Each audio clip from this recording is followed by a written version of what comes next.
Boa tarde, meus irmãos que falam português, irmãos e companheiros. Nosso grande secretário Steve pediu para avisar a todos que já começou, na verdade, a transmissão ao vivo pelo canal do YouTube. Então, aqueles que por algum motivo não quiserem que sua imagem apareça, é recomendado e pedimos encarecidamente que você saia da reunião e acompanhe pelo link do YouTube. Ou então que deixe sua câmera desligada, porque a transmissão já está ao vivo e a imagem será transmitida a todos. E agradecemos, então, a compreensão de todos.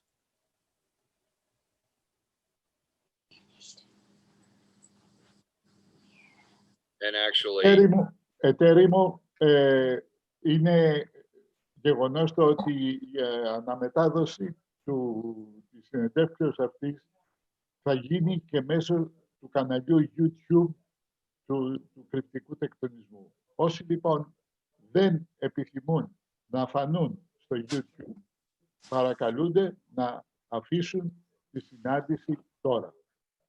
Ευχαριστώ.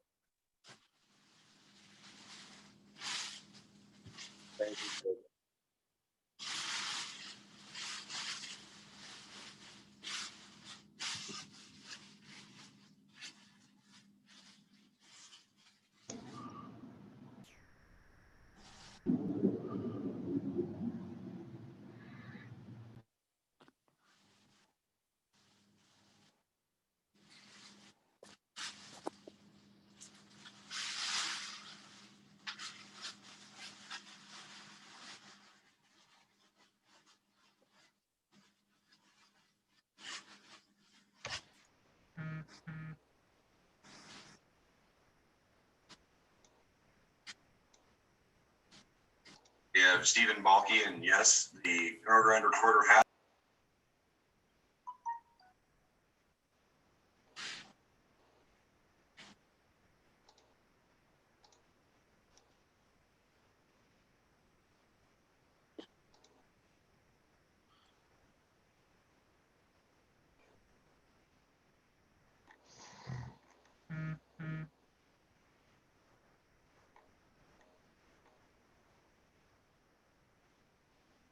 Well, companions all, we still have a 180-person waiting room, and that's interesting because I think we have just surpassed the number of registrations that we have total.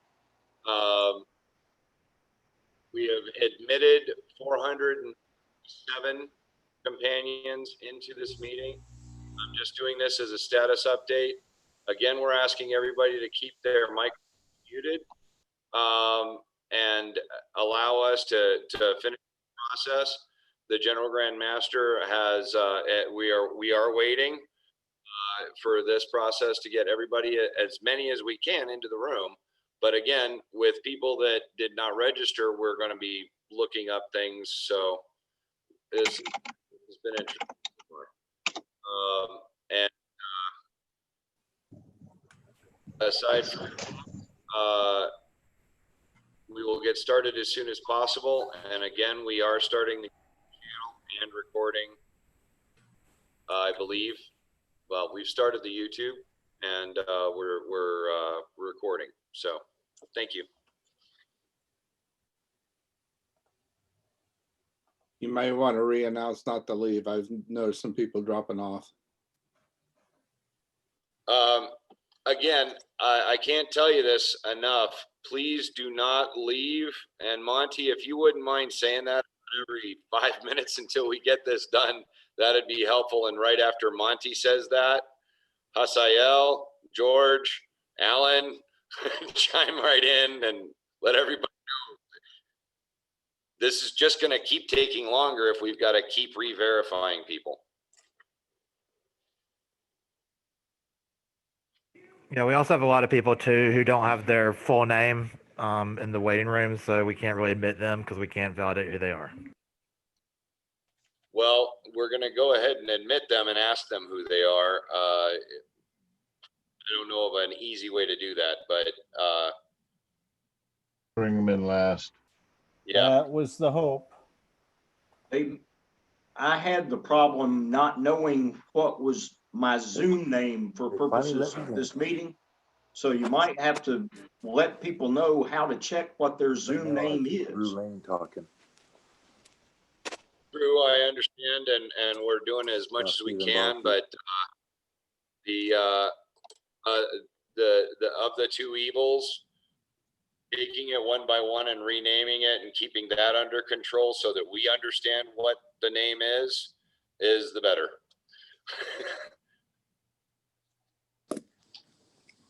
They can't change it without knowing what it is. I understand that.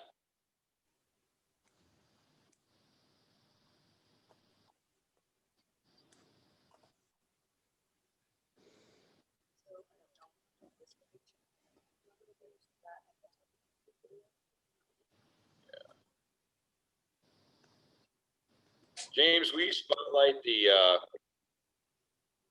screen share?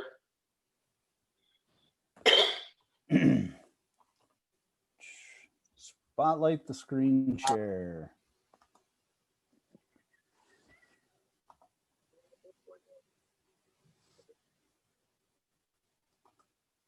Oh, come on.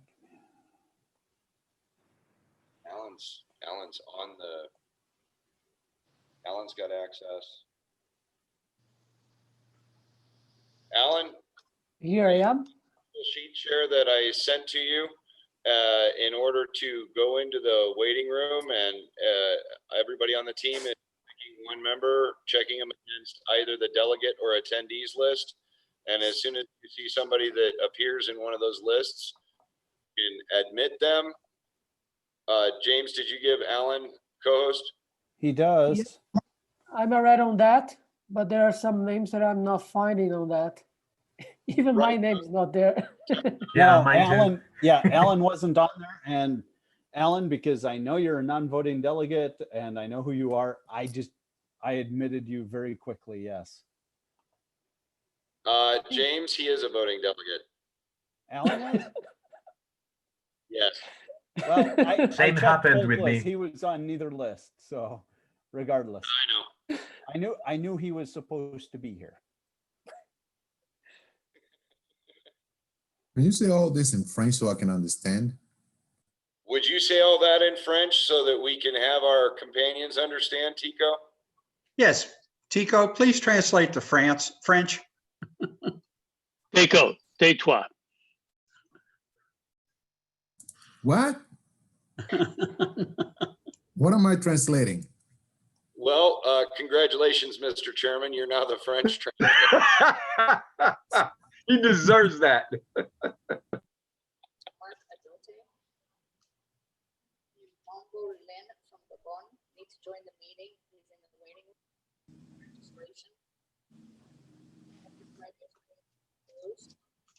Valiants, please remember that once you're in the meeting, do not leave the meeting because you will have to be re-verified. So that will only delay the process of getting the meeting started. So please stay in the room.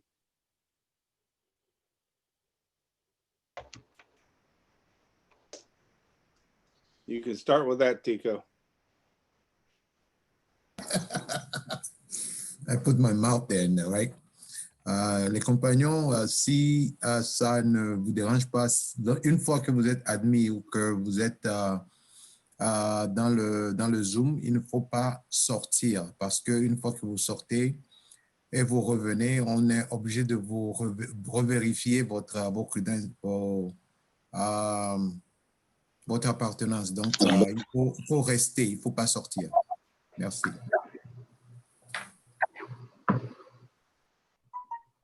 Merci beaucoup, Tico. Ça passe. Tico now in Brooklynese.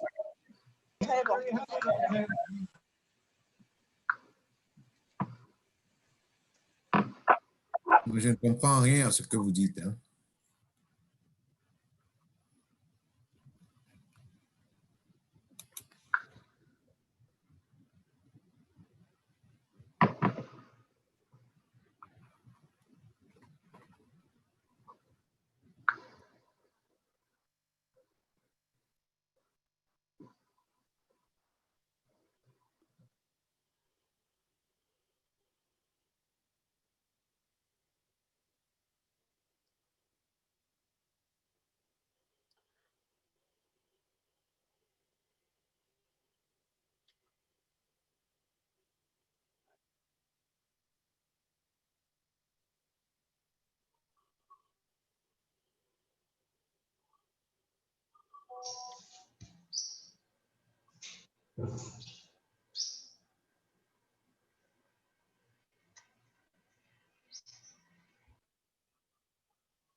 Companions, please remember to keep your microphone on mute.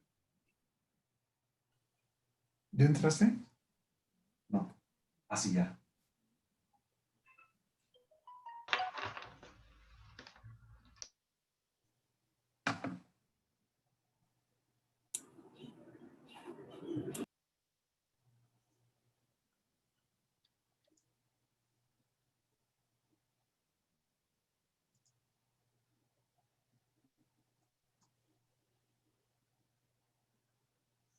Steve, Steve, disregard that last chat I just sent you. Thank you. Eso.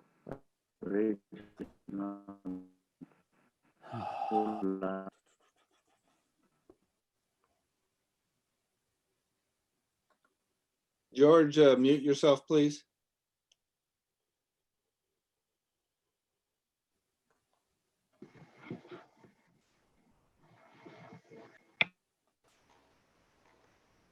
I'm there.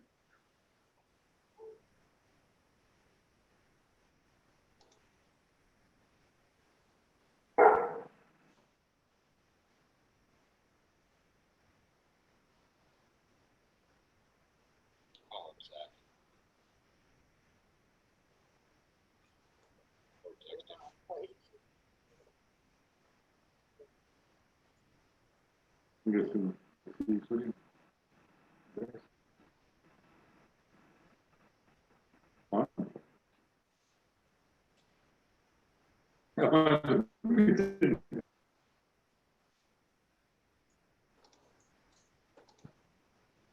James McNeely, you changed John Pratt.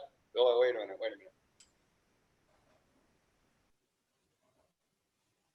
Somebody changed John Pratt out. I thought he was fixed. I thought that was his.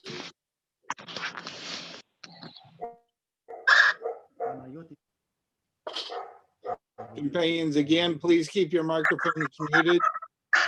Genio, your microphone's on. Thank you.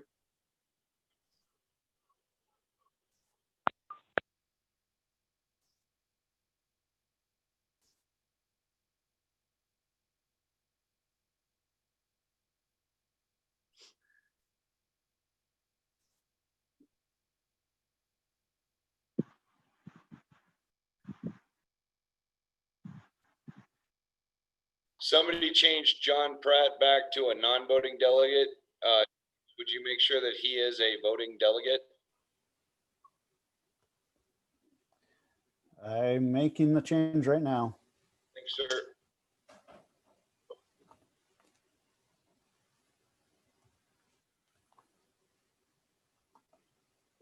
Companions, again, please, once you're in the meeting, do not leave the meeting or they will have to re-verify you, and that delays this process. So please stay in the meeting. Yeah, I just added the same person for the third time. Yeah, ditto. It's always 10%. Asayado, repato por favor. Yes, sir. Repato por favor. Que Monte dices. Go ahead and say what Monty said about do not leave the room, and please do it on both the WhatsApp channel and on the meeting. Sure. Queridos hermanos e ilustres compañeros todos, les solicitamos por favor que una vez que hayan ingresado a la sala de Zoom, no se retiren. Es importante que no salgan de la sala porque sería necesario volver a verificar vuestro estado. Una vez que estén dentro, por favor, manténganse y pronto daremos inicio. Gracias.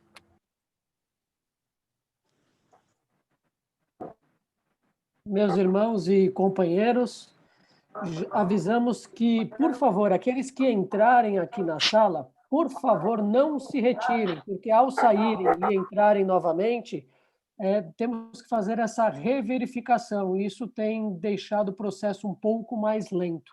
Só para atualizá-los, temos 147 pessoas na espera, portanto, a partir da hora que entrar, tenha paciência e permaneça na sala para facilitar nosso trabalho. Muito obrigado.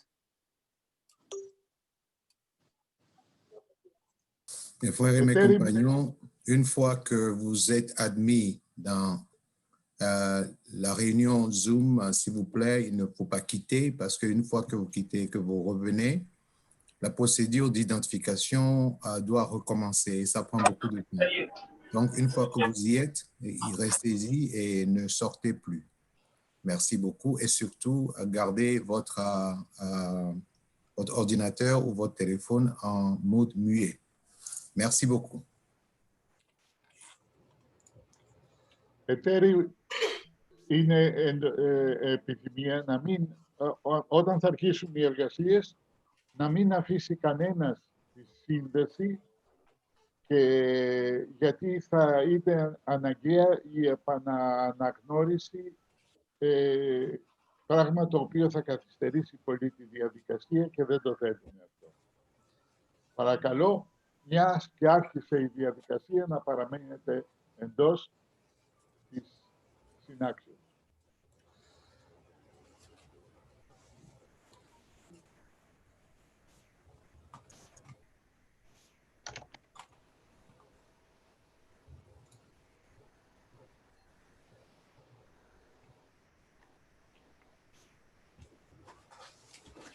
Will, since you're the most familiar with the website, will you log into the website and catch the people who are trying to register now and have registered over the last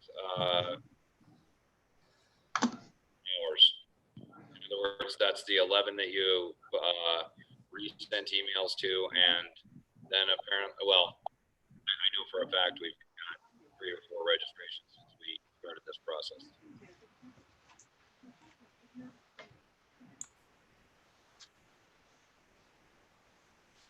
And any of these folks, the nice part about this, Will, is all of them are attendees.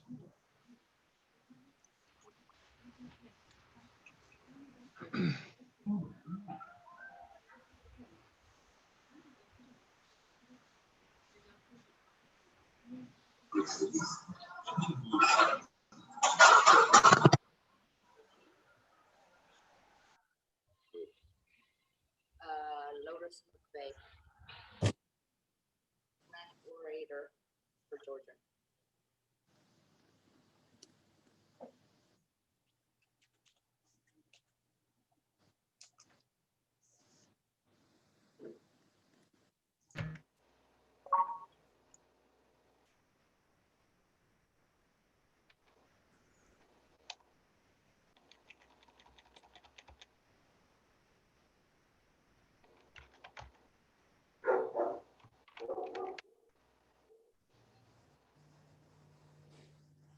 So this is going to come up on YouTube in 20 seconds.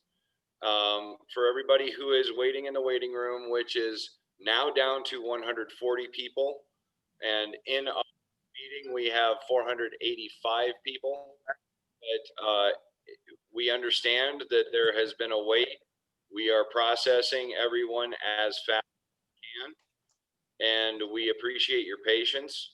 It's consistent 180 until I just looked up here and we're down to 141. Again, it is very important to exit the meeting and try and come back in because that's taking up a lot of our folks' time. And we do apologize that it is taking so much time, but it is it's a process and we're moving through it. Also, if you find that you're being kicked out of the meeting, when you come back in, make sure your video is turned off, and that way you may not get kicked out because of lag.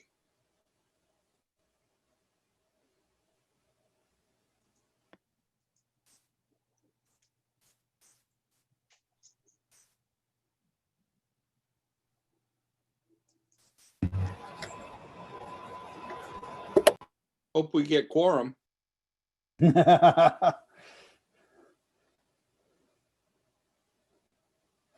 We better. Luckily. I think we'll scrape by, Grandmaster. Decirme algo. Este es el programa, ¿no? ¿Y cómo- Companions, please keep your microphones on mute.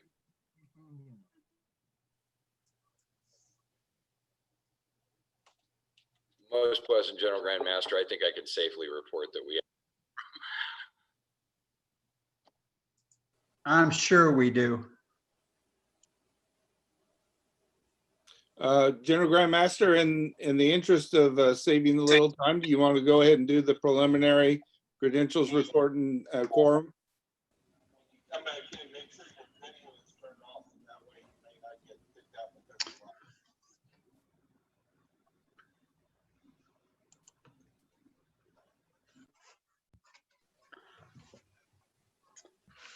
Who's the chairman of credentials, Steve?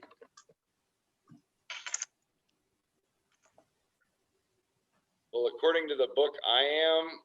If you'll give Kevin Sample approximately 2 minutes to get his stats ready, he has been the designee to do reporting to you. Okay, let me give him a warning that I'm looking for a preliminary credentials report, Companion Kevin.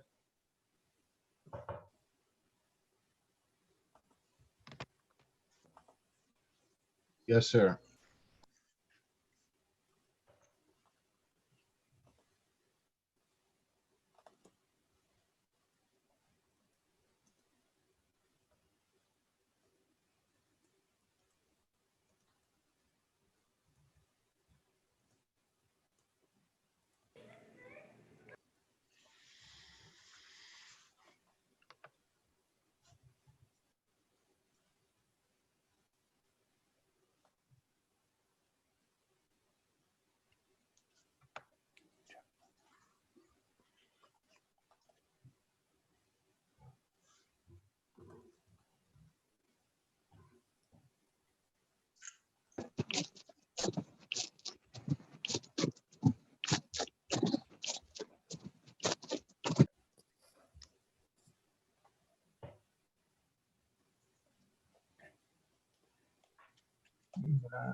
I think we'll scrape by, Grandmaster.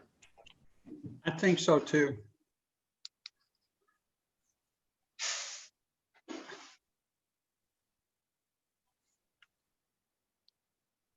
Eso es lo que quiere hacer.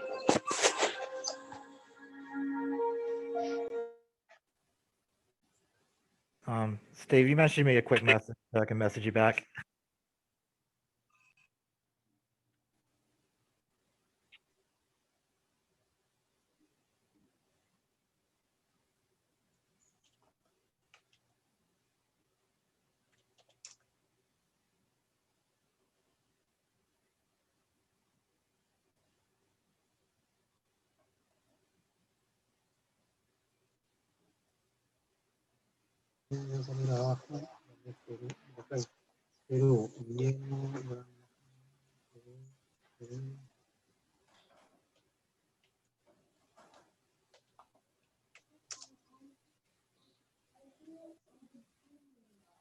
Steve, it's not letting me filter that list.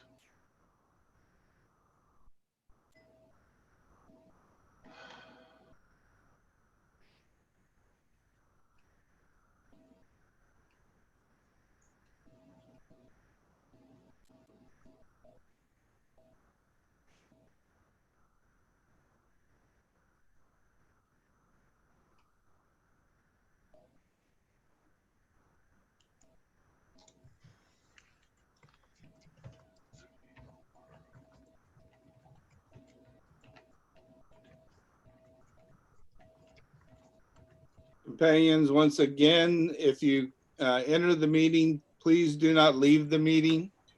It will cause you to have to be re-verified, and that slows down the process. Also, please keep your microphones on mute during the meeting.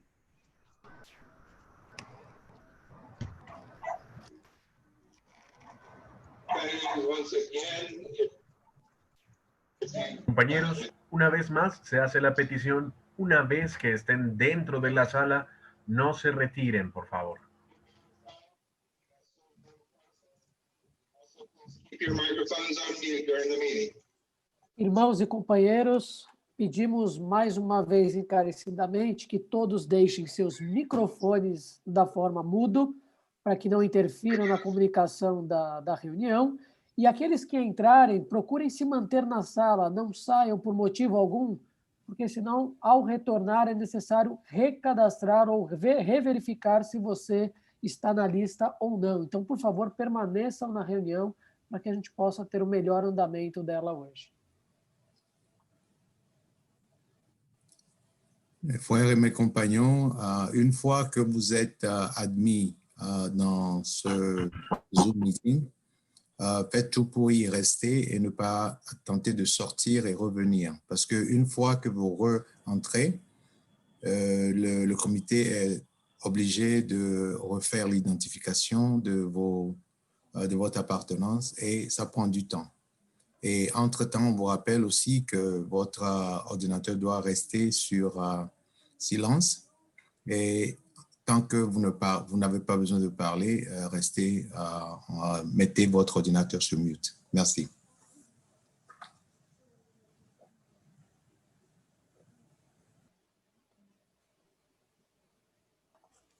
Also, if you are also streaming the YouTube channel in the background, please lower the volume on it so it does not cause feedback when you do talk. The recommendation would be actually mute the volume on your YouTube feed, because otherwise we do get that 20-second delay. Affirmative.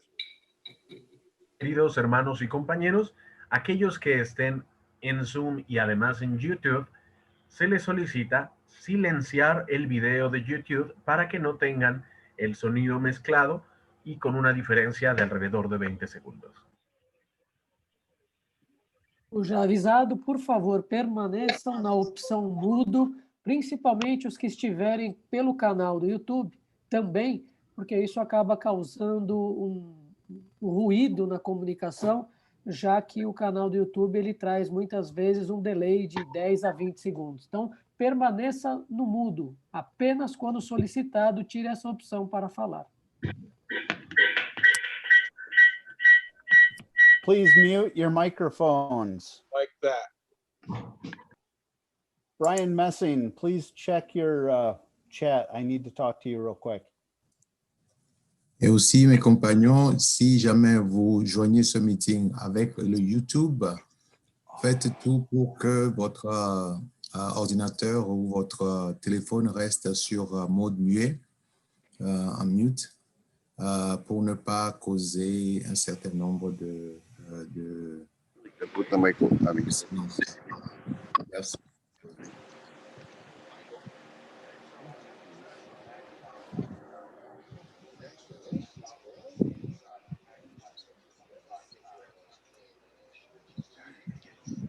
Most Poetic Red Master, we're having trouble tabulating the delegates. There are 325 voting delegates registered.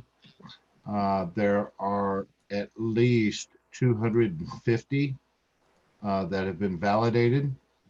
Oh, I just got in.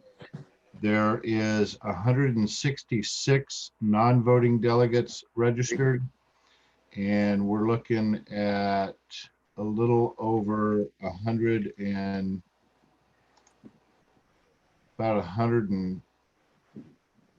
of those are,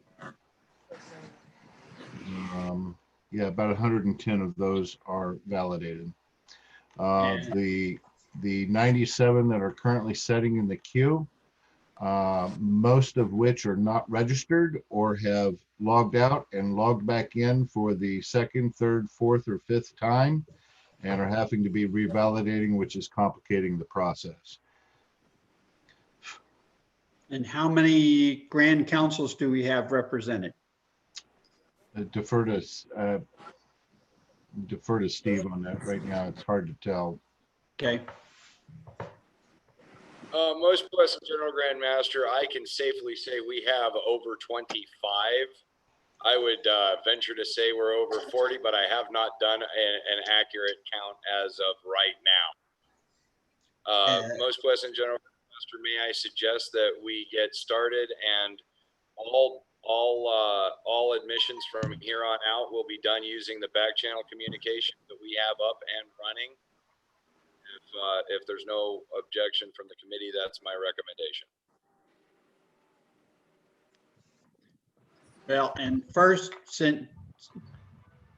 I will declare that we have a quorum because we have more than 9 grand councils present or represented.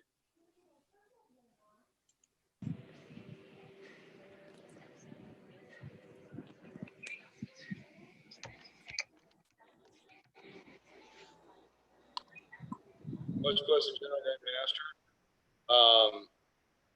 I would like to ask Will Moore to be the background noise cop and timekeeper when you ask for it.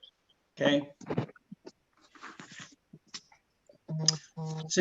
Since we have a quorum present, I am declaring the 47th Triennial Assembly open.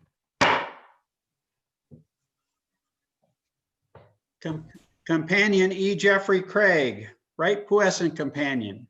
E. Jeffrey Craig, would you lead us in prayer? Let us pray. Supreme Grand Master of the universe, we come before you humbly at this time as we begin this triennial session. We ask you to be in our midst, to keep us focused upon the job we are here to do. We ask you to give our leadership, especially our most puissant Grand Master, your spirit of knowledge, wisdom, peace, and guidance, that they may set us to work on paths and tasks that will bring you glory. We ask that you will be with us throughout this session. Guide us, inspire in us peace, harmony, love, and light, that at the completion of this grand session, we shall have a new leadership team in place, resolutions and duties done, that we may go forward in your service. All this we humbly pray in your holy and gracious name. Amen. So mote it be. So mote it be. So mote it be. Grandmaster, before you start, did we want to start the recording? I thought it was started. I don't see it, but okay, go ahead. It says paused now.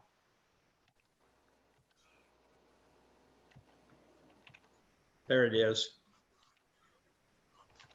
Would all the companions join me in the universal pledge of allegiance? I pledge allegiance to my flag and to the republic for which it stands, one nation under God, indivisible, with liberty and justice for all.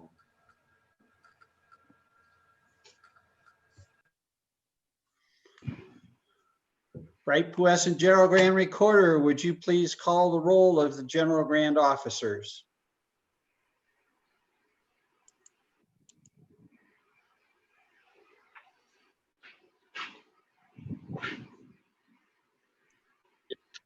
General Grand Master. David A. Grindle, most blessed General Grand Master. Present. Matthew J. Glover, Deputy General Grand Master. Present. William G. Snyder, General Grand Principal Conductor of the Work. Present.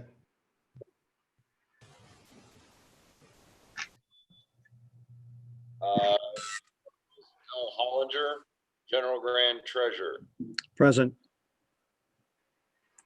Stephen Andrew Balke, or Stephen A. Balke, General Grand Recorder.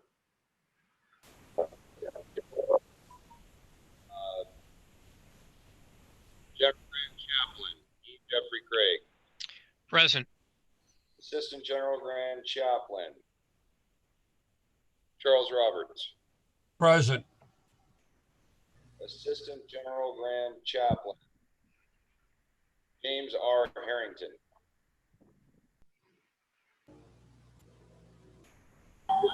Jeffrey Craig.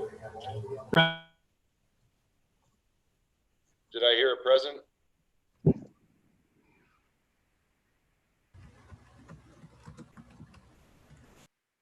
Okay. Who were you looking for? I was looking for James R. Harrington, Assistant General Grand Chaplain. Steve, I didn't see him on when I was scanning through everybody. Thanks, Chuck. Assistant General Grand Recorder, Norman C. Lane. Present. General Grand Captain of the Guard, Russell Bridges.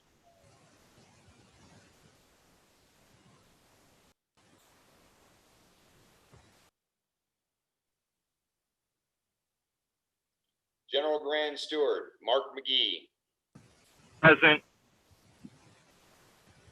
General Grand Marshal, Gary.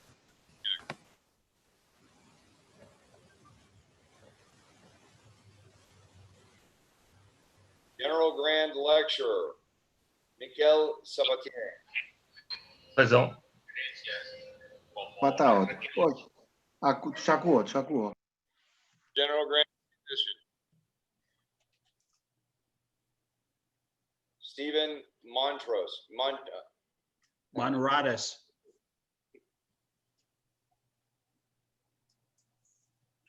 General Grand Sentinel, John A. Bridegroom. Present. Sacou. Past General Grand Masters. Your roll of office has been called, most pleasant General Grand Master.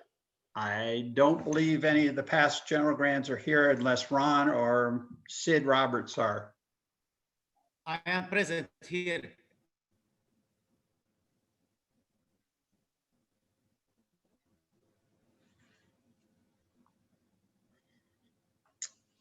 Te creo.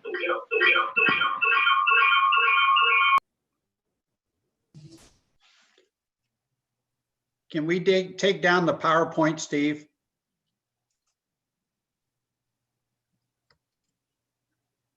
Thank you.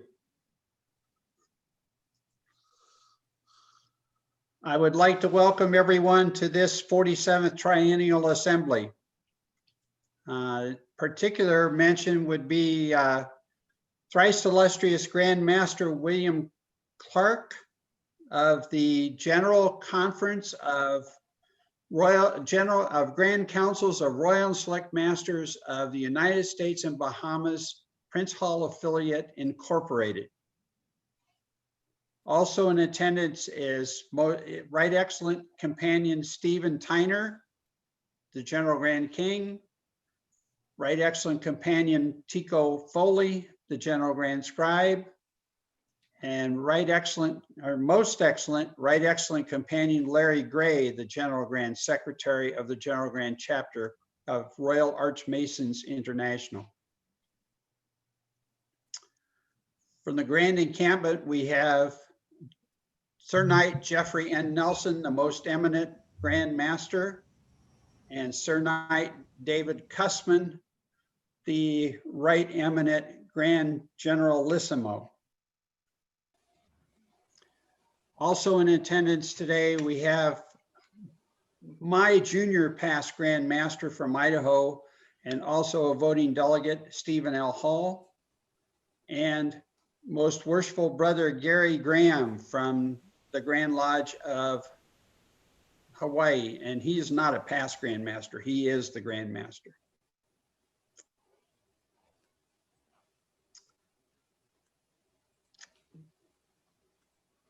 Companion General Grand Recorder, would you please read the minutes of the 46th Triennial?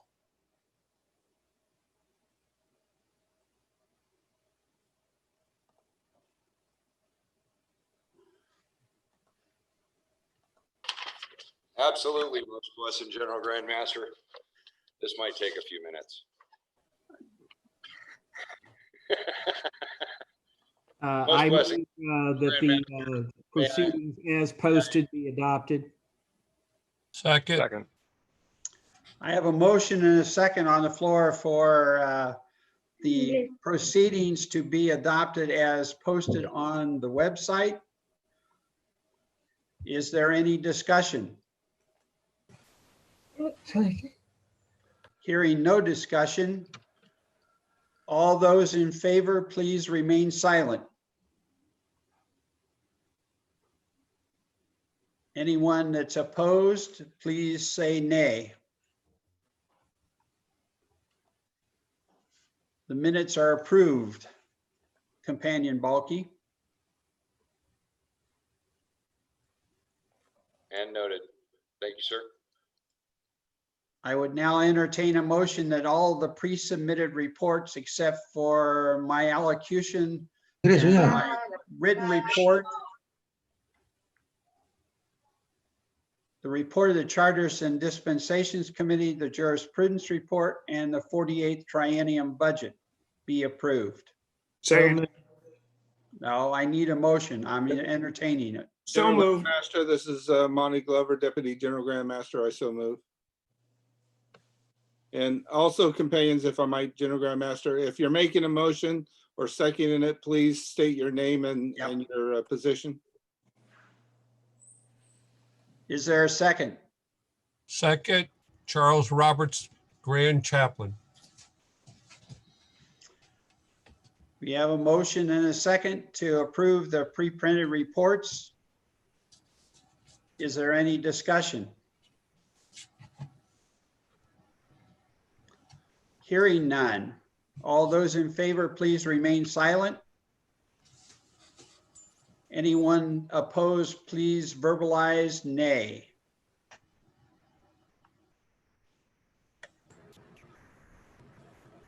Right, Puis and Companion Monty, would you assume the chair?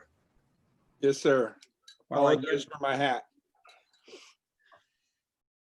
Yeah, good hat. General Grand Master, would you like to proceed with your allocution? Yes. Did I entertain a motion to skip it? Go ahead, sir.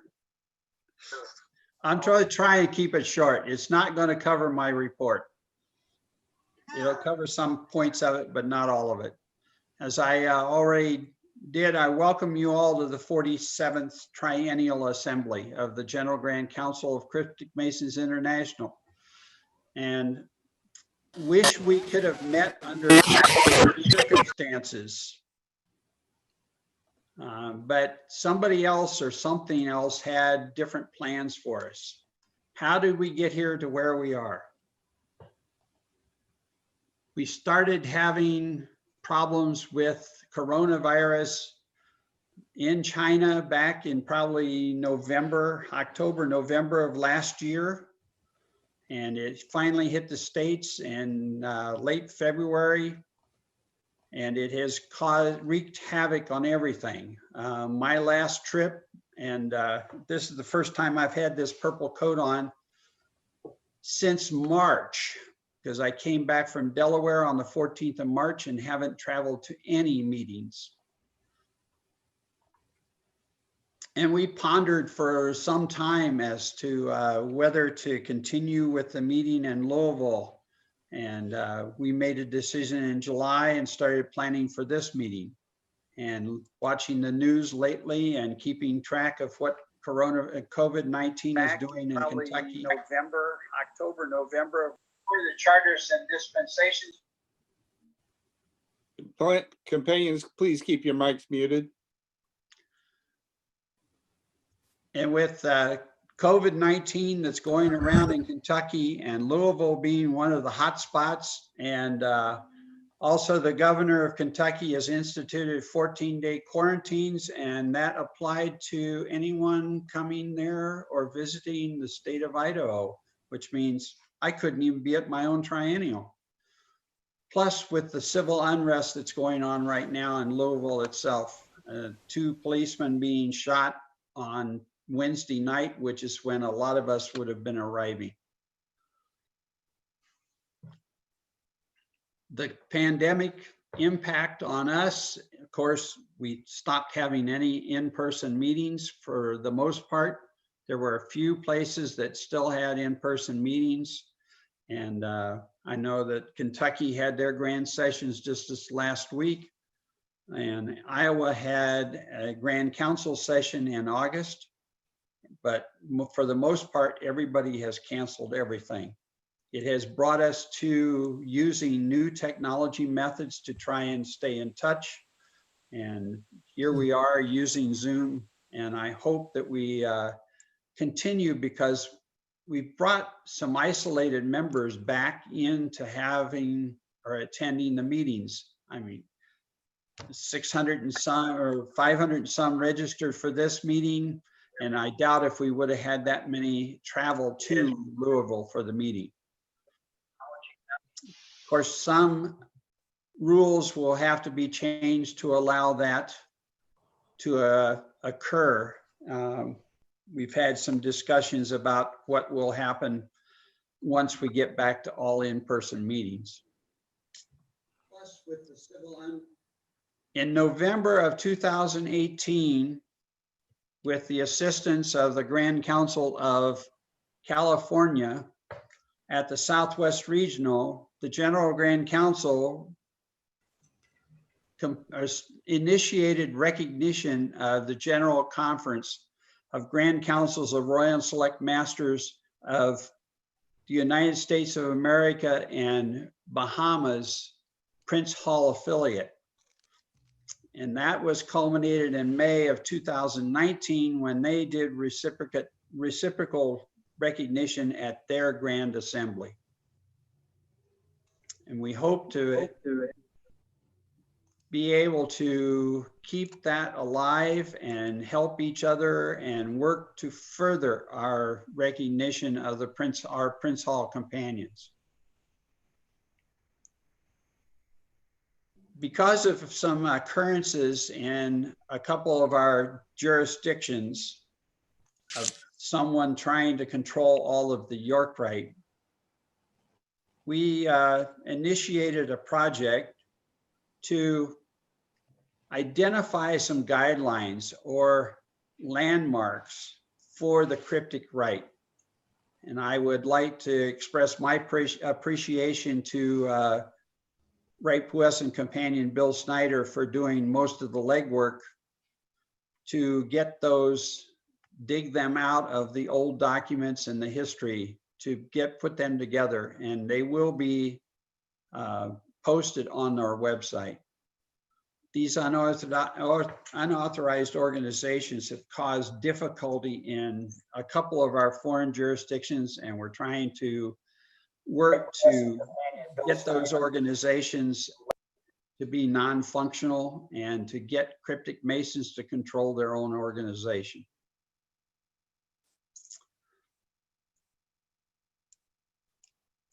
We started back in, I believe it was 2008, where George Sellers brought up the idea of preservation, because we are the preservationists. Good afternoon. Got up. Jim, yeah. Please mute. Thank you. And the cryptic right is the preservationist. We preserve the word. So it has been a goal since 2008 to continue to preserve the cryptic right. But we need to extend that to all Freemasonry. And in addition, in conjunction with that, most Puesan companion sellers also initiated the International Preservation Council. And we are in the process of expanding it to not only be a place for those who are those companions who aren't members of General Grand Council, but we're expanding it to include research, and we're expanding and also to include a educational function.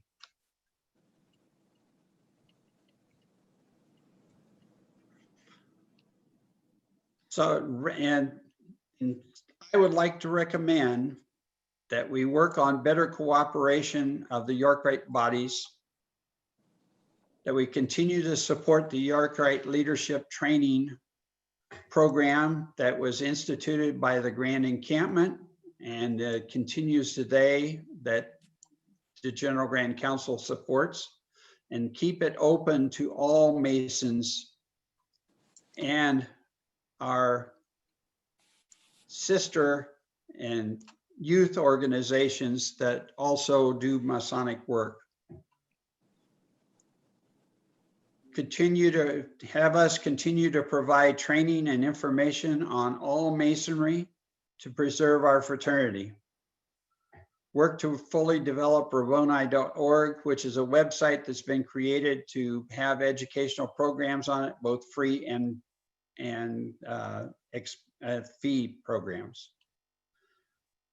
Continue to expand our recognition programs by including a Youth Advocate Award to recognize those adults that work with youth in organizations other than Masonic youth groups, Rainbow, DeMolay, Jobs, Triennial in New York, and there are probably a couple others that I'm not familiar with. Continue to improve our methods of communication and support the Grand Councils. Support and improve their weekly decryption so that it becomes a mainstay of communication between the General Grand Council and the Masonic community. Continue to support the awards program of DeMolay International so that they can continue to recognize outstanding DeMolay leaders. And work to solidify the agreements that we have with our international Grand Lodges and for our international jurisdictions. In acknowledgement, I need to express a very hearty thank you to all the companions of the General Grand Council for allowing me to lead this organization for the last 3 years. I want to acknowledge the influence of most puissant companion George Sellers on me and the work that I've done since 2008 as the General Grand Recorder and now as the General Grand Master. I wish to thank Right Puissant Companion James G. Bond, past Grand Illustrious Master, California and Southwest Regional Deputy General Grand Master, for his friendship and guidance. Thank you, Dad. And I'm glad we never took that long walk in the desert.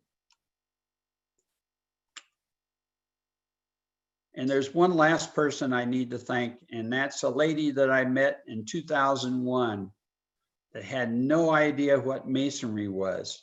And we've been married 19 years now. And I introduced her to York Rite Masonry in Post Falls at the Grand York Rite Sessions of Idaho in 2001.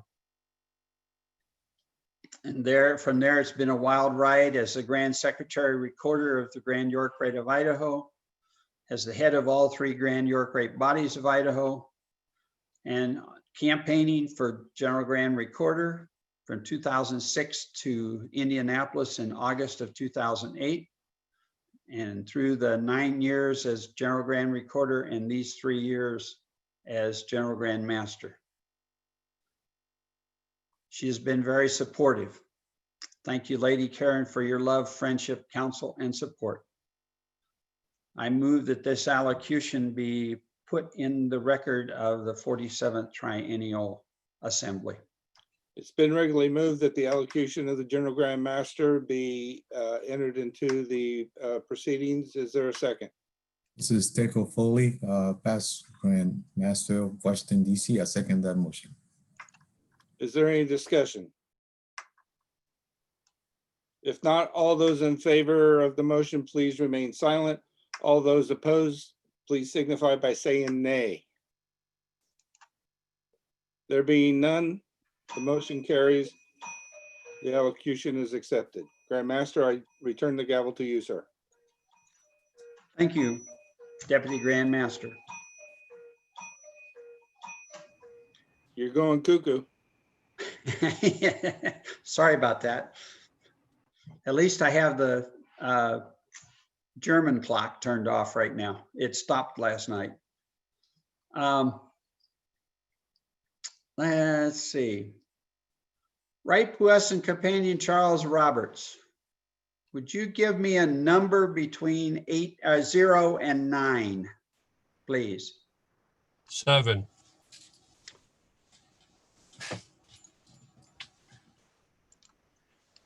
And I'll explain later what we're doing. Let me get it written down here so I don't forget it.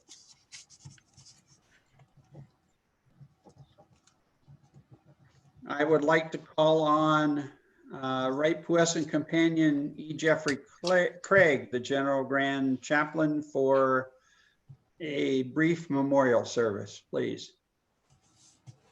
Thank you, Right Puissant Grand Master. Most Puissant Grand Master. My apologies. Companions, this triennial, we were fortunate in that the Supreme Architect did not call any of our past most puissant General Grand Masters home to that house not made with hands. They continue to be readily available to us and lend advice and counsel.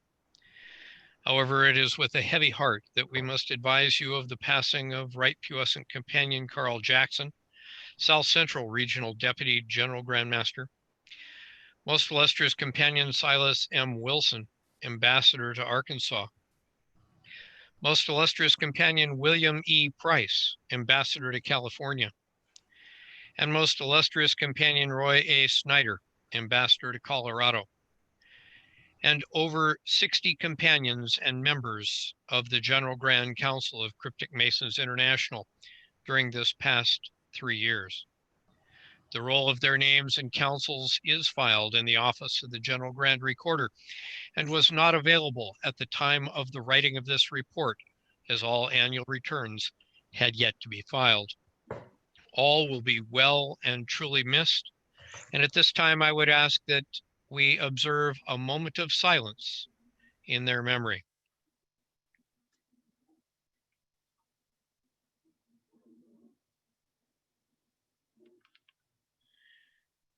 Supreme Grand Master, as we pause in silence in memory of our departed companions, we ask that you will be with their families and grant them your healing peace and love. The companions who you have called home will be truly missed. Their smiles, their handshakes, their words of counsel, their humor, their guidance and direction has meant much and will be missed. However, they have not gone from amongst us, just changed their status. They will be remembered as long as each and every one of us still labors in the quarries. Keep them well, reward them for their time and efforts here amongst us, and grant all your love, light, and peace. Amen. So mote it be. Thank you, Right Puissant Companion Craig. You're welcome, sir.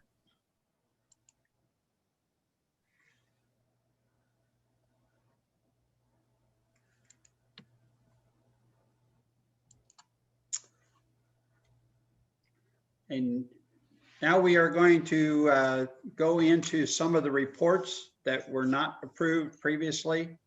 And I'm hoping everyone can see this. Shared the screen with the Charters and Dispensations Committee report. And as the chairman of that, I'll start off the report. We, the Committee on Charters and Dispensation, are pleased to report the following issues issuance of dispensations and charters. The first list here is a group of councils in Mexico which have been issued dispensations and have been instituted. And we will be working diligently through this next triennium to get these chartered. We therefore move that these councils continue under dispensation until such time they meet all of the requirements to be chartered. General Grand Master Monty Glover, Deputy General Grand Master, I so move. Do I have a second? Second, Second. Missouri. I had about 3 of them. Which one's going to take credit for it? General Grand Master, this, okay. I'd love to. Who's I'd love to? Oh, sorry about that. I thought it showed up. This is Sid. That's Sid. I defer to him, and so does Tico. Thank you, most illustrious companion, or right puissant companion, Sid LeLewin. Thank you, most puissant. Is there any discussion on this motion? Hearing none. All those in favor, please remain silent. Although anyone opposed, please verbalize nay.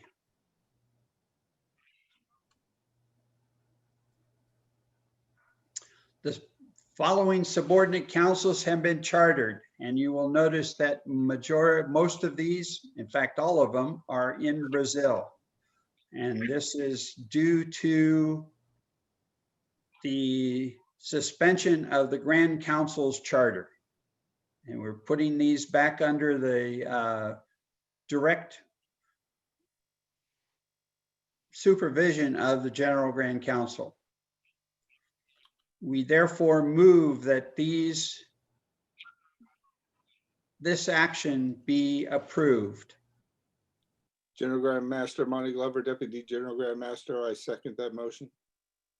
Most puissant Grand Master, Grand General Chaplain Charles Roberts, seconding it. Thank you. We have a motion and a second to adopt this. Is there any discussion? Hearing none. All those in favor, please remain silent. Anyone opposed, please verbalize nay.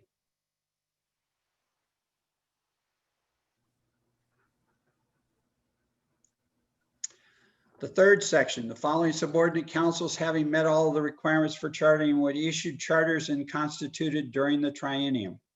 Adam Kraft, number 18, Hanover, Germany.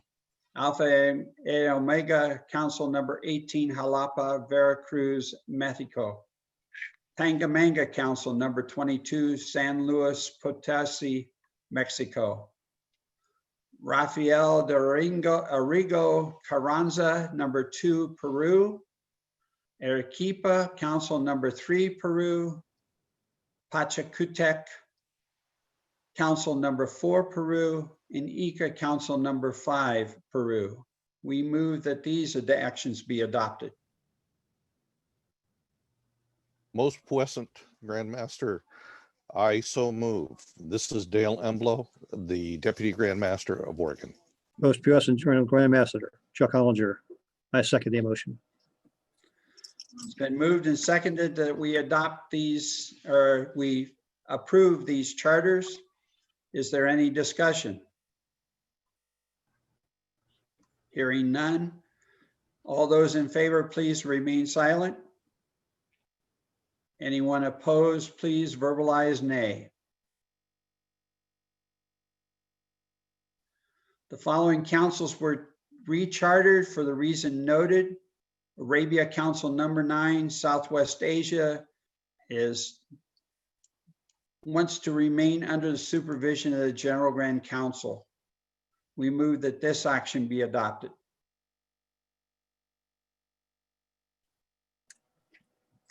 Most puissant Grand Master, Right Puissant Companion Jeff Craig, General Grand Chaplain, and I move for adoption. General Grand Master Monty Glover, Deputy General Grand Master, I second it. There's a motion and a second to adopt the rechartering of Arabia Council number 9. Is there any further discussion? Hearing none. All those in favor, please remain silent. Anyone opposed, please verbalize nay.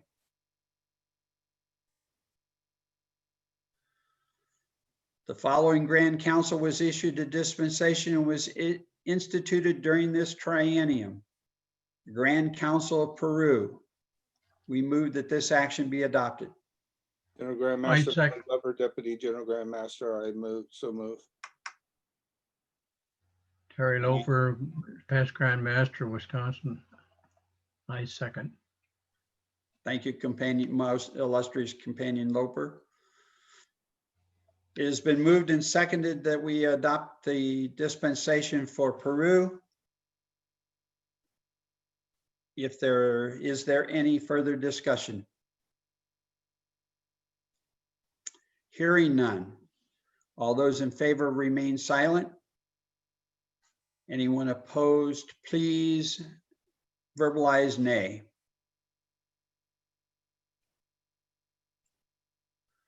The following Grand Council is to remain under dispensation issued to the Grand Council of Germany. We move that this action be adopted. General Grand Master Monty Glover, Deputy General Grand Master, I so move. Vice President, General Grand Master Chuck Hollinger, General Grand Treasurer, I second the motion. It's been moved and seconded that we keep Grand Council of Germany under dispensation. Is there any further discussion? Hearing none. All those in favor, please remain silent. Anyone opposed, please verbalize nay. The following Grand Councils have submitted their annual returns, paid their per capita, and have submitted their constitution and bylaws for approval, which has been completed. The Grand Council of Central America, the Grand Council of Paraguay, Grand Council of Peru, Grand Council of the United States of Mexico, and the Grand Council of Venezuela. We move that these Grand Councils be chartered and constituted at a future date. General Grand Master Monty Glover, Deputy General Grand Master, I so move. General Grand Master Sidley Luan, Right Puesan past deputy. I would make the second for that motion. It has been moved and seconded that we charter these 5 Grand Councils. Is there any further discussion? General Grand Master, this is Teco Foley, past Grand Master, Washington, D.C. I wanted to ask the reason why it's deferred to future date. Well, constituted at a future date, Tico. Okay. Oh, okay. Okay. Sorry. The charters will be as of today. I need to learn to read. That's what it is. Thank you. I'm sorry. It's fundamental, Tico. Thank you, Tico, for we clarified that, right? Is there any further discussion? All those in favor, please remain silent. Anyone opposed, please verbalize nay. We now move that this report in its entirety be adopted. General Grand Master. Go ahead. General Grand Master Monty Glover, Deputy General Grand Master, I move that the report of the Charters and Dispensation Committee be accepted as reported. I'll be very glad to second that. This is Teco Foley, past Grand Master in Washington, D.C. It's been moved and seconded that the report of the Charters and Dispensations Committee be adopted. All those in favor, please remain silent. Anyone opposed, please verbalize nay. And that's respectfully submitted David A. Grindle, Chairman, Monty J. Glover, and Stephen A. Balke. Let's see. Stop the share.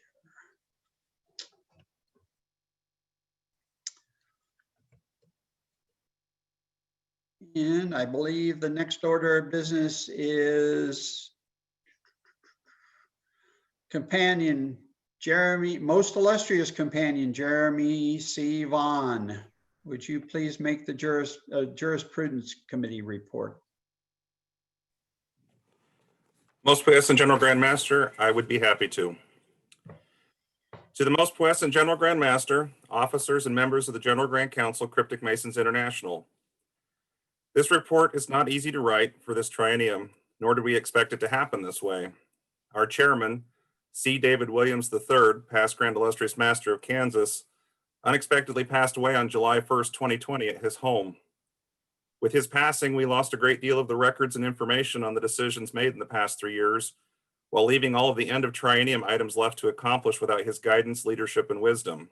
We mourn his passing. This report will attempt to recount the actions during the past triennium and the decisions of the committee, but we beg your leave if something is unintentionally left out. Per our law, the duties of this committee are as follows. These are contained in section 402 of our bylaws. The duty of the Committee on Cryptic Jurisprudence is A, to consider and report on all questions of cryptic Masonic law referred to it by the General Grand Council elected officers or any committee of the General Grand Council, including decisions of the General Grand Master during the triennium. B, to consider and report on all proposed amendments to the Constitution and bylaws. And C, to monitor and correct the contents of the Constitution and bylaws for spelling, grammar, punctuation, and miswording in conjunction with the General Grand Recorder. In reverse order, your committee begs leave to report the following. No requests were made of us regarding monitoring and correcting the Constitution and bylaws as stated in subparagraph C. Neither have we advanced any issues of our own determination. 2 proposed amendments to our Constitution and bylaws were forwarded to us for review pursuant to subparagraph B.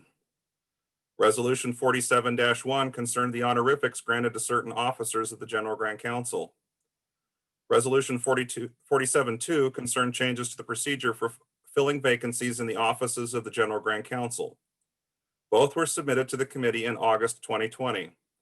The committee found both resolutions to be in proper form and not otherwise in conflict with the law of the General Grand Council.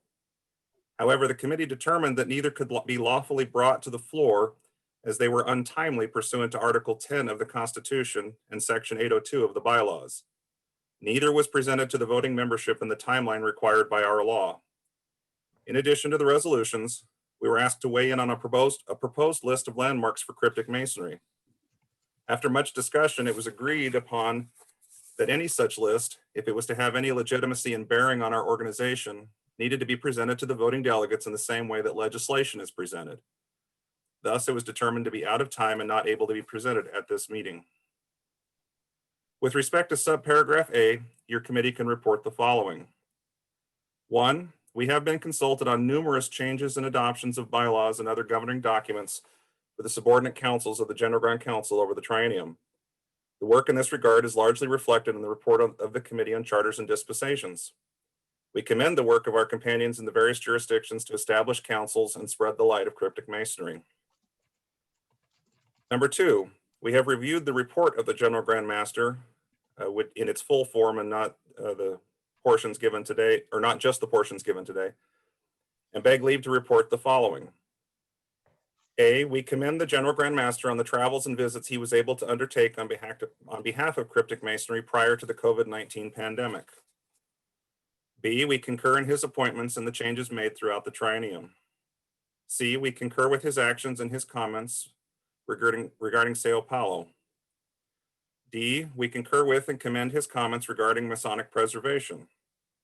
E, we concur with and commend the actions and decisions of the General Grand Master with respect to expanding and growing the corporate fund and the life membership fund. F, we concur with and commend the General Grand Master concerning the growth of cryptic news and the weekly decryption. We moreover commend those companions who have made it happen on a regular basis. We concur with the General Grand Master's actions and decisions concerning our foreign jurisdictions. It is not easy to navigate the niceties of the greater international Masonic fraternity and the local idiosyncrasies that appear. We commend the efforts of all the companions to grow and improve the cryptic rite in the world. We concur with the official actions of the General Grand Master and the edicts and decisions issued. Given the unique situation presented by the pandemic in the last few months, we do concur with the unique decisions and actions precipitated by it, with the caveat that they should not set precedent for future dispensation with the in-person triennial assembly unless there is then present unique and emergent circumstances that warrant the same. We know that the decisions were not made lightly, were not lightly considered, and we commend the leadership for the tough decisions they had to make. We neither endorse nor repudiate the General Grand Master's recommendations. Rather, we acknowledge the propriety of him advancing his observations and defer to the voting delegates to decide whether any of them should be adopted. This should not be mistaken for our disagreement with any of his recommendations, but rather an acknowledgement that any such policy matters are the province of the leadership and voting delegates of this body. We have reviewed the report of the Committee on Charters and Dispensations, and we concur with the actions taken, and we congratulate all on the fruition of the hard work of many. Number 4, as of this writing, no other reports were referred to us for our action or consideration. 2 other unique items were presented to the committee for input and interpretation. One was a proposal by the Board of Trustees for an idea for a unique approach to the 48th Triennium in light of the havoc caused by the pandemic.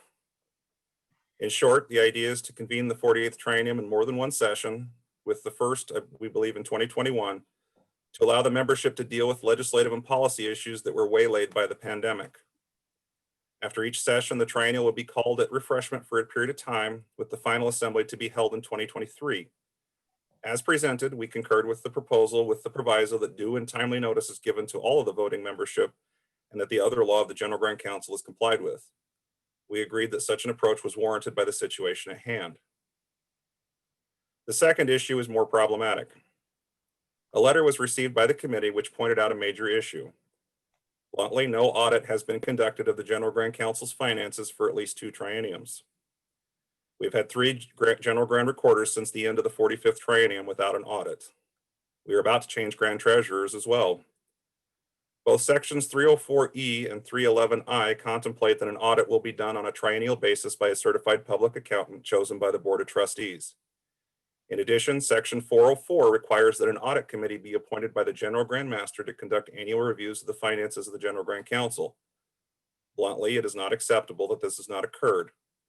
The committee is aware that the employ of a CPA to do this work costs money, and that the concern has been raised as to whether we can afford such a professional. It is the opinion of the committee that we cannot afford to not perform an audit and the annual reviews. Given the fact that our officers have not been traveling in the past 6 months, we believe there are budget savings which can be utilized to defray the expenses of this audit. Therefore, it is the opinion of this committee that the following be undertaken. 1, a licensed certified public accountant who is not a member of the General Grand Council be employed by the Board of Trustees within 90 days of the close of the 47th Triennium to perform an audit of the financial affairs of the General Grand Council. Further, such an audit should, at a minimum, go back to the end of the 46th Triennium when most puissant David A. Grindle vacated the General Grand Recorder's office. If the CPA uncovers any concerns, they should be authorized to go back to the 45th Triennium. Number 2, the CPA should be provided a copy of the letter received by the Committee on Cryptic Jurisprudence. Number 3, the CPA be asked to opine on the current accounting system of the General Grand Council and whether any changes should be considered by the Board of Trustees to ensure transparency and to allay any concerns. 4, the report of the CPA concerning the audit be made available for review and consideration of the membership by no later than the session contemplated to be held in August 2021. And number 5, that the incoming General Grand Master ensure that an audit committee pursuant to section 404 be appointed and charged to perform their duty per the bylaws. We wish to be clear that we have no evidence of wrongdoing and are not expressing any judgment upon any companion. Rather, the concern was raised to us, and pursuant to our duties under the law, we are commenting on the actions which we believe must be taken to bring the officers and committees of the General Grand Council into compliance with our laws. We thank most puissant companion Grindle for the opportunity to serve the General Grand Council and offer our services in the future should the same be desired. Fraternally submitted, Jeremy Vaughn, past Grand Illustrious Master, Idaho; Larry N. Flowers Sr., past Grand Illustrious Master, Kentucky; Douglas E. Connell, past Grand Illustrious Master, Rhode Island; Glenn E. Means, past Illustrious Master, Missouri; and Todd A. Schultz, past Grand Illustrious Master, Missouri. Most puissant General Grand Master, the committee moves the adoption of our report inclusive of the audit procedure. General Grand Master Monty Glover, Deputy General Grand Master, I would like to second the committee's motion to accept their report and give them very, very many thanks for the hard work and Herculean effort that they gave for this triennium. It has been moved and seconded that we adopt the report of the Cryptic Jurisprudence Committee and as stated by Most Illustrious Companion Vaughn. Is there any discussion? Most Present Grand Master John Pratt, past Most Illustrious Grand Master Wisconsin. Are Yes, we John. adopting this or receiving it?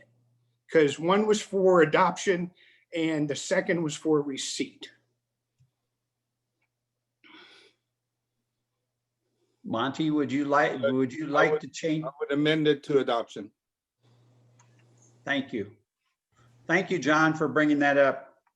No problem. Okay. Is there any other discussion? Hearing none. All those in favor, please remain silent. Anyone opposed, please verbalize nay. The report is adopted. Thank you, Jeremy. I know we put you on quite a spot in getting your committee to work. David, sure, like you said, put a big hole in this organization by his passing, and really put our feet to the fire to work from July to today to get everything done that we've been doing. So thank you very much, and thank the rest of the committee for me.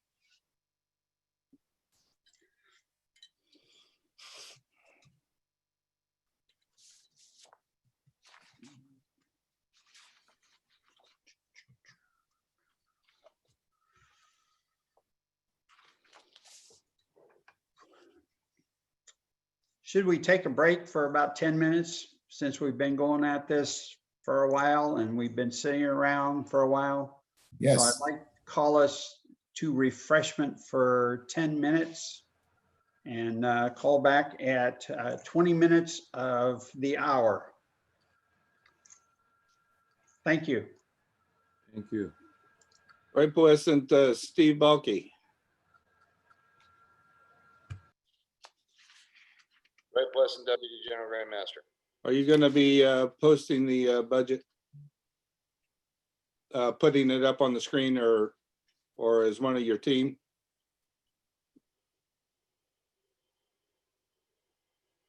Or do you need me to? What's that?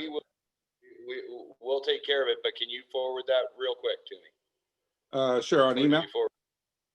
Yeah, on email? please. Okay. Yes, I please. forwarded you the report earlier, but I'll send you the actual budget again. It's in the Dropbox. Okay, got it. If I may, I think it would be also important to remind everybody to not leave the meeting. Just because we're on a break, just stay.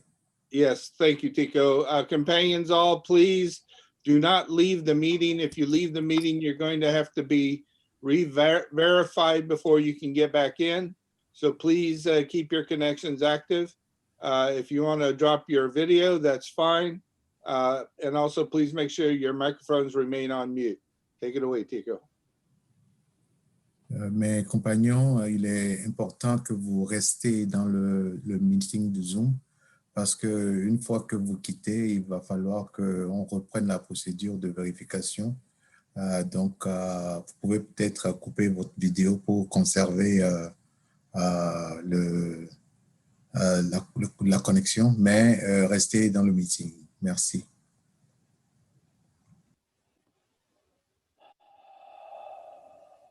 Compañeros, se habilita un breve receso. No se desconecten de la sesión porque tendrían que volver a ser acreditados. Solamente pueden tomar el receso, apagar sus cámaras y silenciar sus micrófonos. Meus irmãos e companheiros, teremos agora esse intervalo de 10 minutos, mas recomendamos fortemente que os irmãos, caso decidam sair para resolver alguma coisa, tomar um copo d'água, ir ao banheiro, simplesmente deixem suas câmeras desligadas, mas não saiam da sala, porque ao saírem deverão ser reverificados, isso tomará tempo. Então, aqueles que decidirem sair, deixem sua câmera desligada momentaneamente e voltaremos às 16h40 pontualmente.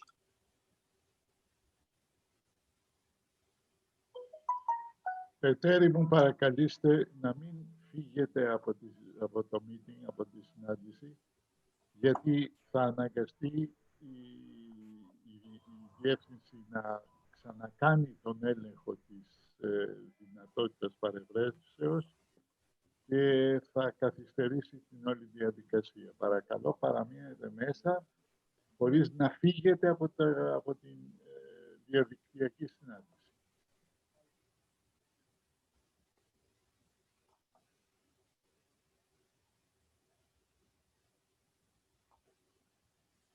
Wasn't companion Steve.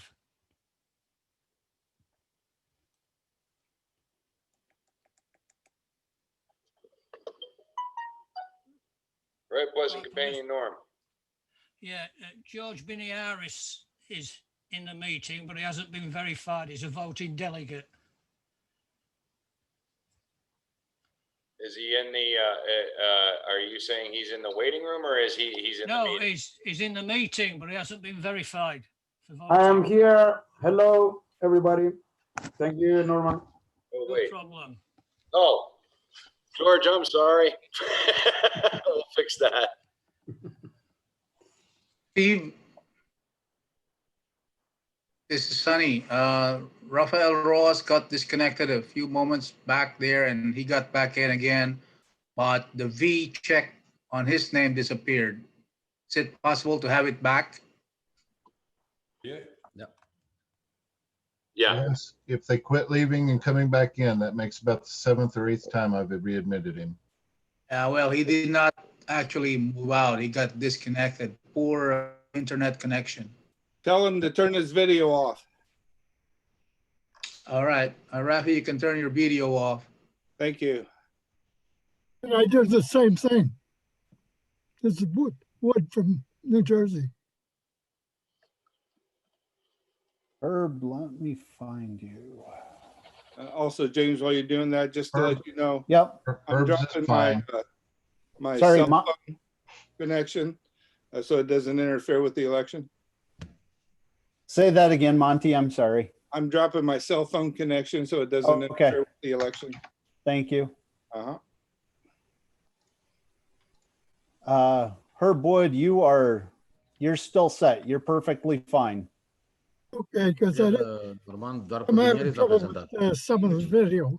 Yeah, no, Herb, you're fine. We've got you. Okay, thank you. You're welcome. Le spun că manevra lui asta nu întâmplător. Au scris, mi-am scris lui David și nu numai lui David. Că și în raportul meu asta am scris că poate e problemă să-l nominalizeze pe Biniadis în locul lui.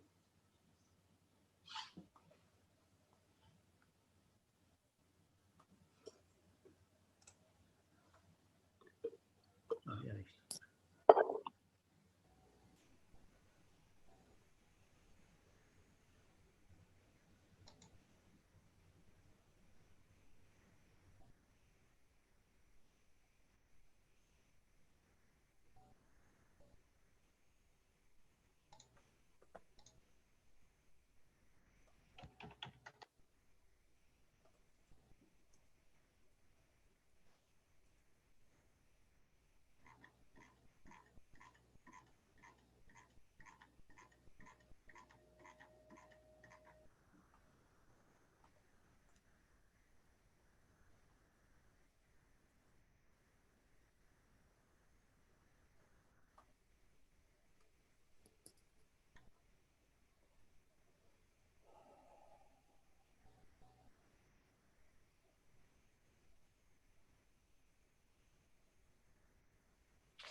almost 500 Masons, and the silence is deafening.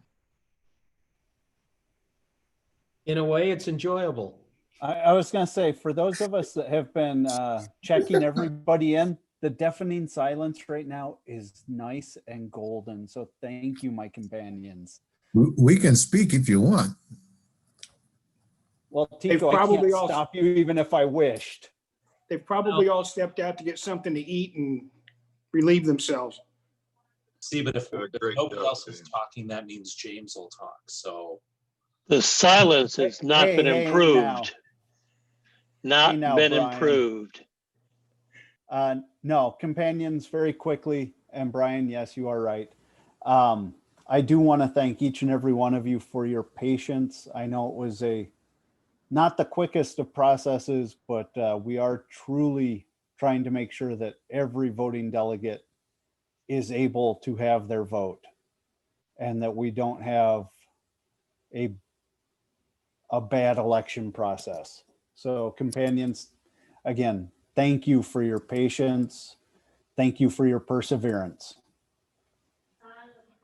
James, you're doing very well. Congratulations. It's Gerhard from Hawaii.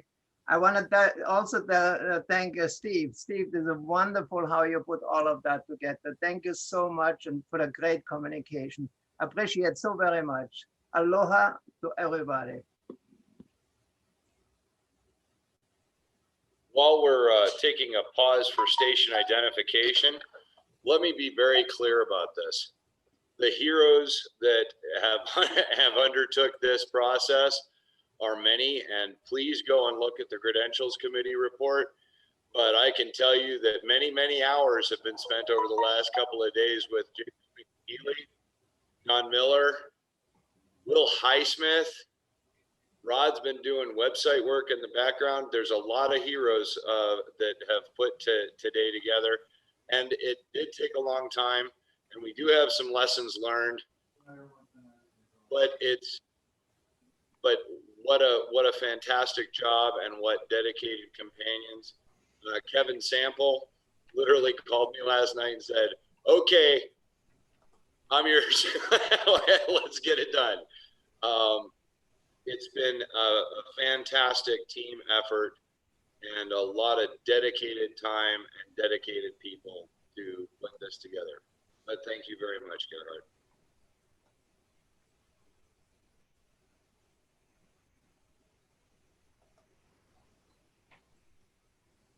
Well, I mean, Tico, if the silence and stuff is really bothering you, I could always tell a joke.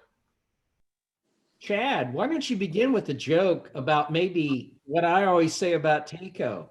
Please mute No, Chad. no. We're not saying that one. Nope. Please mute Chad. Chad, I got the mute button, bud. Come on. Okay, so Of course, we're still waiting for our coffee. That's all I'm saying. Thank you, Chad. I ordered it. If it didn't get to you, it just hasn't. So four guys are sitting in a boat about to smoke a. Oh, let him finish that one. I was going to say, did somebody mute him? Come on. That's just mean. Yeah, I got somebody muted me. Sorry, Was it Chad. me, for the record? It was not I. So as cold in my ear. Okay. My ear once said, "Don't be humble. You're not that good." So four guys are sitting in a boat about to smoke a cigarette, and then they realized they didn't have any matches. So one guy threw a cigarette in the water, and now their boat became a cigarette lighter.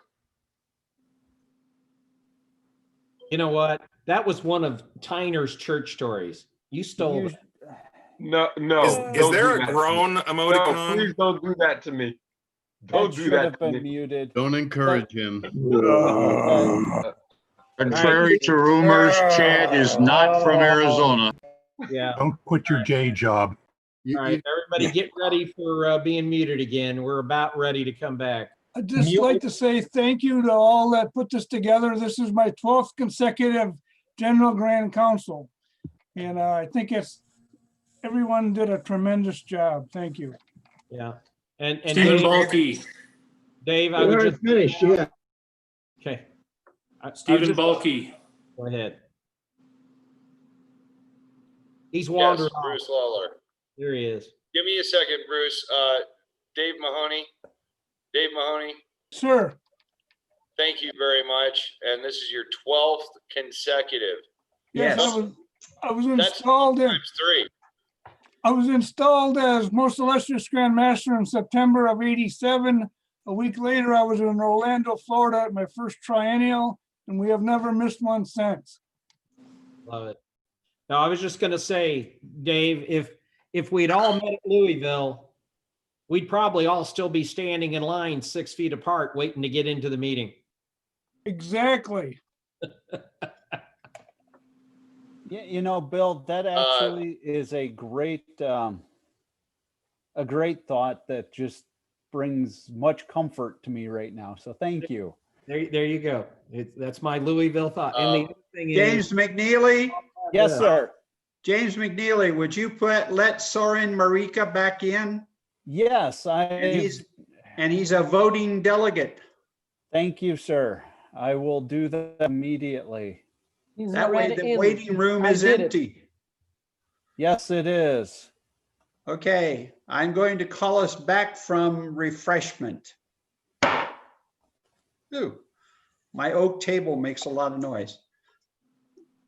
It has been brought to our attention that I made an omission in the Charters and Dispensations report. There is one subordinate council that needs to have approved to have its charter and to constitute it at a future date. And that is Quito Council number 1 in Quito, Ecuador. So I would like to have a motion to amend the Charters and Dispensations report to include Quito Council number 1. Most puissant General Grand Master. Go ahead. Jeff Craig, General Grand Chaplain, so moved. Most puissant General Grand Master Corey Curtis, Most Illustrious Grand Master of Michigan. I second the motion. It's been moved and seconded that we amend the Charters and Dispensations report to include the Quito Council number 1 as receiving its charter and to have it constituted at a future date. Is there any discussion? Hearing none. All those in favor, please remain silent. Anyone opposed, please verbalize nay. Thank you, companions. That was just strictly an oversight on my part of not including them because they have met the requirements and they are anxious to get their charter. Now, General Grand Master, since you had a motion to amend the report, do you need to have a revote on the report? that might be a good idea, John. Thank you. General Grand Master, Monty Glover, Deputy General Grand Master, I would move that we amend the final report of the Charters and Dispensations report. Can I change that to be adopt the amended report? Yes, thank you. Troutman Pass, Grand, Michigan, second. Who was that from Michigan? Was that you, Corey? No, it's Troutman. Ah, Bob Troutman. Okay. Thank you, most illustrious Bob. It has been moved and seconded that we adopt the amended Charters and Dispensations report. Is there any discussion? Hearing none. All those in favor, please remain silent. Anyone opposed, please verbalize nay. Motion is carried. That will make the companions in Quito, Ecuador very happy because they were waiting on that.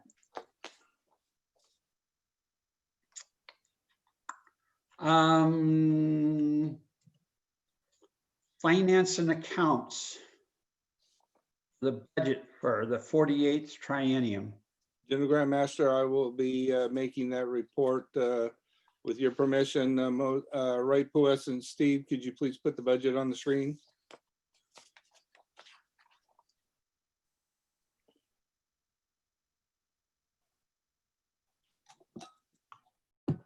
Right, Wes, I was trying to contact you during the break. I don't have it. Go ahead and share screens, please. Okay.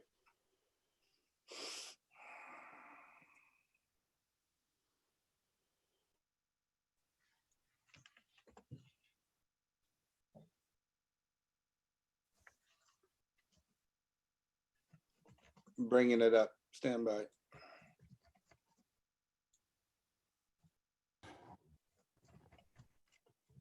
Sorry about that. No worries.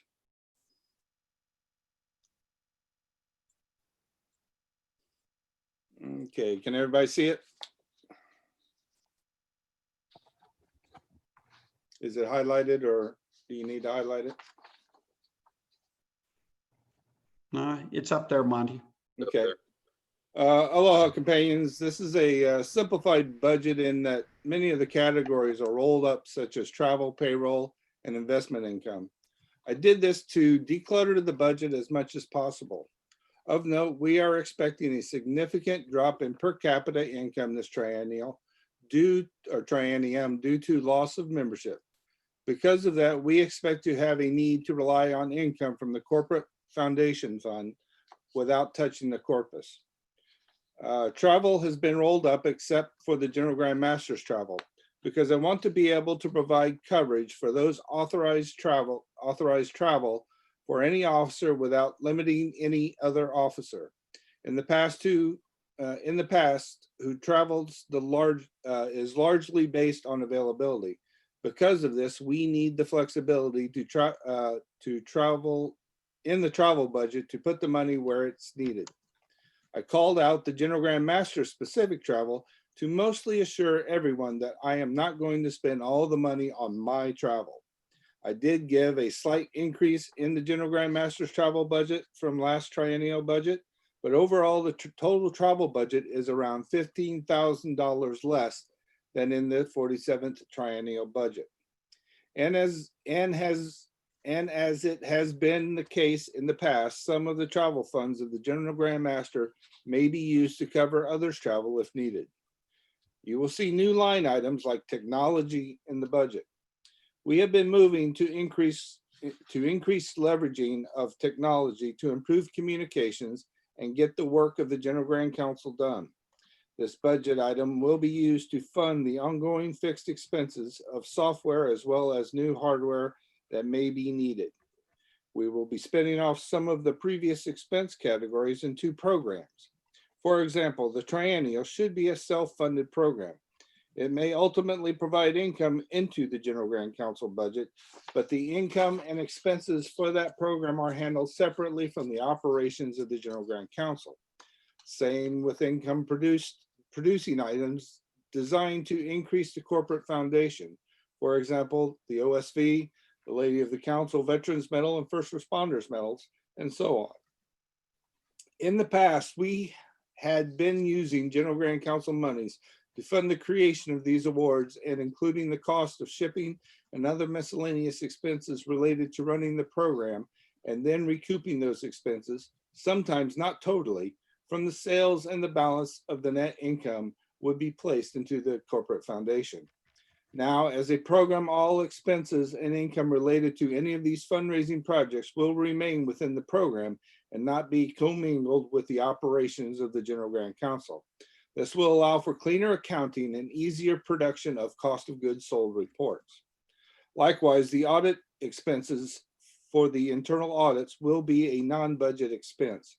It's a constitutionally required activity and will be treated as related directly to the General Grand Council Triennial and not the operating budget for a specific General Grand Master, and paid out of the corporate foundation. Having consulted with Jurisprudence Committee and a review of our record on auditing and financial review, the Board of Trustees approved the retention of a qualified outside auditing firm for the period of 2014 to 2020. By virtue of board action, the next general grand master will appoint an audit committee and receive a recommendation about the process to be used for a systematic plan for financial reviews and outside audits in accordance with the Constitution and bylaws of the General Grand Council, as well as standard nonprofit accounting practices. The audit will be paid through the use of corporate foundation resources. The audit committee will be comprised of CPAs so that they are able to help us to continue to stay on track. In closing, I would like to thank the members of the Budget Committee for their advice and direction in the creation of this budget. General Grand Master, I move that the operating budget for the 48 triennium be adopted and approved. Can you scroll up so we can see the whole budget? Yes, I'm sorry. Most Pleasant General Grand Master Stephen Balke, General Grand Recorder. I second the motion. And General Grand Master, give it a moment for people to review. So we have a net income of $680 at the end of the triennium budgeted. Also, while you're reviewing, you'll notice that the account categories are different from what you may have seen in the past. We have switched over to a universal chart of accounts designed for nonprofit organizations. So this will hopefully allow us to complete our 990s much easier and also make auditing much easier as it follows a standard practice. And these are some notes on how things are kind of broken down in the roll-ups.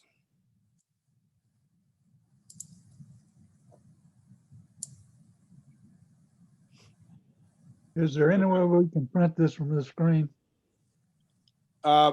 If you want to send me an email, monty_glover@hotmail.com, I'd be happy to email it to you. Okay, thanks. Question, Ray Godick, California. Where's the budget for the audit? As I said in my report, the audit will actually be taken out of the corporate foundation because No, be taken out of the operating fund account, Monty. Okay, the operating account, but it's something that's constitutionally required, but not necessarily an operational expense. So it'll be part of the overall program, similar to like the triennial. In fact, I'll probably have it listed as part of the triennial expenses overall for the triennial.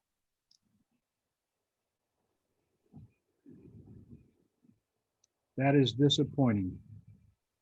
Why is it disappointing? Because we've agreed to have an audit and you're not setting aside funds to do so.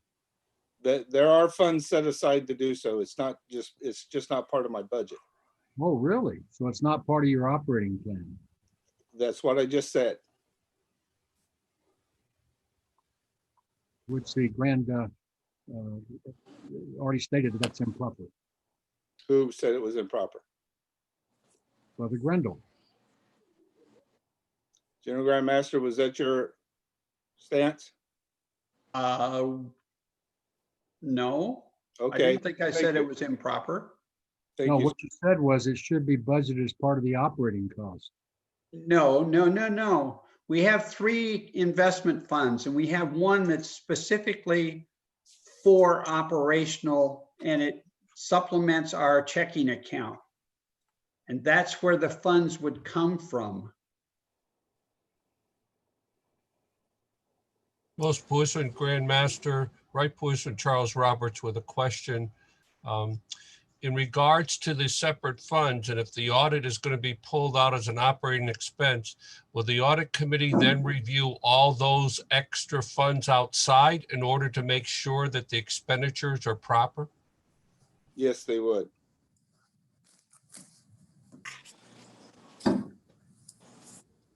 Most Puissant Grandmaster, this is Paul Friend with a question. Why wouldn't we have that as a budget item?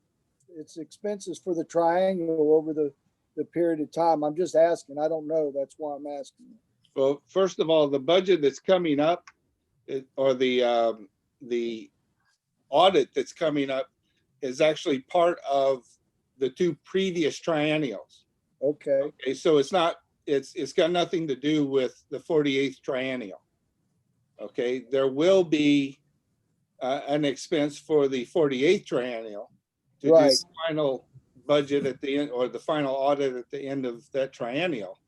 But again, as I've stated, it's not part of the operations, it's part of the triennial. We do, the triennial will be a program, and all expenses related specifically to the triennial, it will be accounted for in that area.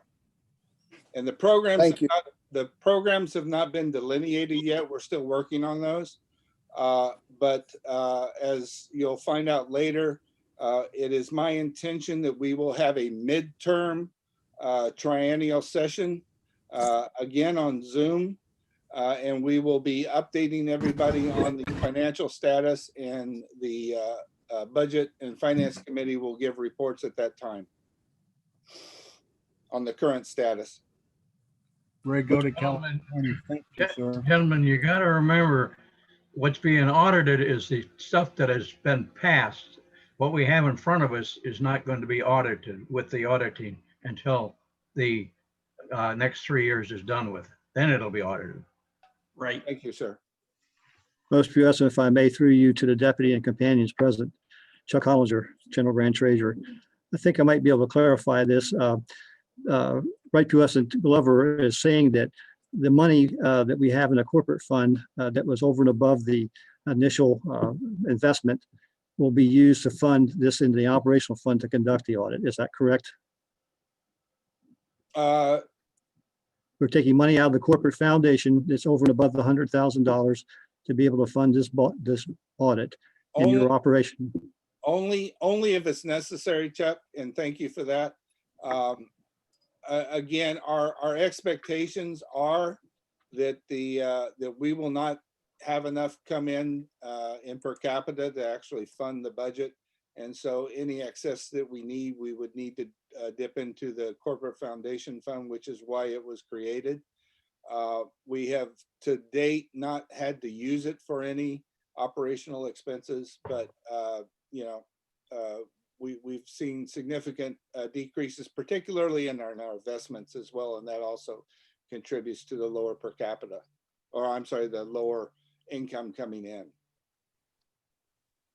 And basically, my per capita is based upon a projected number of members of 35,000.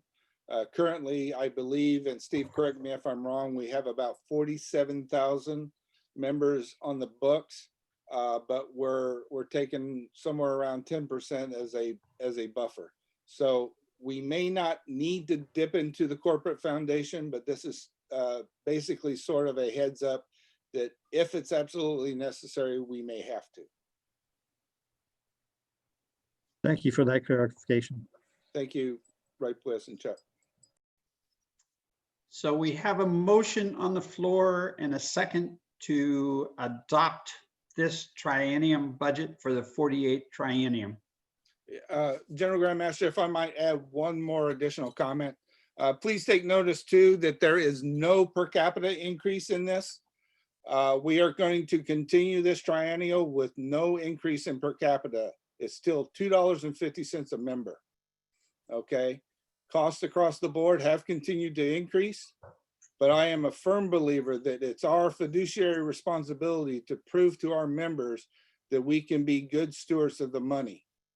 Okay. And that will go through all aspects of not only this budget, but also our operations. Thank you, General Grandmaster. Is there any further discussion? Hearing none. All those in favor, please remain silent. Anyone opposed, please verbalize nay. Thank you. Right Puissant Companion Monty. Yes, General. Hello. George, please mute, George. Yes. Please. Grandmaster, I'm sorry. I'm disturbed the meeting, but I want to discuss about our proposition and the last year in Portugal in European conference when George, and the can we- Romanian companions. Since that Yes. concerns CMMRF, can we hold that till the CMMRF meeting? Okay. Okay? Understand. All right. Thank you. Okay. Oh, and Okay. while I've got you there, would you give me a number between 0 and 9?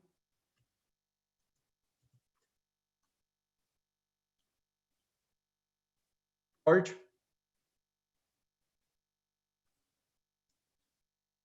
George, would you give me a number between 0 and 9? You're muted. You're muted.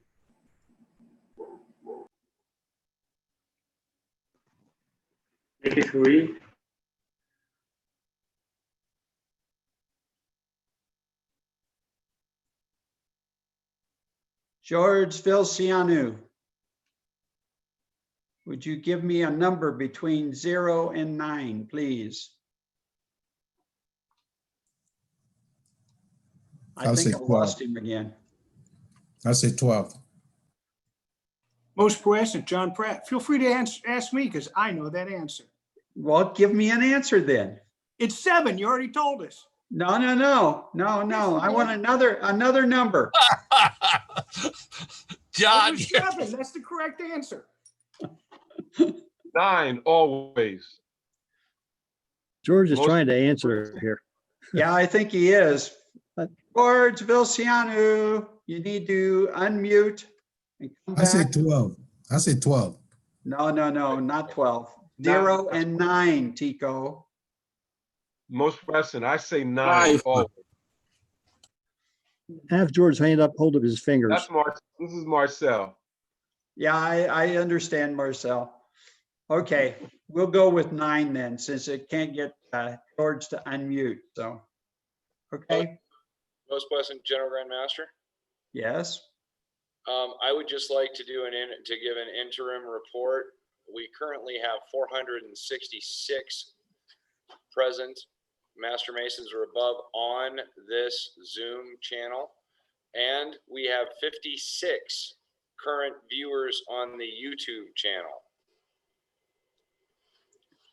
Now we have 466 individual because I'm showing 468 participants. Yeah, it changes every 10 seconds. Oh, There's okay. currently 274 voting delegates, 146 non-voting delegates, and 45, 44, 46 that were not registered.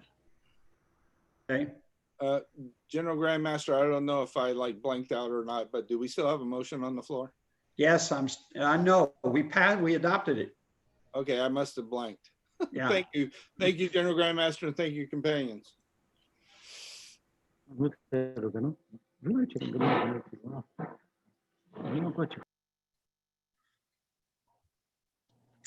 Okay, next order of business is Companion Kevin, could you give us a credentials report, please? Yes, sir. The attendance keeps fluctuating, but we had 325 voting delegates registered. By my last count, we have 274 in attendance. We had 166 non-voting delegates registered, 146 of which are in attendance. We have total registrants 491. Total in attendance today keeps fluctuating, but right now it's right at 464. Okay, thank you very much, Companion Kevin. And that number was 274, you said that we're in attendance right now? Voting. 274 voting delegates in attendance. Okay, which would mean that we need to have 138 for an election to occur. Correct? 137 plus 1? That's correct. Yes. Okay. All right, companions, it is that time. We to conduct the election of the officers for the 48th triennium of the General Grand Council of Cryptic Masons International. And without objection, I will direct the General Grand Recorder to record an unanimous ballot for election of the General Grand Master, the Deputy General Grand Master, the General Grand Principal Conductor of the work, and the General Grand Recorder, since they are unopposed candidates for the office. Are there any objections to that? Most illustrious, can we have most previous, can we have the names again, please? This is take a polling. Okay, the General Grand Master will be Monty Jerome Glover. The Deputy General Grand Master will be William Gene Snyder. They are unopposed candidates for the office. Somebody's got a background, YouTube. Objections to that. The General Grand Principal Conductor of the work will be George Thomas Taylor III. And the General Grand Recorder will be Stephen Allen Balke.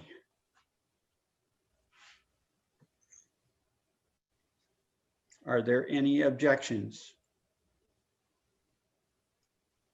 Hearing none, General Grand Recorder, make it so. Yes, most pleasant General Grand Master.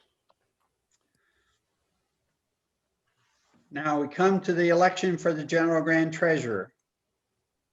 We have two candidates for this. Right Puissant Companion James G. Baum of the Grand Council of California, and Right Puissant Companion Charles McCallum of the Grand Council of Maine. And we have afforded them the opportunity, if they wish, to speak for 3 minutes about their candidacy. And I will call on Right Puissant Companion Baum to be first, if he desires. Thank you, most puissant son. My illustrious companions all, I am Jim Baum, and I am running for the office of General Grand Treasurer of the General Grand Council of Cryptic Masons International. This year is a difficult period of health and political crisis that has affected Masons everywhere. I am raising my right hand in commitment to do my part to deliver strength, firmness, and balance where we need it most. The stability of our General Grand Treasury and a rock-solid leadership within the General Grand Council is a foundational responsibility. We all expect financial security. Without it, everything else becomes compromised.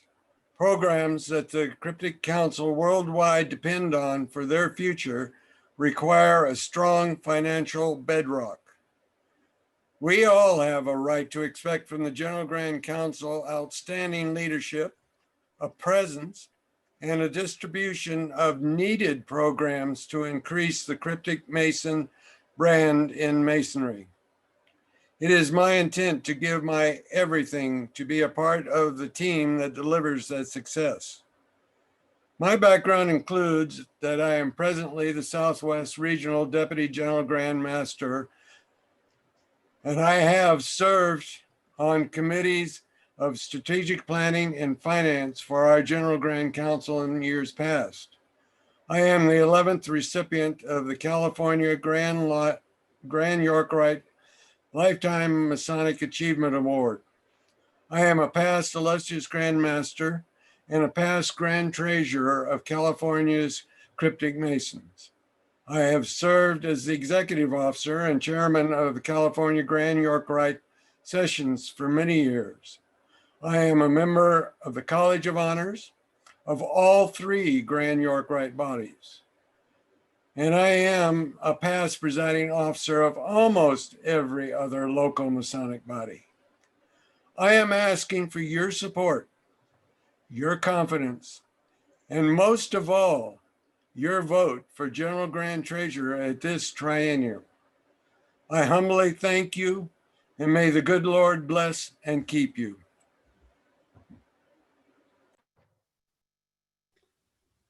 Thank you, Companion Baum.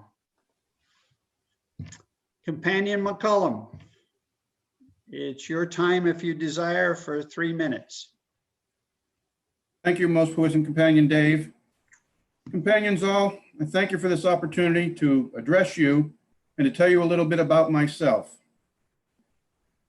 Service has been a big part of my life, starting from my service in the United States Army, my service to my church, where I serve as a lay speaker, I have been a Sunday school teacher, and of course I am the church treasurer.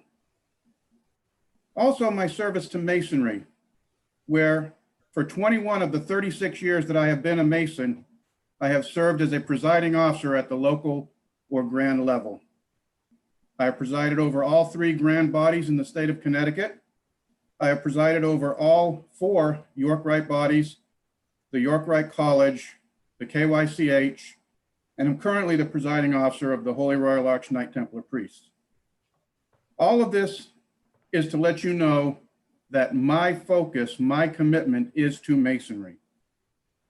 I also would like to let you know that I continue to serve as the treasurer and in some cases the recorder of 6 local York Rite bodies, the Grand Chapter and the Grand Council, the York Rite College, the KYCH Priory. All of this to let you know that I understand the roles, the requirements, and the needs to be your Grand Treasurer. I am happy to hear that this General Grand Council has taken steps to do a full and complete audit to give whoever wins this election a clean slate from which to start. And I look forward with eagerness to continuing to serve in the family of the General Grand Council of Cryptic Masons International. Thank you. Thank you, Companion Chuck. How long will it take to move the non-voting members to the breakout room? Most puissant, if I may, real quick. Jim. We are, thank you, sir. We are about to open the breakout rooms. If you are a non-voting delegate, hopefully we have you loaded properly and you will be asked to join a breakout room. When you are asked to join that breakout room, please accept. If after everybody has moved over into the breakout rooms, we'll do a quick sweep of who's still left in the room. If we do not see a V in front of your name, then we will do a quick double check to make sure that you're not supposed to be in a breakout room, and then we will open up the polling for voting. And then we'll be able to make changes and corrections as we continue to move forward. Hopefully that is clear and concise. Thank you, most puissant. And how long do you think it'll take, Jim, to move them? I'm launching the breakout room right now, and hopefully we will start seeing people make that move. And most puissant Grandmaster, please do not accept if you are asked to join a breakout room. Somehow you have been assigned to a breakout room 4 times and I've had to move you out. Thank you. Oh, did I do that? So yes, please. Most puissant. If you are a voting delegate. Most puissant. Most puissant General Grand Master and Right Pleasant Companion James, may I suggest that you do a 30-second move over to the breakout rooms, which will bring them over and then bring them back. And then anybody who goes to the breakout rooms that does not feel that they should be there, has an opportunity to text Correct. or before we do any voting. Most Pleasant, would that be all right with you? Yes. Unfortunately, with people dropping in and out of the main room, assignments have been dropped multiple times. Okay. I have a question. Yes, Mike. I did notice on my screen that you and Steve Balke do not have a V in front of your name. Why is that? Because we are hosts and therefore we will not be voting. Oh, I see. Okay, thank you. You're welcome. For full disclosure, Most Pleasant, I do have a second machine up and I do have a V in front of that name. Yeah, but you haven't got me on there. That's okay, Steve. We know you're fine. Vote early and often. Most Yeah. puissant Grand Master. Yes, Dennis. I have to stay. I listened to the report on that finance committee, or that duties of the committee on audit, section 404. It says the duty of the committee on audit is to conduct annual audits of the administrative and the financial records of the Grand Council. So how did we get around that and make it only for the triennial? Error. That's all I can say, Dennis. Most puissant General Grand Dennis, Master. it's nobody reading the code. Companions, Would that, Chuck would not somewhat become now a part of the budget? And to achieve that, which we didn't vote on because it's going to do a triennial thing and come out from their money, but this says annual. Most puissant Grandmaster, point of order. We have moved on. We have passed the audit report. We have passed the budget. We are now about to enter the voting. I believe that if there are questions, there is a time later on, but I believe as a point of order that we have passed that and it is not appropriate at this time. And we've closed discussion and voted and adopted the budget. You're right, Paul. Thank you. General Grandmaster, if I may, James Lee David Gordon, I'm not sure how he's listed, just got on recently and he should be a voting member. He's a past illustrious Grandmaster for Hawaii. Chat with David. Did he register in time? I believe he did quite some time ago, actually.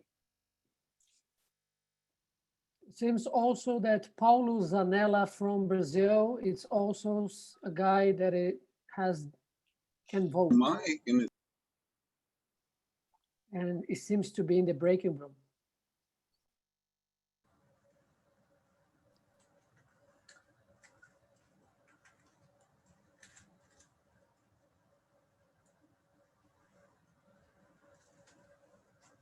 Lee David Gordon should have a vote.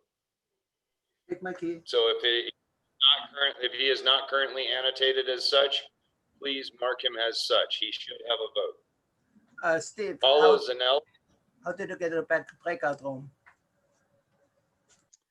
Stu Card is saying that he shouldn't have a vote.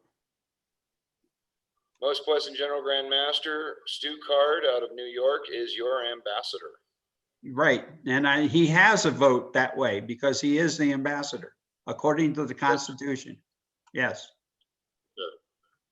Good.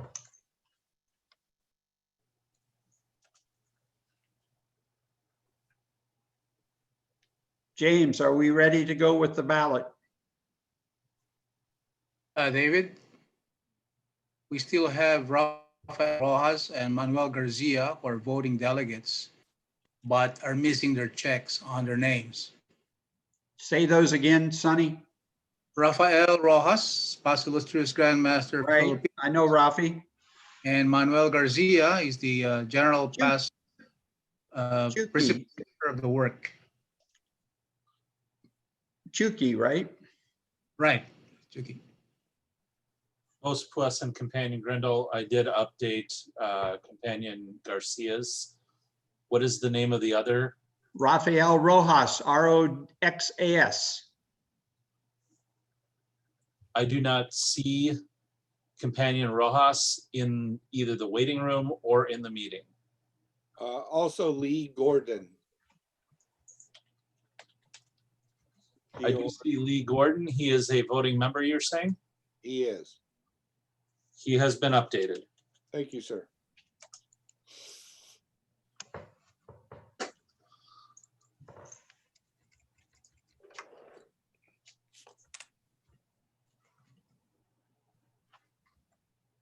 If I may ask, Sonny, is Rafi in under a different name?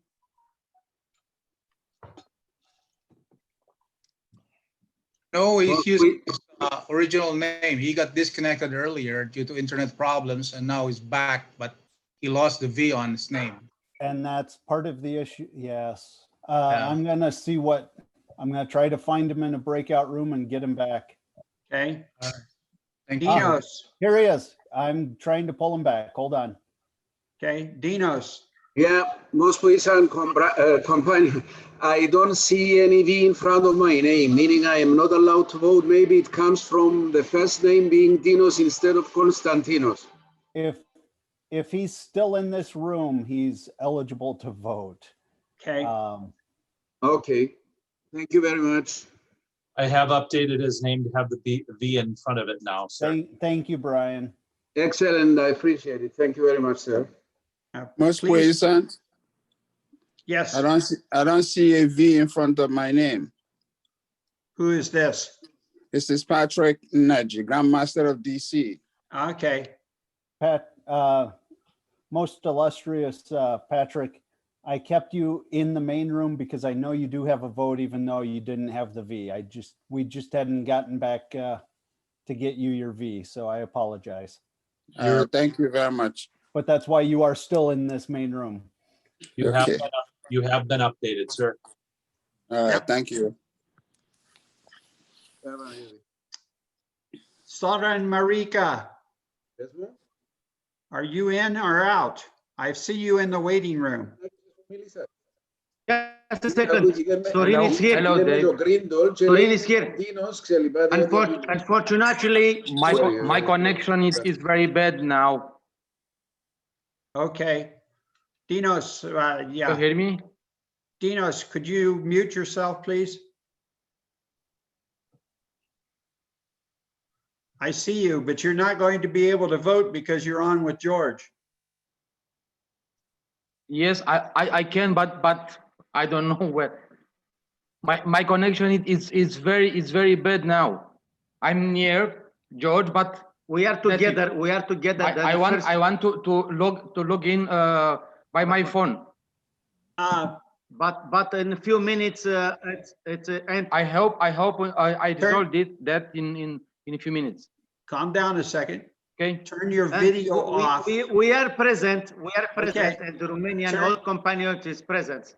Turn your video off. And I, of course. Turn your video off, and that may help. We vote stay connected. everything. Don't worry. Thank you very much. General Grandmaster, I was invited kindly to go to breakout room, and I just returned back with you. Okay. Okay. I made this. You're where you're supposed to be, George. All around. Okay. Companions. Blessed General Grandmaster. Hello, Dave. Most Blessed General Grandmaster. I have an update for Right Blessed Companion James. I have two corrections on the move list. Please take V_George Viniaris. I hope I'm not mispronouncing that badly.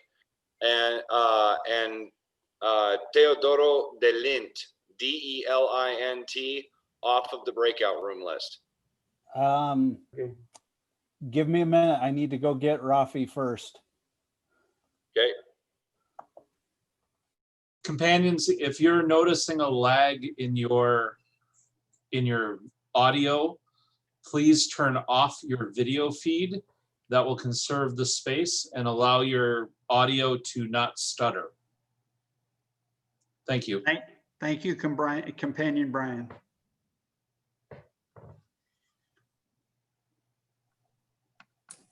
Most puissant Grandmaster Paul Smith, New Hampshire, quick question for you.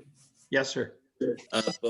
Since we've had a little bit of a delay here since the candidates have stated their intentions, would it be possible for them to, when the ballot is ready, could you just call on them to just identify themselves with their names so that we can have a quick view again of who's who? Or Steve, can you bring up the pictures off the website? Chuck McCullum, you need to brighten up your face. You're in the dark area. Well, we're going to bring the pictures up, Chuck, so. I've always been in the dark. You want me to share the screen, right, General Grandmaster? Yes. Because we can still do the ballot with the two pictures still up, correct? Correct.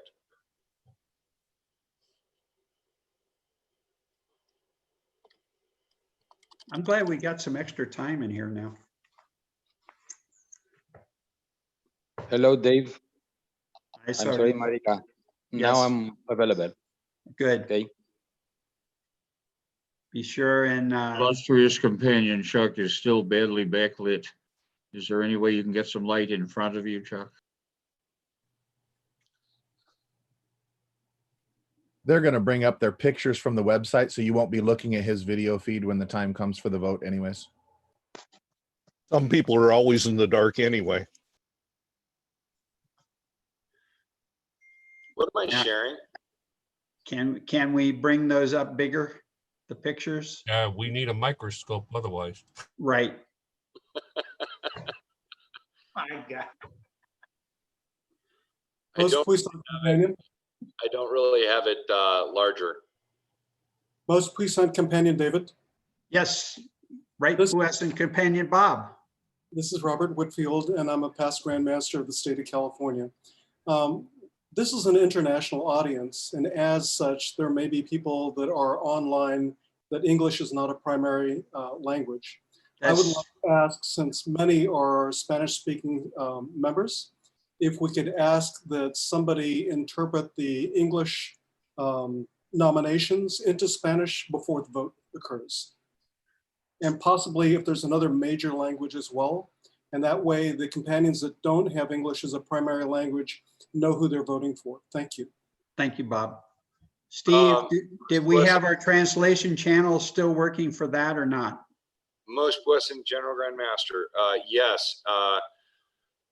Most illustrious companion Bob, actually, if you go to any of the websites, but specifically in this circumstance, if you go to triennial.org, up in the upper right-hand corner, there is a small purple bar that allows for translation into, I don't know, 80 languages.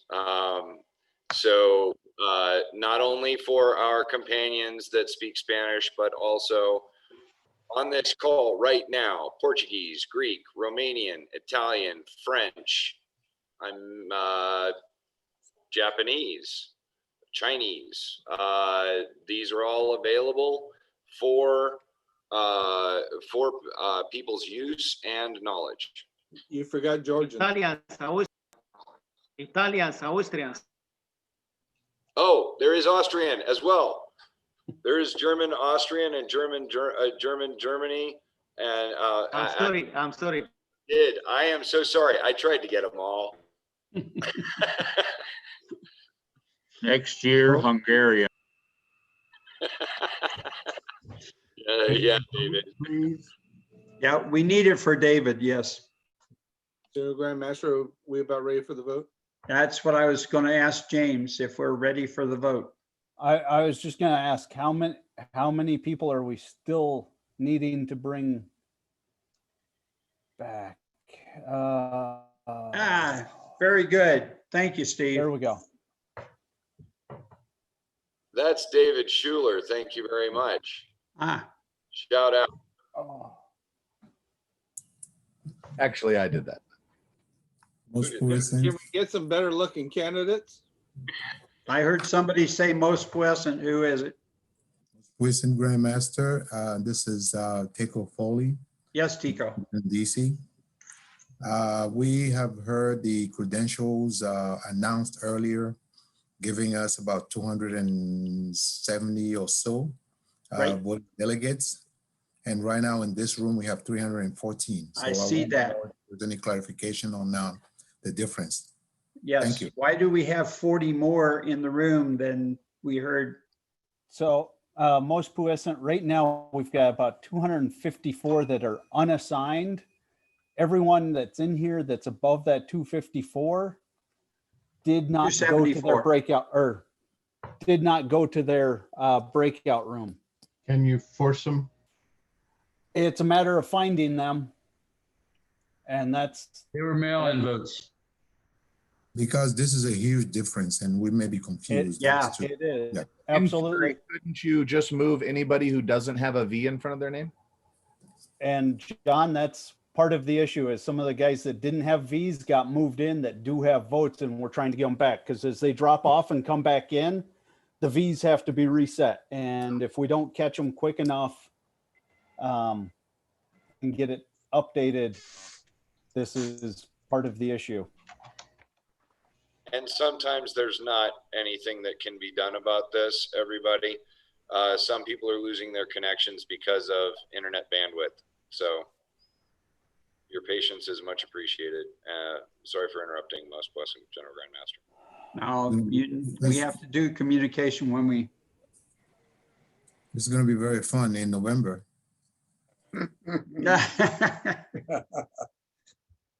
Hey, now I hope we're able to vote before November. Oh, sorry, Tico. Bad Who's Tico. drawing on the screen? Who's drawing on the screen? Who's drawing on the screen? Bridegroom. It's not me. I don't know how they're even doing it. Oh, really? Speedy. Someone took control of the. Someone hijacked your presentation. Yeah. Who put that up? I shared the screen and I don't know how they're drawing on it when it's on my screen, but. Uh-oh. Andrew somebody. There we go. Somebody got rid of it. Yeah. Could we please vote? Well, Jim, we've got to rectify this difference of 40. I'm working to get anyone without a V. I'm going to just start putting them into the waiting room right now. Okay. Anyone that does not have a V. While he's doing that, would someone explain how we vote so that we all have it right? Okay, there will be a ballot come up on the screen and it will have a circle in front of James Baum and a circle in front of Charles McCallum. You will mark one of those circles and there will be a submit button at the bottom. We do have a test ballot, Most Puissant, so they can see it. Yeah, this is a test poll, not a. Oh. There is a test in play. All right, excuse me. General Gary Corder, can I say a few words in Greek? A little bit. A few words to our Greek speaking. Θα εμφανιστεί κάποιο τεστ τώρα, θα προχωρήσουμε και στη συνέχεια θα υπάρχουν δύο κύκλοι, ένα για τον κάθε υποψήφιο, οπότε θα τσεκάρουμε ποιον θέλουμε να ψηφίσουμε και τελείωσε. Thank you very much. James, just a point. There are two companions that are in the breaking room, and it seems that they have the right to vote. I One of them realize. is Paulo Zanella, and the other one is José Roberto. Both of them had problems with connection, and maybe their V on their names was removed. Yep. Correct. Can I have one of the co-hosts swap over to moving anyone that's in the participant list without a V? Start moving those guys into the waiting room for the time being because they did not join a breakout room as requested. Let's get those. I need to know what breakout rooms that they're in right now for the guys that do need to be brought back. Jim, I can't move to a breakout room. You're the only one. No, who you can't. can- Okay. No, I need them to move to the waiting room because right now I can't even, with the breakout rooms being open, I can't even, I can move them to a waiting room if that's what you want. let's How just, can I vote? if they don't have a vote, they should be in a breakout room. I have voting. General Grandmaster, I'm happy to report that 61% of those voting said that we will survive. Good. James, it's Brian. If you can make me a co-host again, I crashed. Excuse us, but I have a vote from the Central America and I can make it. Most present on the test question, I'd like a recount, please. I think C is probably the appropriate answer. No, está marcando, Timor, que no aparece. Steve, check on Ruben Levy from Panama. Most present. Companion and most worshipful Steve. Yes. Can you tell us, we see the percentages, how many people have voted on this test ballot? 165 out of 200, or 184 out of 265. Okay, thank you. No sé ni dónde se vota esa mañana. Ponen participantes, a ver. Ruben J. Levy has been changed. Yes, I see that. Most puissant General Grandmaster, this is Right Illustrious Sean McNorton from New Jersey. Hi, Sean. Yes. Most puissant, we may want to consider also that people may not be in front of their computers, that they went to the bathroom or such, and may be staying in the room with us. Just a thought. Thank you for the thought. And that's. So this is the reason why we need to move everybody that doesn't have a V out. Except everybody with a V, without a V is out, it looks like to me. We're down to 273. We need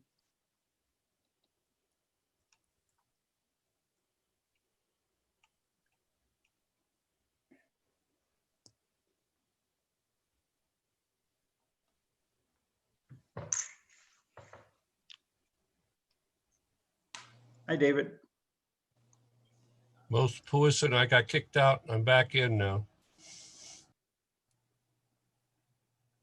Potential reported 274. Now we are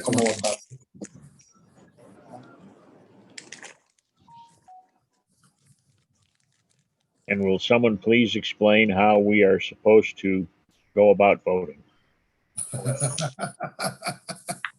You just missed it. Companions, bear with us. We will teach you how to do the voting. Right now, they're trying to take care of this. Just be patient, please. Right, Puissant Deputy General Grand Master. The General Grand Master is currently taking a call. I'd like you to let me know if it's okay to run a poll real quick to do a practice test with the same poll as we did before. Engage. Oh, wait, do I need my hat on for that? Go ahead. Companions, on your screen, you should see a poll and it says test poll in progress. If you do not see it, especially if you're on a smaller device, such as a phone or a tablet, then what you need to do is you need to switch windows because it operates differently. If you're on a computer, you should see the poll in front of you. If you do not, then go down to the little Zoom icon and see if it's in a different window. Once you see it, you should be able to see that you have 4 choices. These are radio button choices, which means that you can only select one. But when you select that one, you are not done. After you have selected that, please go down to the bottom of that window and click where it says in a blue with white lettering button, submit. Then your vote will count. I have 173.60. Steve, Yes. will you also let them know that you're going to have a timer when it comes to these things? These have a timer associated. We are going to keep the poll open for 2 minutes. And I don't remember if I got a message from Will about the timer and his connection, but we intend to have a timer up there. But if we don't, we don't. The polls will be open for 2 minutes. And everybody should be able to do it. Right now, we are sitting at 215 of 259. If you are in the main room and you have not voted, please do so now. Right, illustrious Walkie, please look at your private chat.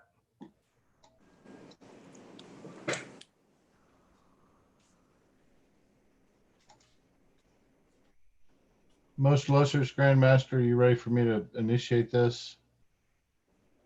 Not yet. Our General Grand Master, most puissant, sorry.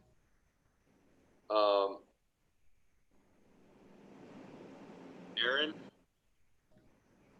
Yes, you don't sir.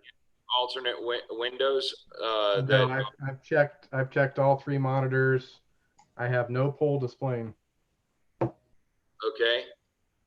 That one was 62% that we're going to live through this. Most puissant, just to do a particular test with, is it right illustrious or most illustrious, Aaron? Most illustrious. Most illustrious, with most illustrious Aaron, I'm going to relaunch the polling. This is not for everybody to do, but I want to check and see if he gets it. Aaron, I just launched it. Do you see anything? I do not. I can send my ballot to Bill Snyder if that'd be helpful. I don't want to hold everyone else up.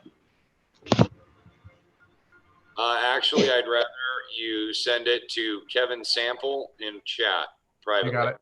I'll do that. Okay, I've released the controls for the voting. Most puissant, I'm turning it over. Well, by your leave, I'm going to stop, and then Kevin's going to run the voting.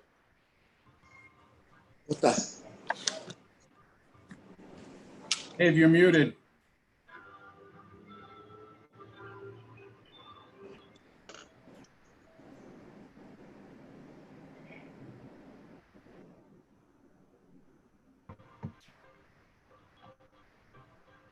Dave, you're muted. Sorry. Steve, I have one in Dave Cussman's breakout room with a V in front of his name.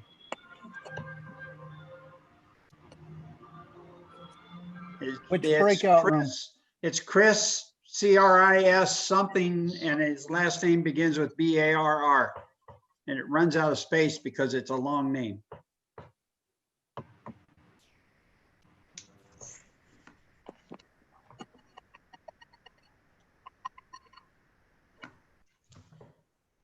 Okay.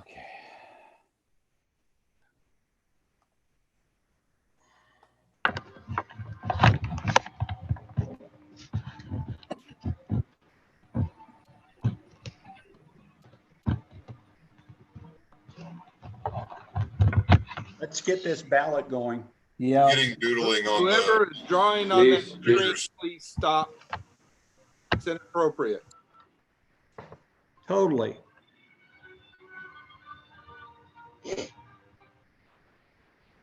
Most puissant General Grand Master, whenever you're ready, let me know. All right. I declare the ballot open for General Grand Treasurer.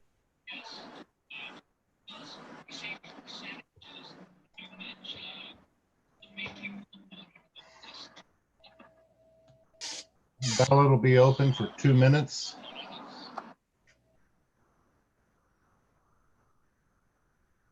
General Grand Master, I recommend we drop the photos right now. Okay. Thank you, John. General Grandmaster, can I just ask where we are on the agenda and how much we have left? I am about to call this to recess so that we can do the corporate meeting in CMMRF. It'll be right after this is completed.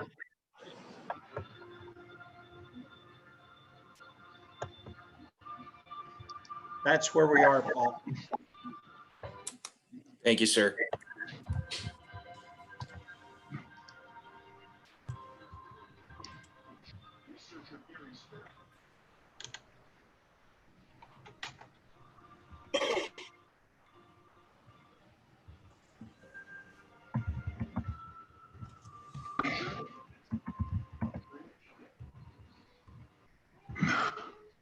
Companions, we have about 40 seconds to the ballot being closed.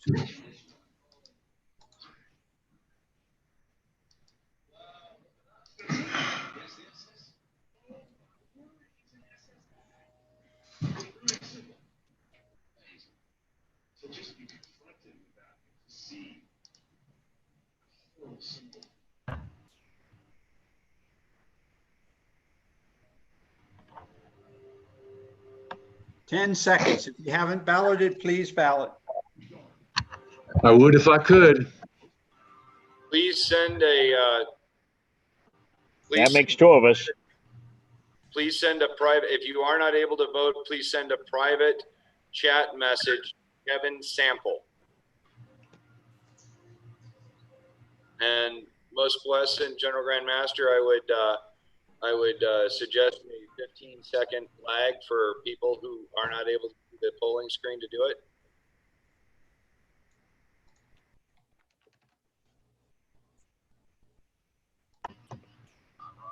Most blessed General Grand Master, I have one external vote, so there are 162 for McCollum and 80 for Baum. I got a report that Juan Manuel is supposed to be a voting delegate, does not have a vote.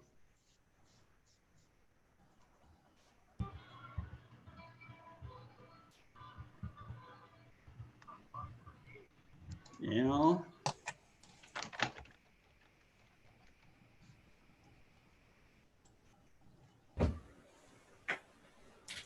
Oh, excuse me, he has no vote and asked to be removed.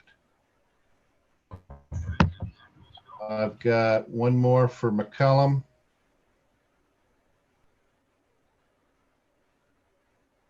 Jim Baum says that he cannot vote. I already voted. Yeah. Oh, Looking at the percentage that is already there. Congratulations, Chuck. yes, most blessed, we do have an election. Thank you. Thank you, companions, for your confidence, and I hope to live up to it. And I haven't asked you if you'll accept yet. Can I have a couple of days to think about it? No. Okay, then I accept. Thank you, Chuck. So I declare the ballot, and I would like to declare the General Grand Council at recess for the purpose of conducting the CMMRF Corporation meeting. And please be sure that Mike Murphy has been allowed in. Most recent, we have now waited for the mail-in ballots. They're hanging out with the swinging chads. No swinging chads here. Typical DC When do maneuver. we come back on, and how long is this recess? The recess is for the meeting, so we will be in the CMMRF meeting until it's completed.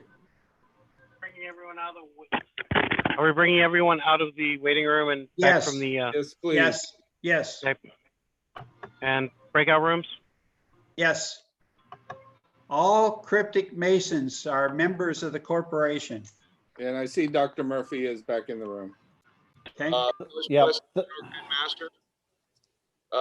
Most Questions General Grand Master, may I suggest that you make an announcement as to the business that is transacted while people have been out of the room so that they are informed?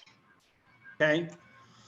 Companions that have been out of the room, we conducted the election for the General Grand Treasurer, and Right Puissant Companion Charles McCallum, Chuck McCallum, lives in Connecticut, but he's a member of the Grand Council of Maine, was elected to be the General Grand Treasurer for the next triennium. Congratulations. And we are going to recess the General Grand Council in favor of the corporate meeting of the Cryptic Masons Medical Research Foundation. Companion, Right Puissant Companion Monty, as president of the board, you're in charge. Thank you, General Grand Master. Again, as a reminder, companions, please keep your microphones on mute to reduce the distractions. I now call the board of the Corporate Foundation for the Cryptic Masons Medical Research Foundation to order. This past 3 years, or aloha members of the Cryptic Masons Medical Research Foundation, this past 3 years have been busy and very eventful for the CMMRF charity and the members of your board of trustees.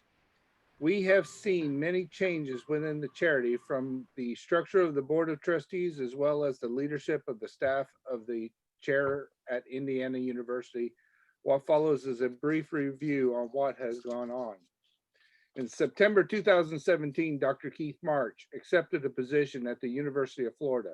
This came as a surprise to all of us, as well as the departure of several of his researchers that worked under Dr. March.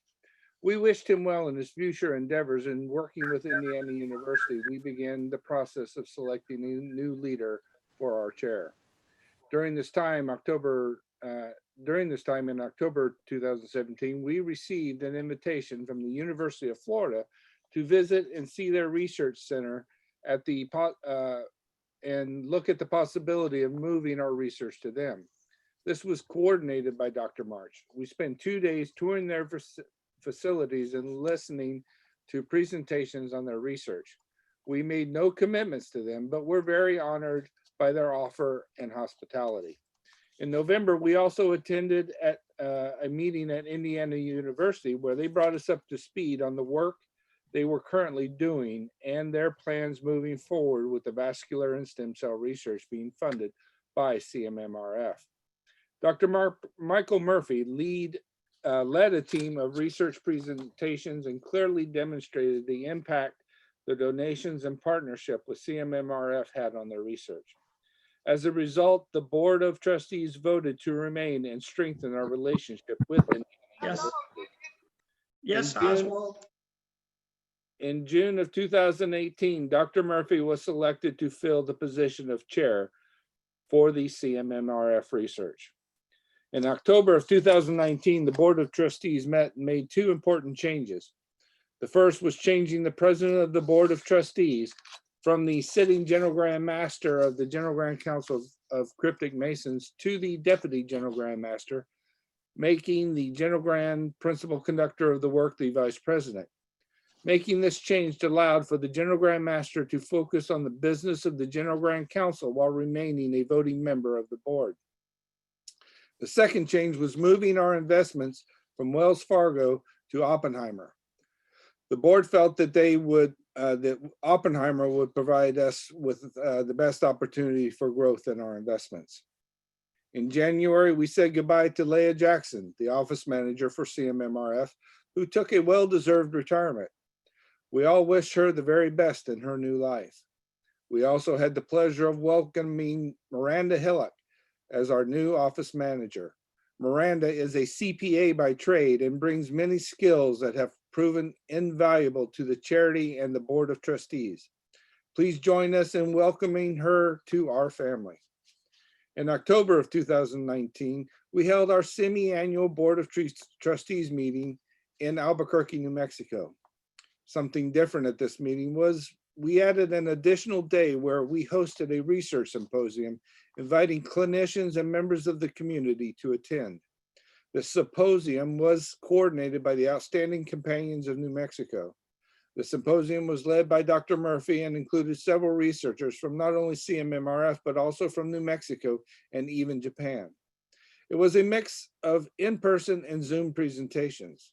While attendance was small, it was very well received and hopefully will be a model for future research and, future outreach into the community at large.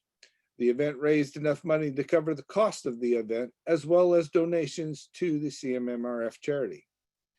What would this triennium be without the challenges of COVID-19?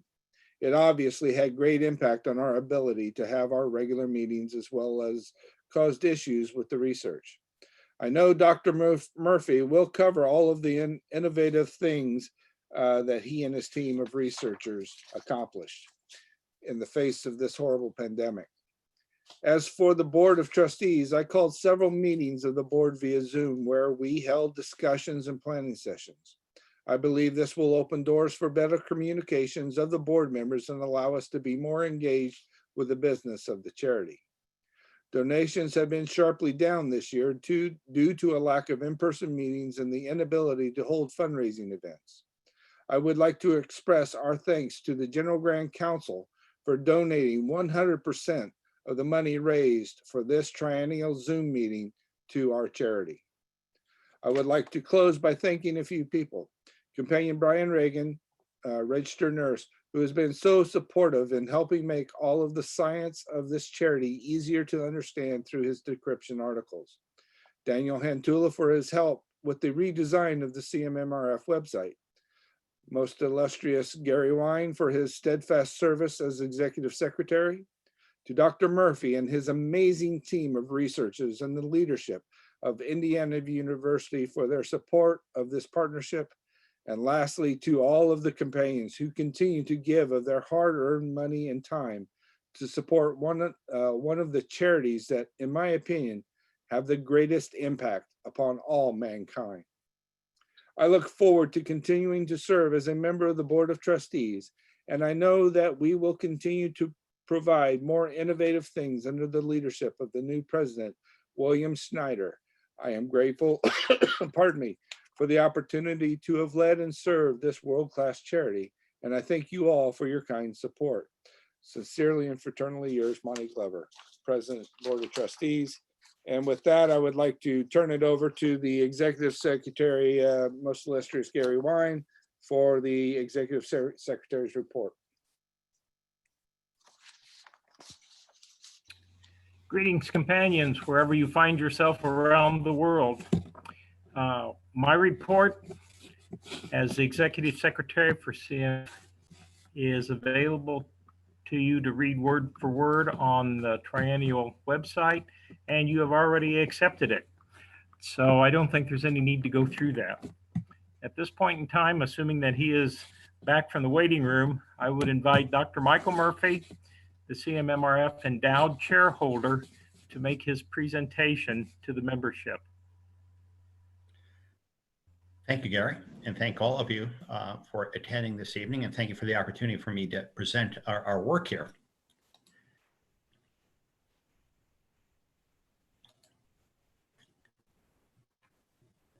Just share the screen.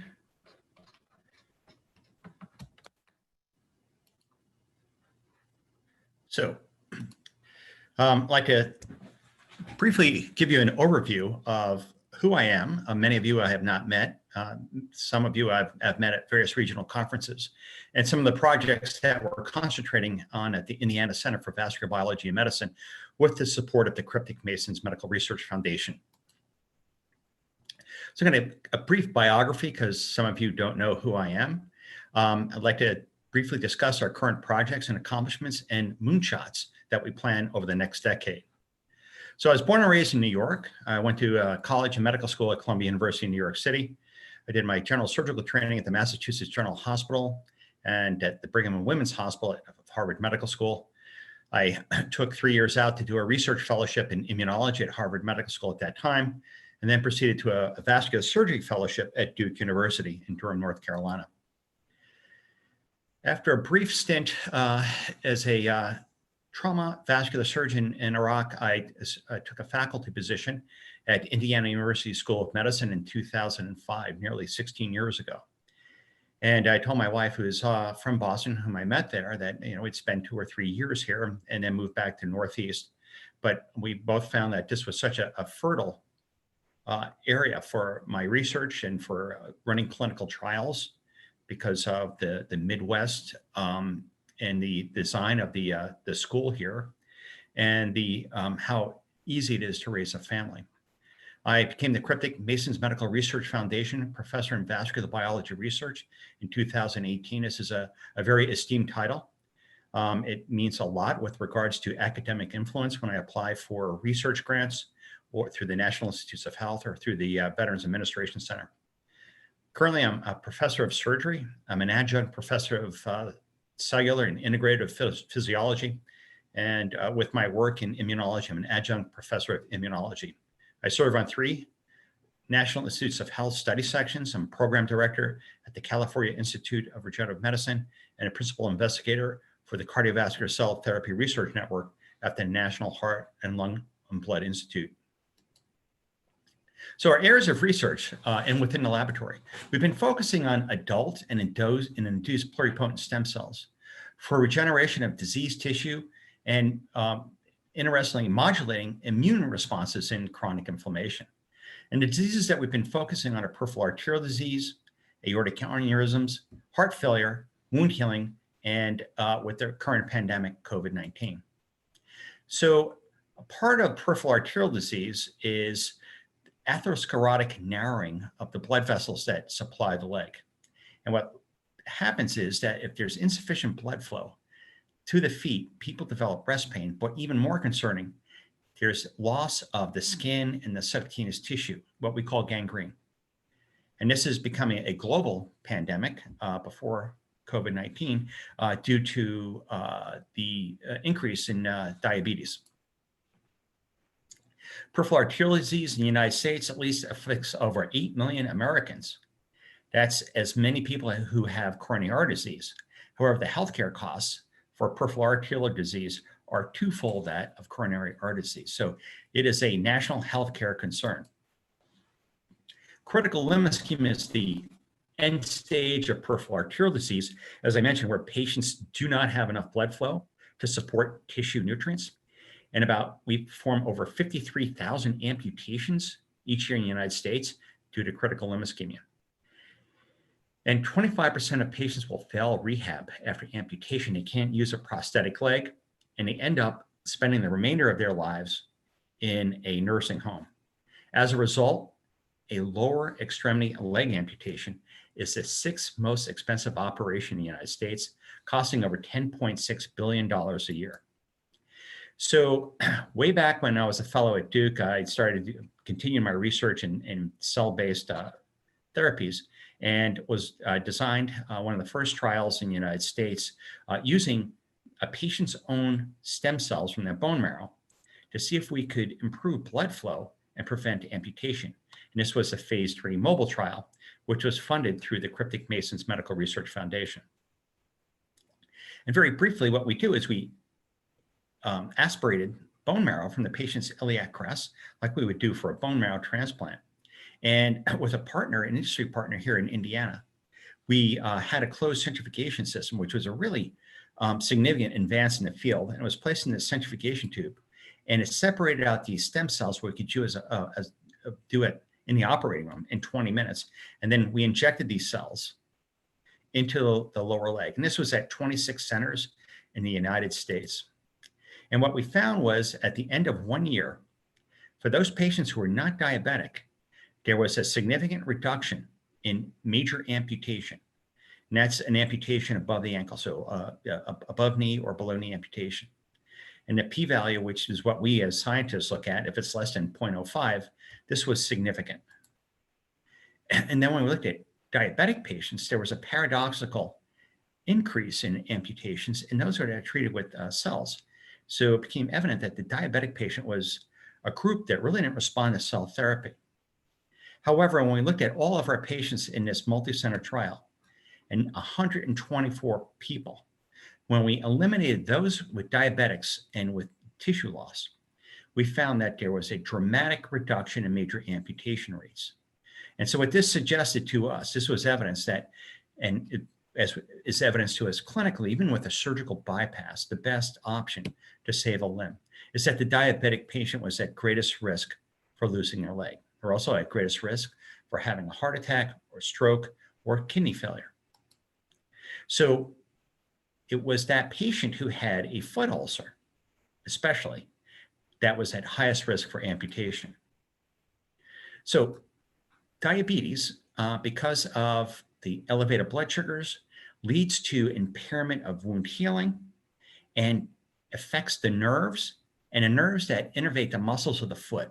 And so there's pressure that's placed, especially on the first toe, right over the first toe prominence, what we call the metatarsal head. So 84% of amputations in diabetic patients are because of this diabetic foot ulcer. And so because I'm the beneficiary of the Cryptic Masons Medical Research Foundation, I can do a pilot study with that funding so that I can acquire data. And this is something I can do within a matter of 4 to 6 weeks because I need to get FDA approval and IRB approval. But with funding, we can do a pilot study of 10 patients, which will enable me to get data that will support an NIH or VA grant. So this was a gentleman. He was a 43-year-old veteran at our VA hospital in whom we injected mesenchymal stromal cells at the base of the ulcer. And this was actually 1 year later. Same patient, a different profile, a different patient with the classic Charcot's ulcer over the first metatarsal head. This was 24 weeks later, completely healed, saved foot. This was a young lady, diabetic, came to us from Louisville, who had this painful ulceration here on her toe. And this was 12 weeks later, completely healed, reepithelialized.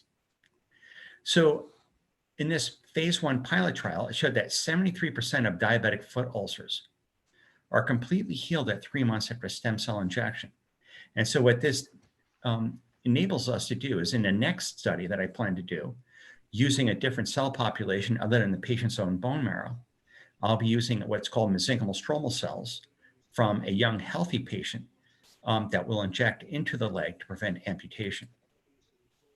So our moonshot is to decrease amputations in patients with diabetes. And this is Dr. Stephen Miller. He's a colleague that's in our laboratory, and he has developed this, what we call the Tally-Ho genetic knockout mouse model. That's a diabetic mouse model, so it duplicates the human condition. And so what we're using are what are called spheroids. And these are aggregates of mesenchymal stromal cells from a 3D bioprinter that we purchased through a VA grant. We're also using what are called induced pluripotent stem cells that are where we take an adult stem cell and revert it back to an embryonic like stage. And then we put it in various growth factors to make it develop into a blood vessel cell. And I'm collaborating with an old friend of mine from Harvard, Dr. David Mooney, who's the chair of bioengineering at Harvard, who is using an alginate hydrogel. It's like a capsule, if you will, that and so we plan to inject these encapsulated cells. This is the capsule itself that contains the stem cells into the leg. And so these are some of the results. This is normal muscle from the Tally-Ho mouse model that we did not ligate or cause ischemia. This is a group that we created ischemia in, but we did not give spheroids. And this is the group that we gave spheroids to. And what you could see is between the untreated group and the treated group that was treated with the spheroids, there is profound regeneration of skeletal muscle. And this is key. It's key. It's very important in all elements of peripheral arterial disease. Patients who have mild disease called claudication, there's fibrosis of the tissue and impairs the ability to walk, but especially with critical limb ischemia, if we're able to regenerate muscle and blood vessels, we could save the life of the patient. And so there's a really, as I serve on various NIH study sections, there's a keen interest in using what the stem cells secrete. And so if we can encapsulate these cells, if you can imagine, you put them in a capsule, and they can secrete their products outside of that capsule. but they'll be protected because they're from another donor. They won't be cleared by the patient's immune system. Antibodies and immune cells can't attack these stem cells, but they can secrete the very important signals that lead to heart muscle regeneration or lower extremity skeletal muscle generation. And so this is an area that we are pursuing very aggressively. We have been selected as a core laboratory for the National Institutes of Health because we were able to purchase what's called the Bushi encapsulator. This is a device that can create these alginate capsules in a process that we can use clinically. And so this is just a very brief picture that we took as we were developing our device. These are the capsules, these encapsulated stem cells, and this is a micrograph. And we purchased this Bushi encapsulator through the Cryptic Masons Medical Research Foundation. So we now, because of your support, we are a core laboratory, a flagship laboratory for the National Institutes of Health for cell encapsulation. Another disease that we're looking at is aortic aneurysm. So in an aortic aneurysm, I'm a vascular surgeon, so this is a disease process very near and dear to my heart because I have to deal with this on an elective basis, but more concerningly, an emergent basis. But what it is, the inflammation, it's a chronic inflammatory process that seems to affect the aorta, which is the main blood vessel that comes out of the heart. And involves the aorta just below the arteries that go to the kidneys. And this is where the arteries that they bisect, if you will, like a road that go to the legs. And this chronic inflammatory process leads to degeneration of the proteins and the cells, and it becomes weakened, and the aorta starts to enlarge. And when it reaches a critical threshold due to hemodynamic pressure, it ruptures. And that is a catastrophic event. A ruptured aortic aneurysm is the 13th leading cause of death in the United States. This is probably underdiagnosed because many people with ruptured aortic aneurysms die suddenly, and they're not diagnosed. They don't have an autopsy. And so it's probably much higher than, the rate is much higher than this. And so when you look at the aortic aneurysm, when you look at in perspective of what we consider to be really significant diseases treated with surgery, the number of liver transplants each year in the United States are 7,000. The number of heart transplants each year are 2,000. But the number of aortic aneurysm repairs each year are over 45,000. So if you can imagine, if you will, you go into the doctor's office, you're somebody who's smoked, you're male, those are the predisposing risk factors. And your doctor said, well, let's get a abdominal ultrasound to screen for an aortic aneurysm. And so you're found to have an aneurysm aorta. It's not large enough yet to repair, which is 5.5 centimeters. But you sit there and you think, oh my gosh, every abdominal pain I'm going to have, my back pain, is it going to rupture? Can I go on an airlines flight? Can I drive a car? It's like my patients tell me it's like having a ticking time bomb in their belly. So a lot of the basic science research that we did in the laboratory through the VA system, looking at patients with and without aortic aneurysms, we found that there was a disruption in what we call anti-inflammatory regulatory T cells and pro-inflammatory effector T cells. So our thought was, if we can increase those regulatory T cells that throw water on the fire of inflammation, can we prevent aneurysm expansion by inducing what we call a type 1 regulatory cell, or for this discussion, a TR1 cell? So again, thanks to the Cryptic Masons, I was able to conduct studies in our mouse models of aortic aneurysm to get what we call proof of concept data. And so as a clinician and a scientist, but more as a clinician, I prefer to take our discoveries from the bench immediately to very safe and well-designed phase 1 and phase 2 clinical trials to treat our patients. And so we designed what's called the aortic aneurysm repression with mesenchymal stem cells, the ARREST-1 trial. And it was a randomized control trial where we looked at patients who had small aortic aneurysms. 36 patients, 12 got plasma light A, which is our placebo. And that's the solution that the cells are stored in. And then we had a low dose group that received 1 million of these mesenchymal stromal cells, which were obtained from a young, healthy female donor. and this is 1 million MSCs per kilogram, 12. And then a high dose group from the same donor who received 3 million MSCs per kilogram. And so we went from 1 year from a mouse study to outpatient treatment here at our VA, and these are our study coordinators. And we can only do this because we had the help of the Cryptic Masons. Otherwise, this would have taken 10 years to do. And so this is one of our veterans. He was the first gentleman to be treated. And so he's here in our ICU, received the stem cell infusion. And initially our study, they would have patients have to stay overnight to be observed because we're concerned about, you know, the effects of the cells. But after treating 24 patients with no effects, it's an outpatient treatment that requires 30 minutes. And so these are our results. Prior to the COVID-19 shutdown, we had 28 of 36 patients enrolled. Our primary endpoint was, and it's called a surrogate endpoint, but I don't want to bore you, but it was the ratio of this anti-inflammatory TR1 cell to the pro-inflammatory Th17 cell at 14 days. And this is a profoundly significant p-value. And those patients that received the highest dose of mesenchymal stromal cells had the greatest response. And so we're going to finish enrollment in the study, but we're writing up the paper for the New England Journal of Medicine because this was, and this is an incredible discovery. And so we're designing also a phase 2 multi-center clinical trial in which we propose to use 2 doses of mesenchymal stromal cells. And this will be a more prolonged study that will look at the primary or the more clinically relevant endpoint in changing aortic size, which would be diameter and volume. And so a young resident in our laboratory, Catherine Leckie, presented this data at our International Vascular Surgery Symposium, and she received numerous awards for this. She also was an invited speaker, which is unheard of for somebody in their residency at the American Heart Association, their international conference in Philadelphia last year before COVID-19. Dr. Leckie was also developing a vaccine. And so this might get a little bit complicated, but there's a high association between aortic aneurysm and people who smoke cigarettes.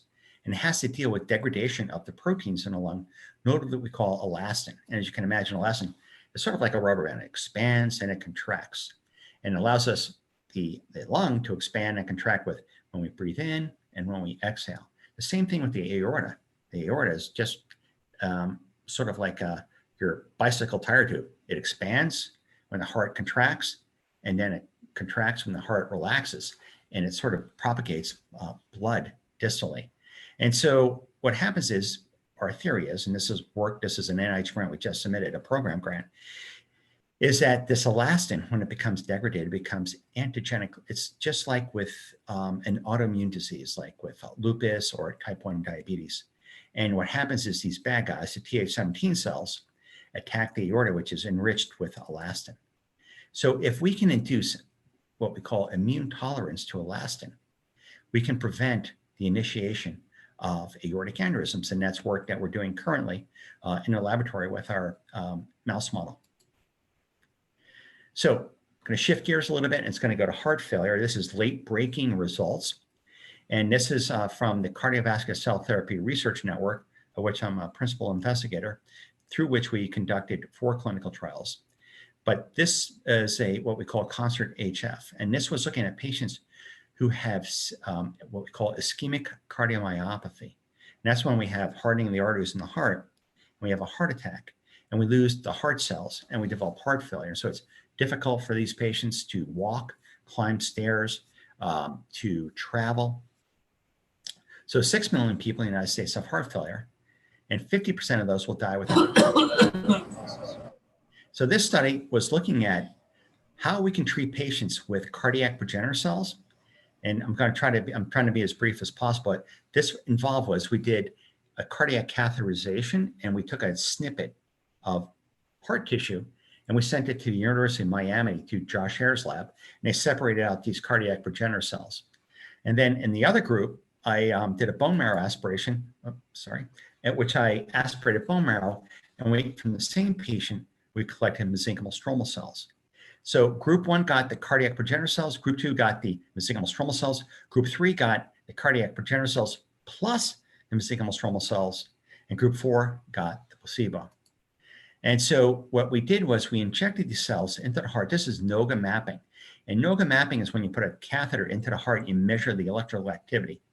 And the lower the electrical activity means that that is an area that's at risk, the red zone, for heart failure. And so we use this, that's where we injected the cells. And so the results, which we just are now writing up, this was the first multi-center trial to assess a combination of 2 cell types from different heart tissues in heart failure patients. There was a significant reduction in those patients with adverse cardiac events, which is described as heart attack, heart failure, death, or stroke, in those patients that got the cardiac progenitor cells. And quality of life, that is the ability to walk, conduct your activities of daily living, was significantly improved by those patients that got the mesenchymal stromal cells alone and the combination of mesenchymal stromal cells and cardiac progenitor cells. And so we are submitting this report to the New England Journal of Medicine. It will be the second paper submitted to the New England Journal of Medicine because of Cryptic Mason's support. So COVID-19, as you all know, throughout the world, really has a significant impact. And what it involves, unfortunately, is this is the alveolus, and this is the working part of the lung itself. And this is the N-terminus of the lung where air is exchanged. And so we get rid of carbon dioxide into the alveolus. That's when we exhale. And we inhale, we put oxygen into the blood where it's absorbed by the hemoglobin on red blood cells. Now with COVID infection, the COVID virus attacks what's called the spike protein. And this is sort of like a portal where it can inject its what we call ribonucleic acid, RNA. And what that does is it reprograms that poor type 2 alveolar cell, and it causes an inflammatory response, and it it explodes. And that causes an inflammatory reaction where there's fluid buildup, there's cell death, and with fluid, you can't exchange carbon dioxide and oxygen, and our patients become hypoxic and require a ventilator. And so these just some images from a CT scan that shows infiltrates from a patient with COVID-19 infection. And this is a work that we did. So when we had to stop the arrest trial, but again, thanks to all of you, we had a stockpile of stem cells in our laboratory here at Indiana University, and we just changed hats and we got FDA approval on an emergent basis to treat our COVID-19 patients. So interleukin 6 is a bad messenger. It's like having a bill from the phone company, the water company, in your mailbox.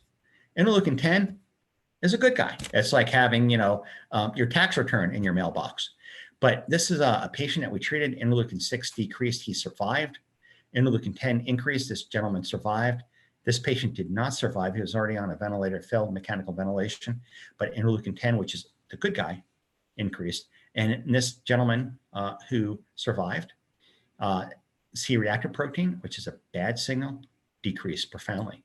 And so based on this data, and with my colleagues at the Cardiovascular Cell Therapy Research Network, about 3 or 4 months ago, we put forward a multi-center clinical trial, which was awarded to assess the effect of multiple doses of mesenchymal stromal cells in treating patients with early respiratory distress. And the data that we were able to acquire, even though there were 20 centers in this grant, Indiana University, the Indiana Center for Vascular Biology Research, the Cryptic Mason's Medical Research Foundation, was pivotal in being able to provide proof of concept data to receive this award. And so our team here at Indiana University is very, very robust. We have many people that we work with. We have 4 study coordinators, various consultants, and we're working with colleagues at Stanford, University of Florida, University of Louisville, and Northwestern University. And finally, I would thank all of you for your attention, but most importantly, for your dedication to mankind and making the world a better place and enabling research. Thank you. Thank you, Dr. Murphy, and thank you for everything that you've done up to this point, and I know that you will continue to do just amazing and outstanding research. please know that you have the total support of Cryptic Masons around the world. Most illustrious Gary, do you have anything next? Thank you, Right Puissant, Monty. Could not end this section of the meeting without an appeal to all those present and who just heard Dr. Murphy's presentation. Companions, I hope you noticed that all the topics that Dr. Murphy addressed are conditions that are appropriate to our age group. This is not particularly for the family down the street, around the corner, the next county or state over. This is especially for us. And I would challenge you. We have been sitting at home pretty much since March. We haven't been going to region meetings. We haven't been going to Grand Council assemblies, and we didn't go to weekend. So I would challenge you to figure out what you would have spent to have done all of that. Keep a third of that for yourself and send a third of that to Cryptic Masons Medical Research Foundation so we can continue to support the great efforts going on being led by Dr. Murphy. Thank you, Mr. President. Thank you, Gary, for not only your request, but also for all your hard work. And also to Miranda. I don't know if Miranda's watching via Zoom or not. I hope she is. But we really appreciate all the hard work that she's been doing. I also want to take a real quick moment to give a shout out to all of the hardworking people that are helping put this meeting on. We've called them the credentials meeting, but it's more than just credentials. You know, you've got James McNeely, Brian DiMatteo, John Miller, Kevin Sample, Steve Balke, Alan, and Alan, I'm not going to say your last name because I'll butcher it, Will Highsmith, and several others. And without their help and assistance, and of course also the General Grand Master, this would not have been possible. And with that, I would like to begin and open up the meeting for election of the at-large members of the board. For the members, one thing that was left out by my oversight in my report was we did make a decision of the board to actually expand the board members at large positions to 4 and to designate one of those positions, the new position, to be someone from an international jurisdiction. Currently, there were only 4 people that announced that they are interested in serving on the board. They are currently Most Illustrious Companion Paul Friend, Most Illustrious Companion John Ridenour, Most Illustrious Companion Joe Rouse, MD, and Illustrious Companion Rafael Sonaget, MD from Brazil. There were no other people that were nominated or self-nominated, and therefore, if there is no objection, I will declare these 4 nominees to be elected. All those, are there any objections? There being none, I declare the 4 nominees, Paul Friend, John Ridenour, Joe Rouse, and Rafael Sonaget, to be elected. Congratulations. Mr. President. Yes, sir. There was a question which would, I think we actually have some information and an answer. Most Illustrious Pratt, John Pratt, asked, can we perhaps get a copy of the presentation? This would be a great way to advertise.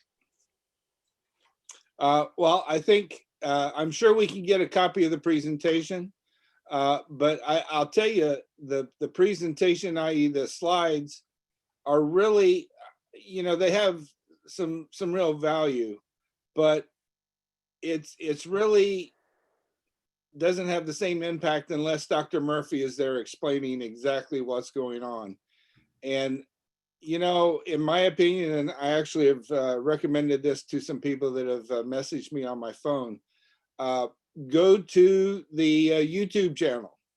It'll be up there on that YouTube channel. You'll have to skip over all of the other fun stuff that we've done up to this point. But his entire presentation is going to be there. You can share it with friends and family. You can share it with colleagues.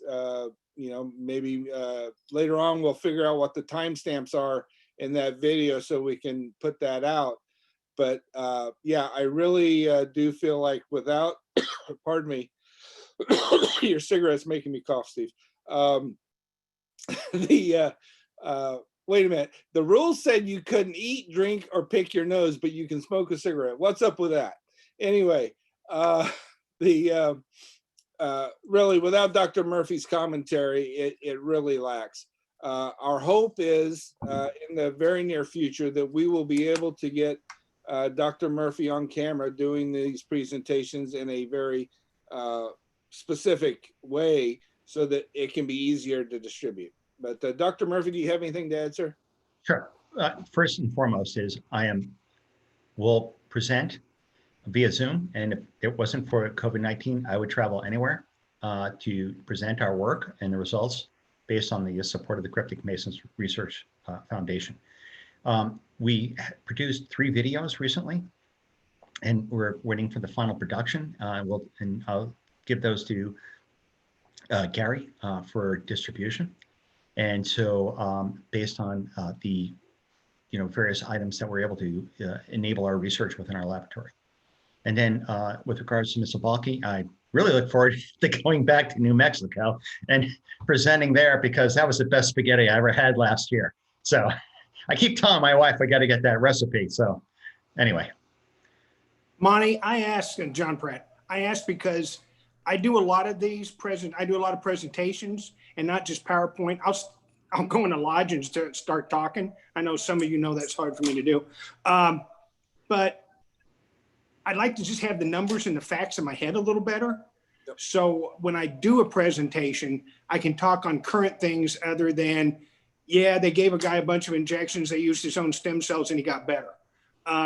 That's the reason why I asked for it. I'm not going to go out there and butcher it, but a lot of times I do this when I don't have access to the internet or to make a presentation like that. I've even talked these things at farmers markets when we've had booths up. So anything I can get from you, Dr. Murphy, would be wonderful. Thank you.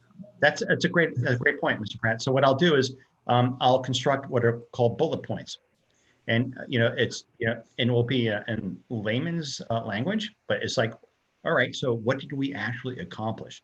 Because it is a little bit circuitous in my presentation.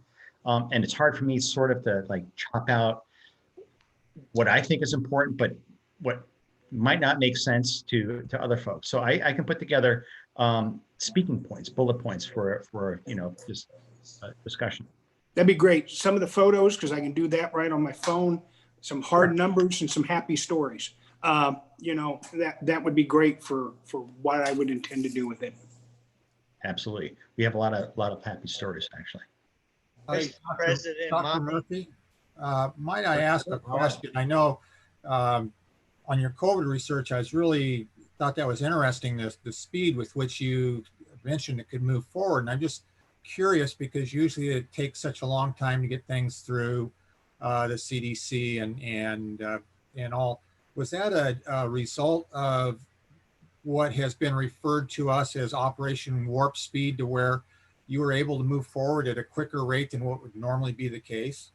So, Mr. Daisy, and so this is where, this is why your foundation is so important, because on the background that we had with the mobile study, there's another clinical trial that I'm conducting through the NIH with amputations using the single stromal cells. The data that we had from that arrest trial, which was from the VA, we had excellent safety data. And because of that, the Indiana Center for Vascular Biology has an excellent reputation through the Food and Drug Administration. So what I was able to do was called emergent approval on a per patient basis. for those patients who had failed plasma treatment or various other medical treatments, and we were going to treat with cells. And literally within 24 hours, we had approval. And I have a great team of study coordinators. And that's why I've been here for 15 years. For me, Indiana, I've looked at jobs elsewhere, at Stanford and back in home in Boston. There's no other place that I could do the clinical work, which is what's important, is actually treating patients. We do all the mouse research you want, but you need to treat patients. And we can do that very easily here at Indiana University.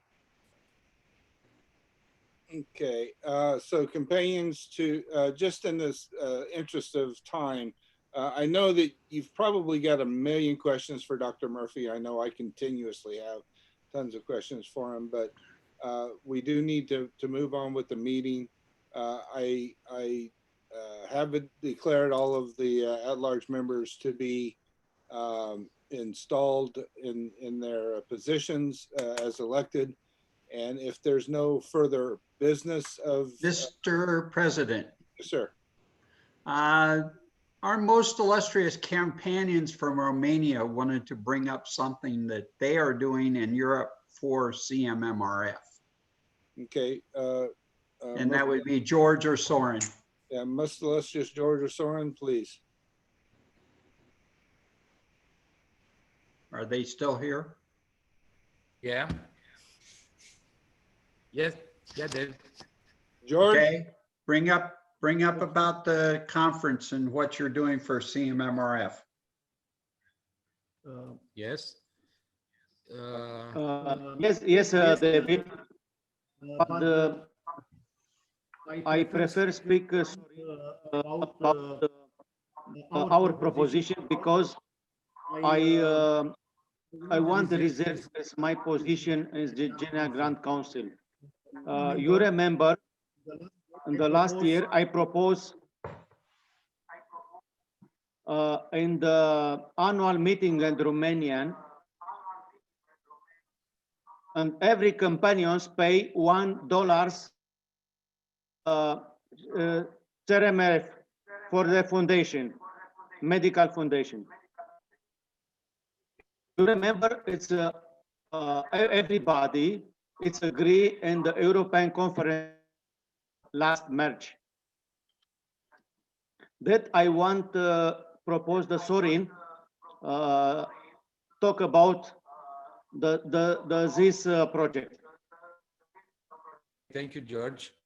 Okay, thank you, George. So, if you remember, 2 years ago in Lisbon, we proposed and approved that to don $1 for each companion to foundation, and in this year with last annual return we pay this amount. Yeah. And now I propose, if you agree, of course, to extend the proposal of General Grant Council. Thank you, companions George and Soren, for everything you're doing.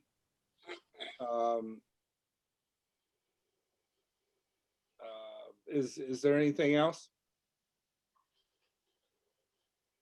Okay, if not, most illustrious Gary, do you have anything else to add before we close? Nothing here.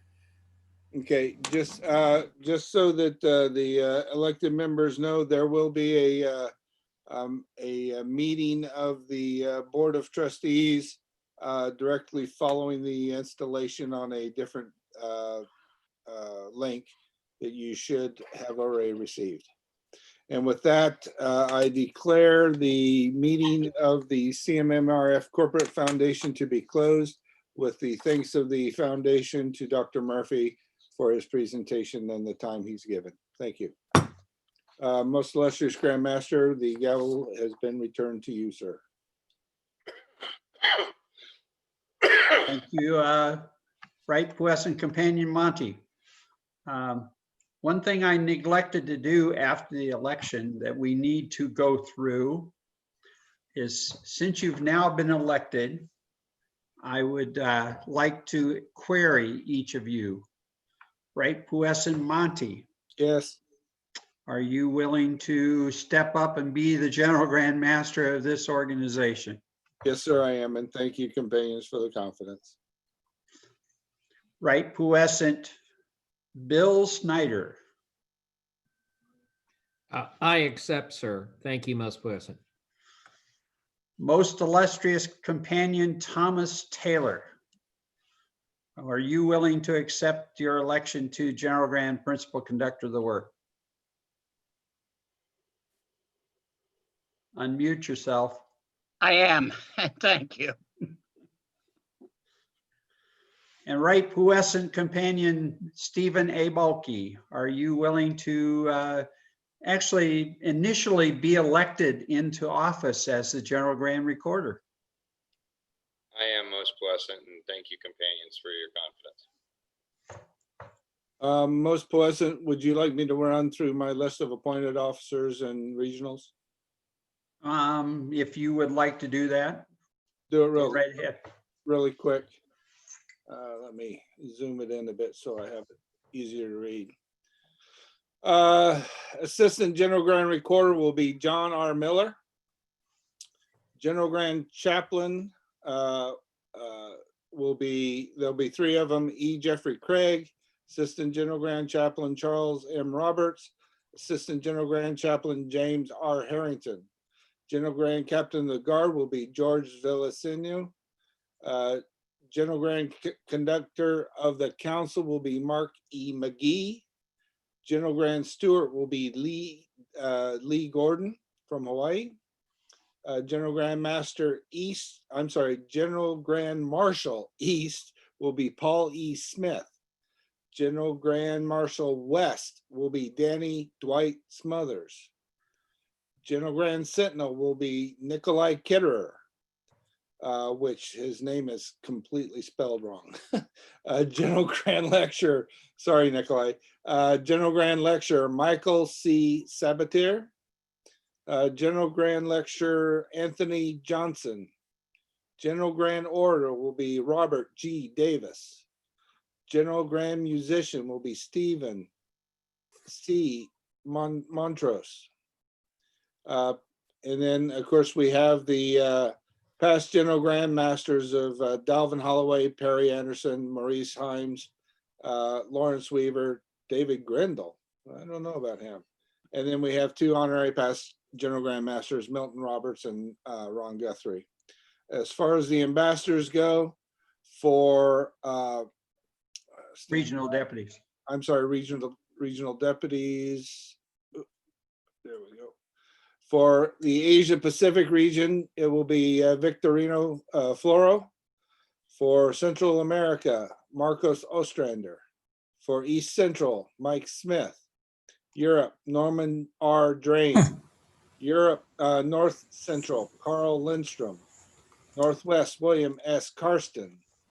I'm sorry, Northeast North will be William S. Karsten. Northeast South will be James B. Walsh.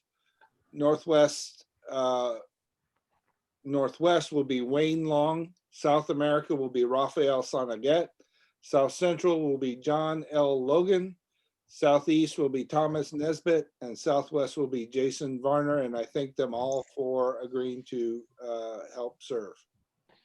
Thank you, Grandmaster.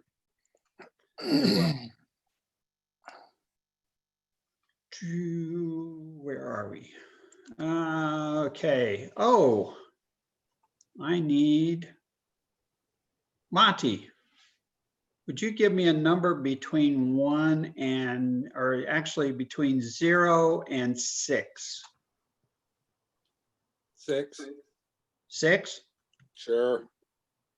Let's see. Let's refine that. I think I was in error there. I think it needs to be 0 and 5. 2. 2? Final answer. 2. Okay. All right. Thank you. Is there any other new business? Most POS, this is Paul Fran. that board meeting tonight, I have not received a link for the Zoom meeting for tonight. Yeah, I was looking for it too. I haven't seen it either. I thank you for bringing that up, Paul. Thank you. I just wanted to bring it up because I was trying to find it as we were speaking. Yeah, and I haven't seen it yet either. Thank you, Paul. Steve, do you have any insight on that? Actually, I'm gonna redirect. James, can you go ahead and send that to me, Gary, and Monty, and one of us will make sure it gets out to the board?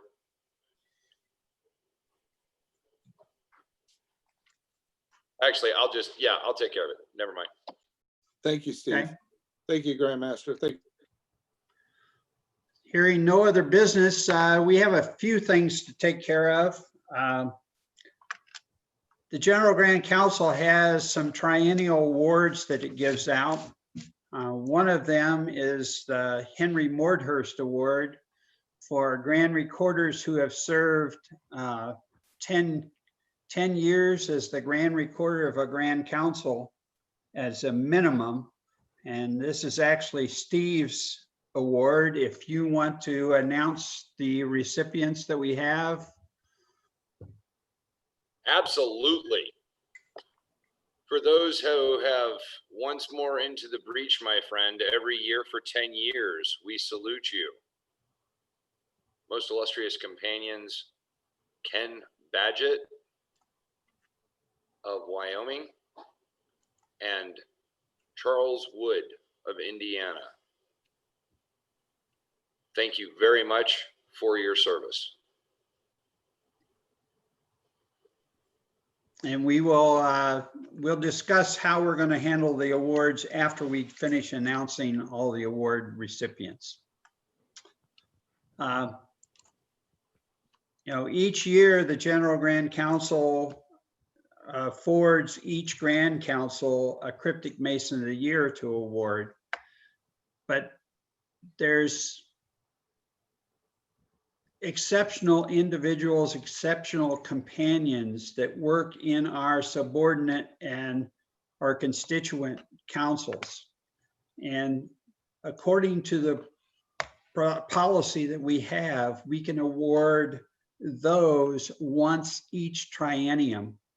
And we have awarded one to Companion Winston Chen of Taipei Council number 1 as a Cryptic Mason of the Year. And that medal has already been sent to Taiwan. And I haven't heard from Jason if it's been presented yet, but we know it's been engraved, so it's about time for it to be presented. The other award that we give each, well, how'd that happen? Oh, there we go. Each triennium is the Columbian Award, which, as the New York companions know, the Columbian Award medal is named after the first council, which was Columbian Grand Council number 1 of New York, which was founded in 1810. And so we give out 1 per region and 3 at large per triennium. And the recipients of these are as follows. For Africa, Mark Adote of Togo. Asia Pacific, Evaristo A. Sunny La Vista, the Philippines. Central America, Oswald Hernandez Huerta of El Salvador. East Central, Ryan Grote from Michigan. Europe, Joan Carvalho, Portugal. North Central, Peter Misko from Wisconsin. Northeast North, Stuart Card of New York. Northeast South, Mark Irwin of Delaware. Northwest, Richard Rowell of Idaho. South America, Alejandro Mita from Peru. South Central, Kevin Sample of Missouri. Southeast, C. Danny Wofford of Georgia. Southwest, George Wheel of Arizona. And the three at-large ones are, well, these three are pretty special to me, but they also do a lot of good work. And one is Thomas Nance from Wyoming. The next one is John Logan from Oklahoma. And the third is my Masonic dad in California, James Baum. And those are I believe it's 16 Columbian awards, Columbian medals for this triennium.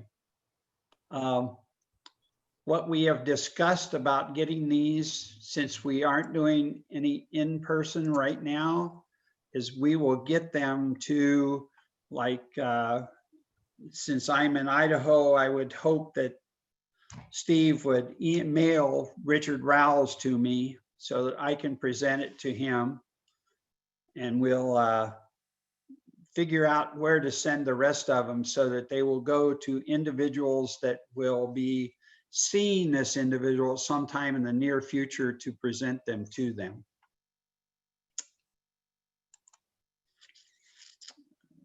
Don't do that yet. And we give out one gold award or a merit award each triennium. And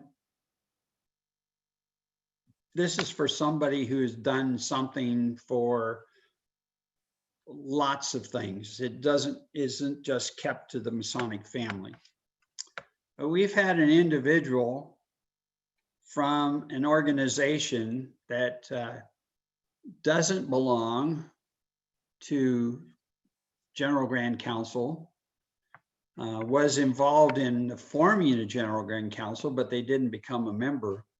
And he's put out a lot of effort over the last 12 years in keeping our Cryptic Freemason magazine going. And I am awarding this to Most Puissant Companion Richard Epler. So if you see Dick Epler, tell him thank you for us for all the hard work he's done on putting out the Cryptic Freemason magazine. Now, I'm going to share a screen here, see if I can get it to come up. There we go.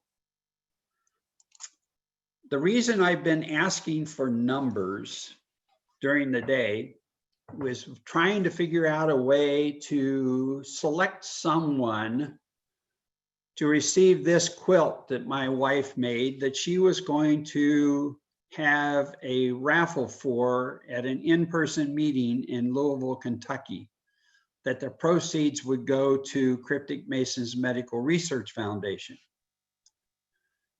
Well, we put a registration fee in that was going to go to Cryptic Masons Medical Research Foundation. So everybody that registered had a number that was assigned to them when they registered. And so the numbers that were asked for were to pick one of those registrations to be the recipient of this quilt. And it just so happens to that registration number 297. And if I look in the table of the registrants, that corresponds to most worshipful and most, actually, see, Bill Gerard, are you a 4-star? Are you still here? Wait, who let him in? He's a 4-star, David. Yes, he is.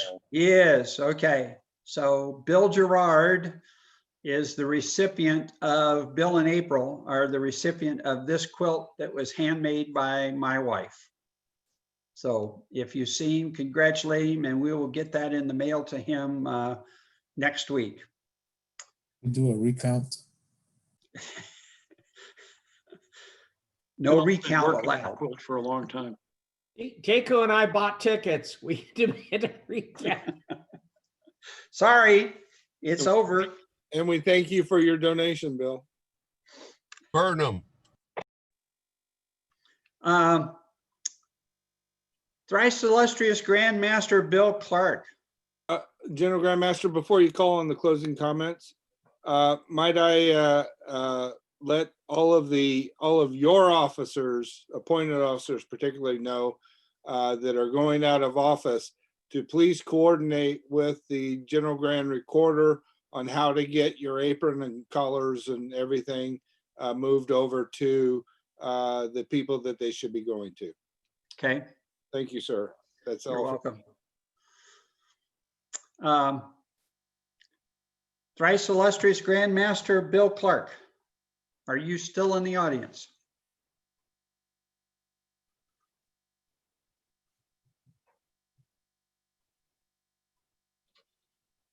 I thought he was. I don't see him on the list. Did I lose him? There's no CLs in the list. I think having mixed up or something. Was he on as Clark? I mess his name up. Cook. I'm sorry, Cook. Bill Cook. That's my fault. Had Clark in my brain somehow. So William Cook. Good evening, sir. Good afternoon. Good How are evening. Would you like to share some remarks with us, please? Yes, sir. Mine seems like my internet connection is just a little bit unstable, but I just want to say to the membership of the General Grand Council of Cryptic Masons, we thank you for your invitation to be with you today. These are some difficult times we are living in right now. We're blessed with this new technology, seems like. These virtual meetings are the new normal right now. And I'm glad that we had the technology that even though we're separated by distance, you know, and the pandemic, we're still able to fellowship and strengthen our fraternal ties. So I just want to say thank you again for the invitation.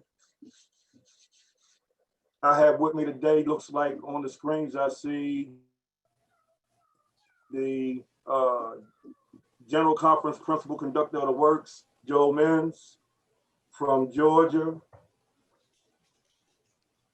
The junior past thrice illustrious General Conference thrice illustrious Grandmaster, Reginald V. Tolbert. And I believe the General Conference Deputy Master was on the call. I don't see him right now, Fred Joyner. We're all just glad to be here this afternoon. Most illustrious companion Glover, congratulations on your election and ascent to the General Grandmaster seat. We look forward to working with you in the coming years. I'm in the sunset of my administration, but I just encourage you to pray for strength and knowledge and wisdom, understanding, and I think you'll have a great tenure in office. Thank you, sir. Thank you. And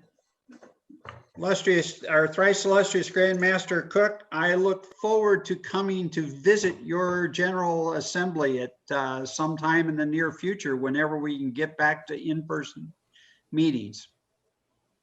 We certainly will look forward to having you. It'll be held in North Carolina this year, the end of April, beginning of May. I'll get the invitation out to you. Thank you very much. Finalize the location. Thank you Yes, very sir. much. Now I would like to call on a good friend of mine, and I would like to have Most Worshipful Brother Stephen L. Hall, the Junior Past Grand Master of the Grand Lodge of Idaho. If you would honor us with a few remarks, Steve.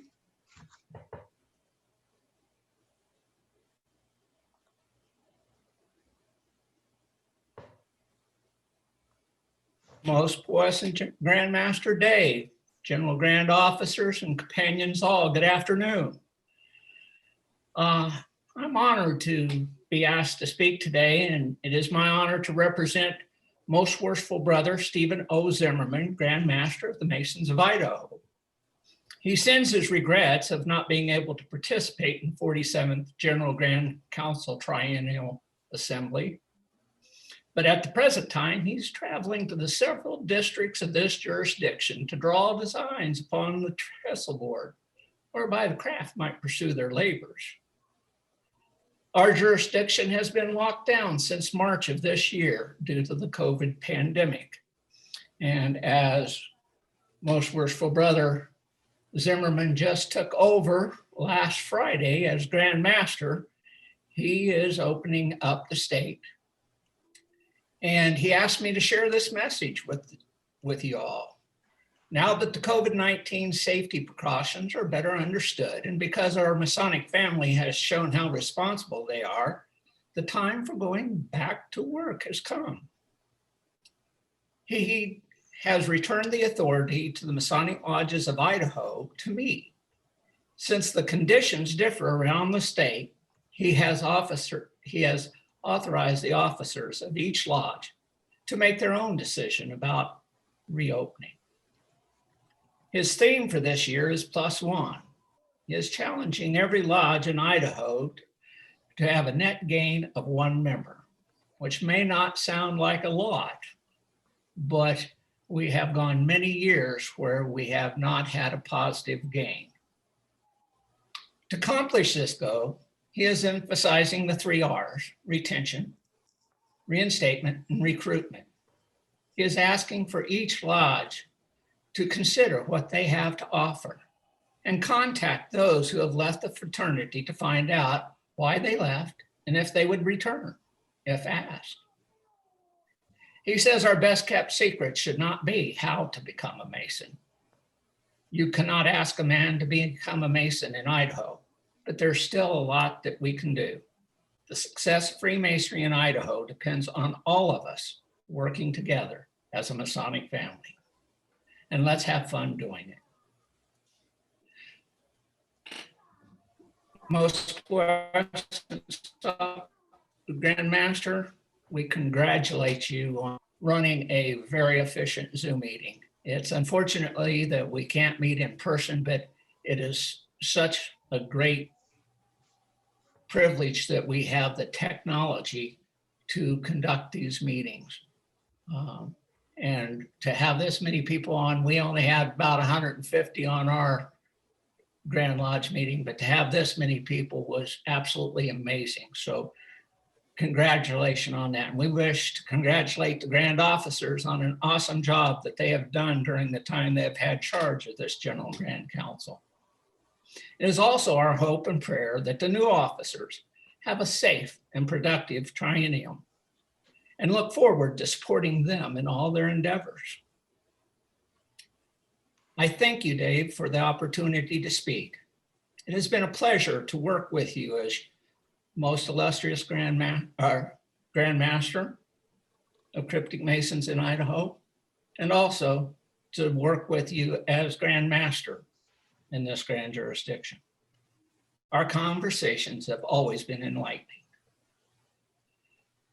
To the companions, may each of you remain safe during these trying times and travel safe. Thank you. Thank you, Most Worshipful, and I look forward to seeing you again. I saw Most Worshipful Steve Wednesday night up here in Hayden, Idaho at the 12th and 13th district meeting, which was nice to have our first in-person meeting in Idaho in 6 months. So thank you again for your comments and thank you for your compliments, and have a safe journey to you also. Thank you. Most Worshipful Brother Gary Graham. Would you like, oh, nice setting, Gary. Would you like to please offer us some comments too? Yes, sir, I would. Most puissant General Grand Master, I congratulate you and the illustrious brothers chosen to govern the General Grand Council of Cryptic Masons International. As I watched today, the thought occurred to me that there is more than 1,000 years of collective Masonic experience among this group. I'm honored to have been able to witness it. These gatherings are the silver lining of the COVID-19 pandemic, which has allowed and taught us to gather across the globe like never before. This piece of the experiment remains. I do find it curious that the newly chosen leader of the Cryptic it's well known that if you can't handle the truth, don't ask Monty. To say he is direct is a little bit of an understatement, one trick that I hope you'll never lose. On a personal note, I have to say that I'm extremely proud to see our local Hawaii brothers stepping up to the responsibility. I know that over the next 3 years, you will bring success, and that you will spread some of the aloha masonry you taught me throughout the world. Make akua e o opona mai ke I aku. May God bless you.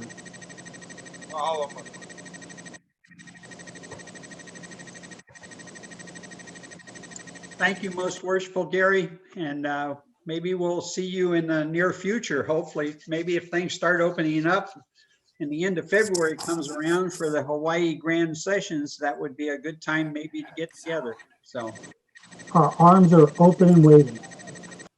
thank you. Come on. Does anyone have any other comments that they would like to make before I close this? Yes, most puissant Grandmaster Chuck Hollinger, General Ranch Treasurer, passed. It has been a pleasure. Not yet, but close. It's been a pleasure working with you the past 9 years and the Grand Line, and I really appreciate the opportunity for all the companions to give me the opportunity to run and work as a General Grand Treasurer for the General Grand Council. And I really appreciate the camaraderie and friendship that has been developed over these past 9 years. And I look forward to working with the staff of the new General Grand Council for the next triennial.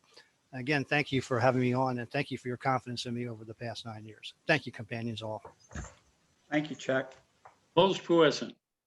Yes.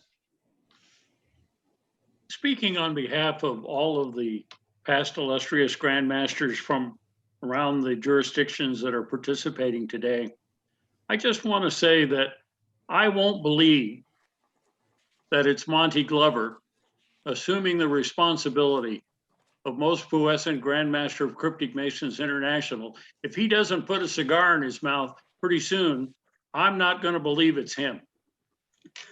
He's in the house. He doesn't smoke in the house.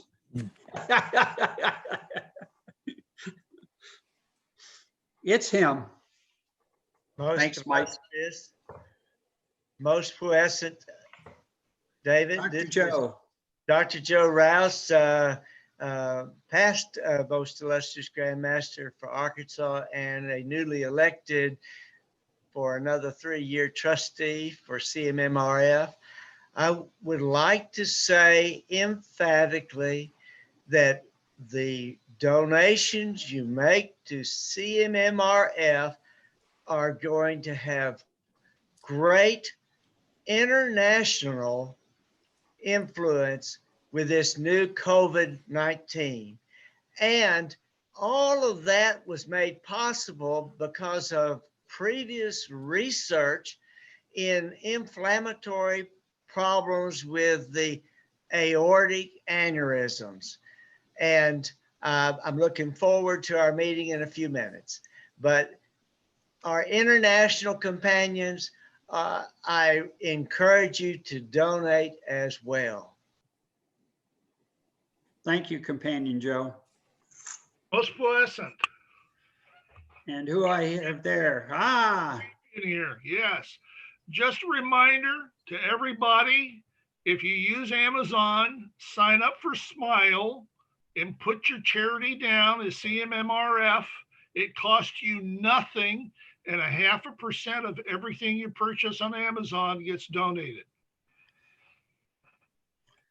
Thank you for the pitch, Peter. General Grand Master, good morning from Athens. Yes, George. We are very happy to be with you. Congratulations for your really good work that you have done. From the other side, for this meeting, very original, and we have to be used in all this stuff. And to congratulate also the new elected General Grand Master, dear Monty Glover. We're very happy again, and we support every effort of the General Grand Council. So on behalf of all companions, Cryptic Masons of Greece, and your Crite companions, and also Sir Knights, your Crite is one together, has to be together, and we'll be very glad to receive you, to welcome you in Athens once again. You, Monty, and also Bill Snyder have already been here, so we'll be very glad to have you again here in Athens. Bye-bye to all. Thank you, George.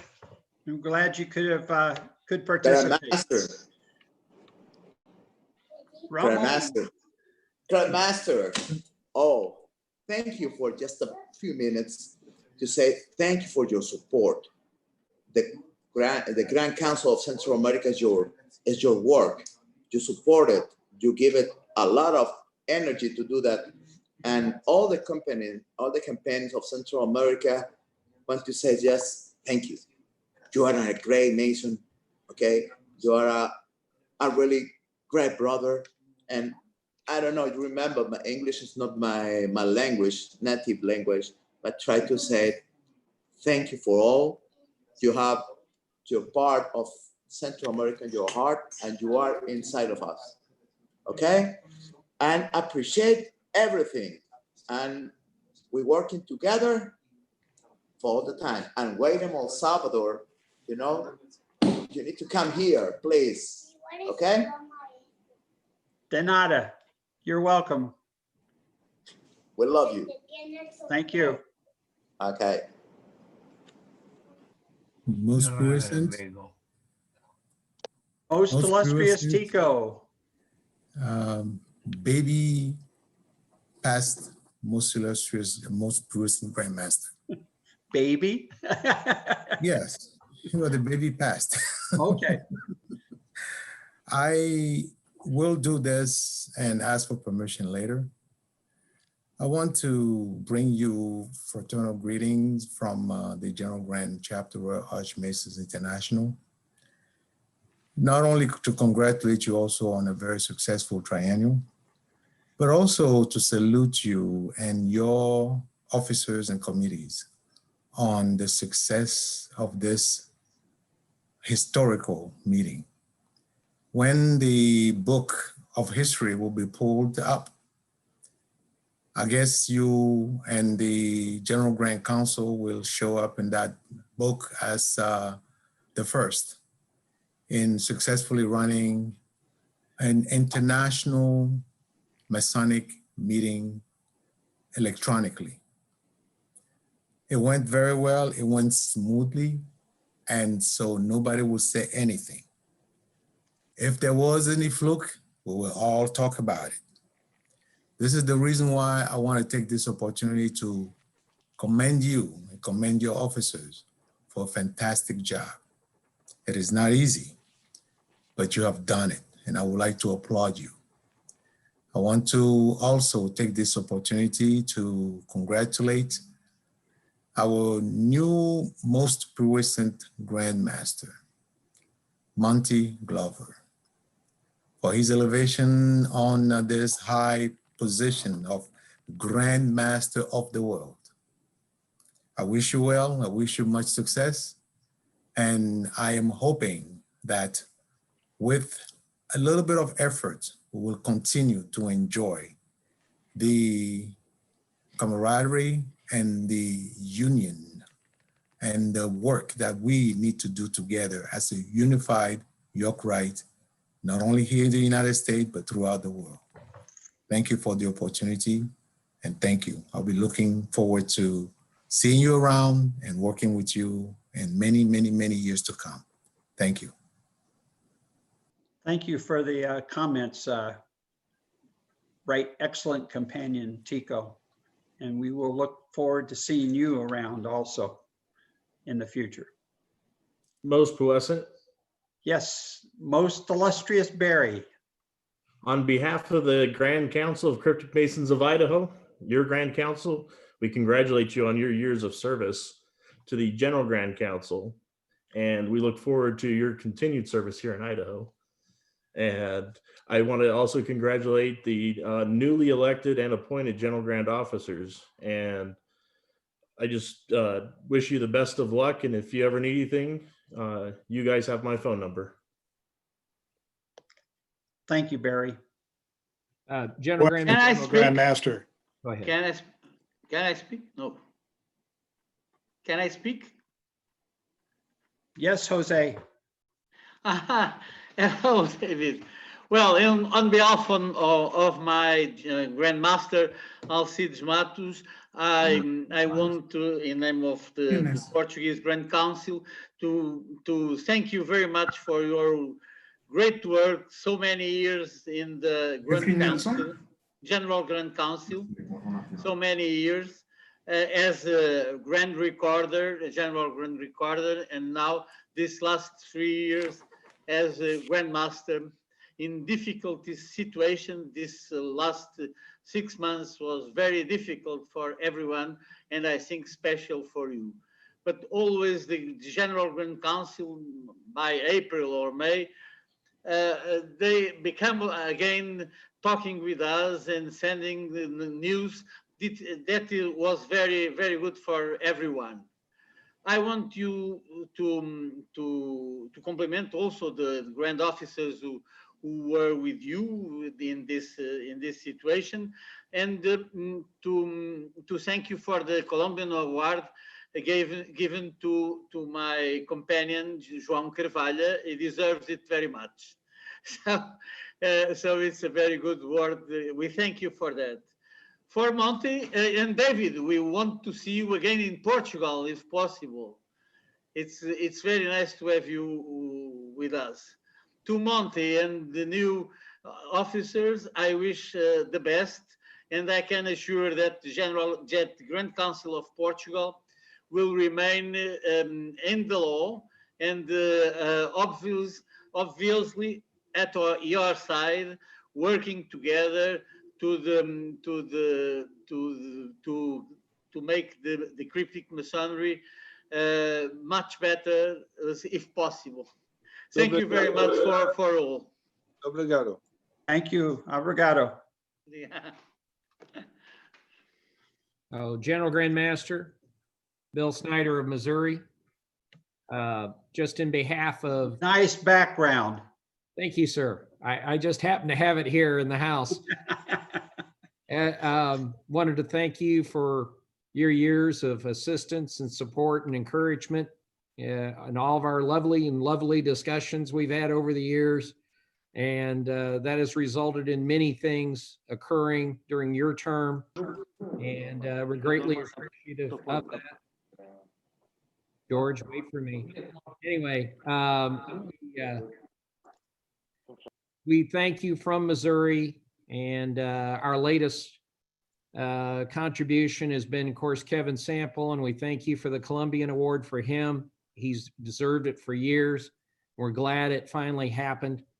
I also just want to note, and I encourage all of the Grandmasters, all of the Grand Recorders, and any CMMRF state chairman who are here, double check with your Grand Treasurers at your Grand Councils to make sure they've sent all the monies in, because I can report today that Missouri, our Grand Treasurer realized he was behind on getting the money in, and we now have a record of an additional $10,000 to report for Missouri's efforts for CMMRF. I mention that because that wouldn't have happened but for your efforts and Monty's, and as well as Gary Wine in getting us the information we needed, so that we went and looked and realized that money is up there now in the mail, as they say. And we thank everyone. Thank you again, General Grandmaster. Thank you, Bill. General Grandmaster. Yes, Jeffrey Nelson. Sir Knight, Jeffrey. Thank you, most puissant General Grandmaster. I want to bring you greetings on behalf of the Grand Encampment. And I certainly want to congratulate you and your officers on your triennium. From the various reports today, We got a great overview of everything that you accomplished during your triennium.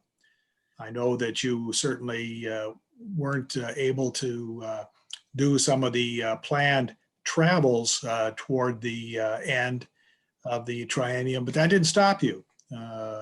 We've been able to use Zoom and other teleconferences or video conferencing platforms.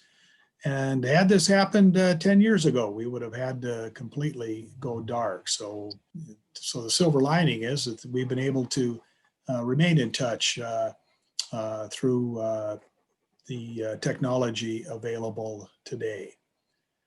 I want to follow up on your remarks when you talked about York-Rite unity. As you know, I myself, I certainly subscribe to that, and we have practiced York-Rite unity over this triennium.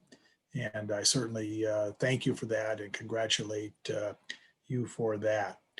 Also was heartened to hear your remarks concerning York-Rite leadership and your participation in that partnership that we have to identify that next generation of York-Rite leaders, train them, and hopefully they can lead both of our organizations to greener pastures in the future. Dave, you and I have been friends for many, many years. When I saw Barry speak, I think the first time we met was probably at the El Cora Shrine in Boise before Barry Newell was even born. Just about, I think. He's that young, that's for sure. Remember those days at the safari and at the gamekeeper in El Cora at the Northwest Conference. Many good times, and we've had many good experiences together over the years. And certainly they're not going to end. As you've announced tonight, I know you're going to continue your travels for the General Grand Council and to be an ambassador for the organization and all of the friendships and the connections that you have made throughout the world in the interests of Cryptic Rite Masonry. So again, I want to congratulate you, want to thank you for our friendship. The team that you have assembled for the Zoom meeting this afternoon has been outstanding. And to echo Tico's comments, they have done you proud. They have done a wonderful job on this meeting. Thank you very much, Jeff. Those comments are well appreciated. And I'm sure that most of that committee is still on and they're hearing your words. And I can only echo that they've done an outstanding job. Quite a task to do. And before I put myself back on mute, I want to congratulate Monty on becoming most puissant General Grand Master. You have certainly earned it. And I look forward to working with you and your officers over the final year of my triennium. Again, York-Rite unity, York-Rite cooperation as we work together for the unified York-Rite. Bill, I want to also congratulate Bill Snyder. I'm glad to see. I was concerned that the flags had disappeared. Now I know where they are, so I will be able to sleep this evening. And just briefly looking at my notes here, again, in closing, I want to congratulate all of the elected and appointed General Grand Council officers and wish you Godspeed. Thank you all. Thank you, Jeff. Most puissant, this is Patrick Naji. Yes, from most Washington, D.C. Patrick. Yeah, I want to congratulate you on a fine triennial meeting. You did a very wonderful job. Your team did a great job of, even though I had a real difficulty signing in, getting through. However, with so many people, They did a fantastic job, and I congratulate all of them. I also want to thank you for visiting us last year, 2019. And I think I saw you also at the Scottish Rites event for the 33rd degree. It was a real pleasure seeing you last year. I want to also congratulate your successor, Monty, for, he's now stepping into your shoes. He will enjoy all the headaches that you had yourself. So I think, so on behalf of my jurisdiction, Washington, D.C., I want to congratulate all the elected officers, including babyface G. Thomas Taylor, who decided to shave his beard. That is not a good thing. I don't trust people who don't have beards, but I appreciate it very much. Being at this is my first triennial, as a matter of fact. I have never really had the opportunity. I was looking forward to coming to attending in person, but this is as good as it gets. So we look forward to working with your successor and his officers. Thank you very much for a great job and a good, very good 3 years that you gave us, Grandmaster. Thank you, most illustrious, and I hope that you're get your situation settled also in DC. Yeah, we're trying to do that. Good. Grandmaster. Sir Knight David. It wasn't very long ago that we had an opportunity to gather with your beautiful lady, Karen, and Craig, Jeff Craig, and myself to perform a task. And we asked the Holy One above to guide, protect, and heal a particular situation that was in your life. And I'm full of joy right now that he heard us and this journey has come to a conclusion. I am very thankful that you had such a great turnout and a great success with your mission today. It proves the power of prayer will never fail us. So I'm very proud of you, glad to be your friend, and I wish you Godspeed in your future endeavors. Thank you, Sir Knight David. And that was a momentous time, 5.5 years ago. So thank you very much. Very good, sir. Monty, dear friend, you made it. I can, I'm here wearing your shirt in honor of your first gift to me when I was starting out as a department commander. We've had a long friendship. Proud of you. I'm here at your beck and call. If you need me, I look forward to the adventure together. Thank you, sir. Fair winds and following.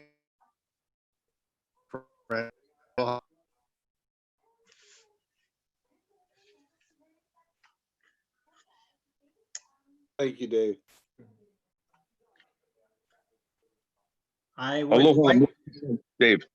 Aloha. This is Seth Connell.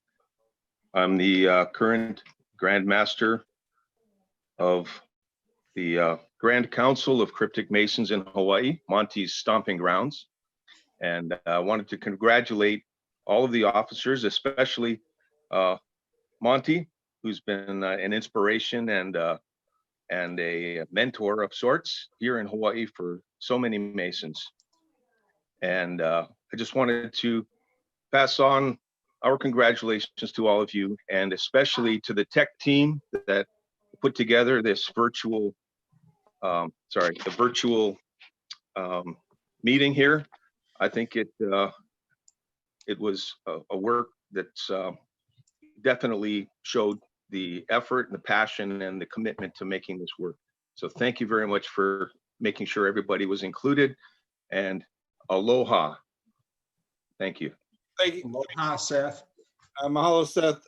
And thank you for sending the video from your father earlier, most illustrious John Connell, who was actually our first Grand Commander in Hawaii.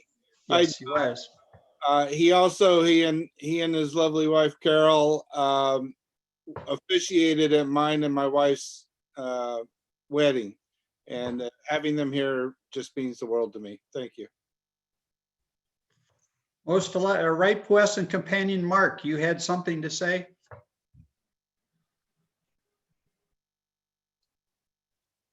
My grandmaster, I would like to thank you very sincerely for all that you have done for us during the past 2 years. May the Lord give you long life to always remain by our side for the future. Thank you also for my nomination today. Thank you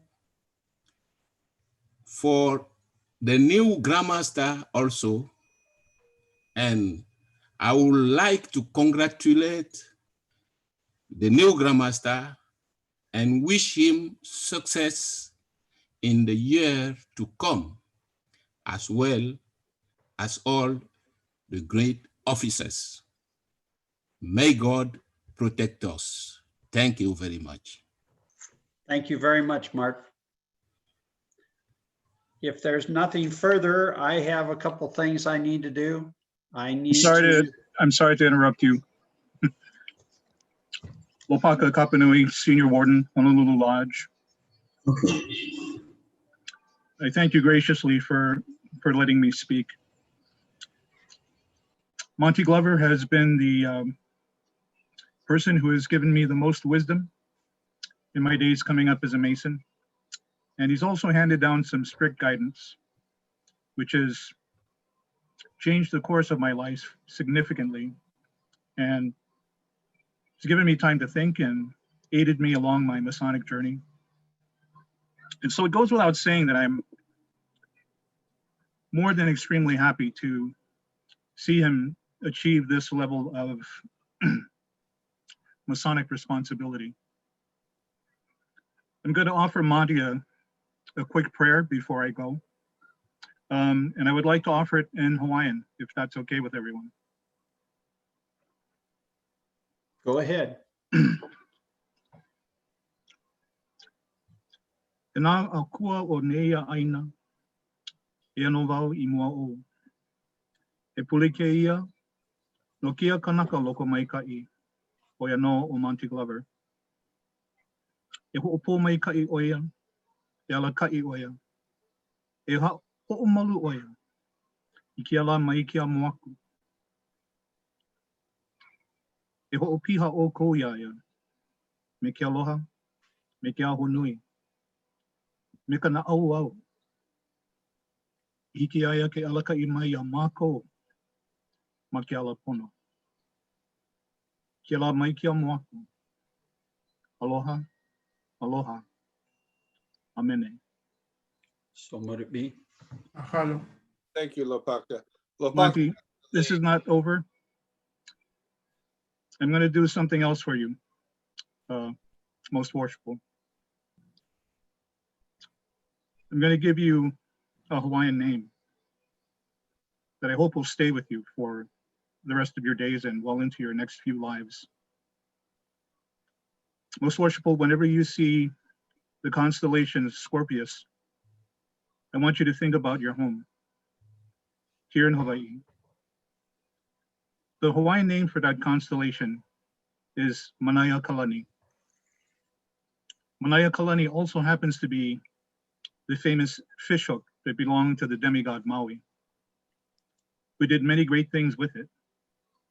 But most of all, through Manaya Kalani, he was able to help people become better versions of themselves. And so, most worshipful, on behalf of my ancestors from the time of antiquity until now, I give you the name Manaya Kalani in the hopes that you will keep it with you and look at that constellation and never forget the place where you were not only truly made a Mason, but where you became a Masonic brother and a Hawaiian brother. Amen. Hallelujah.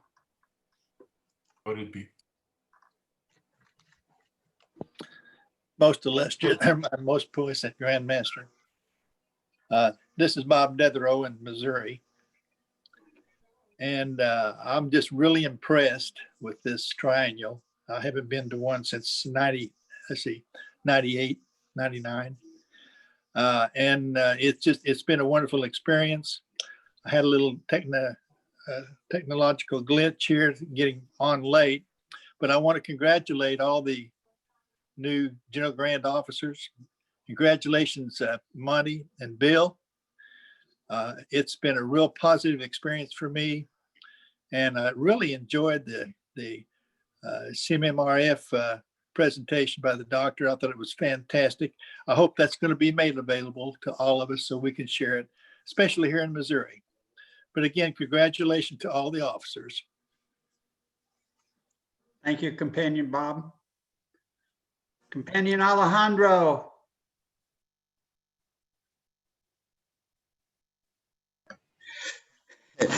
Companion David. Yes. Yes. I don't speak English. I speak Spanish. Okay. Okay. Muy poderoso gran maestro Monty Glover. Muy poderoso gran maestro David Grindley. Ante todo, permitidme felicitar al gran maestro David Grindley y su gran consejo por el arduo, tesonero, ejemplar y fraterno trabajo realizado en este trienio durante su gobierno.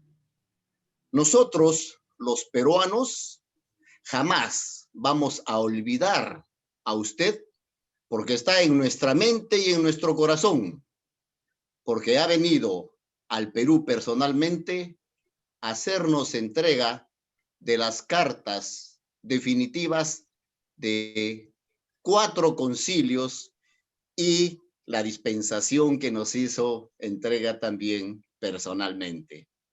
Estamos muy felices. Nuestro compromiso con la masonería críptica ahora se incrementa.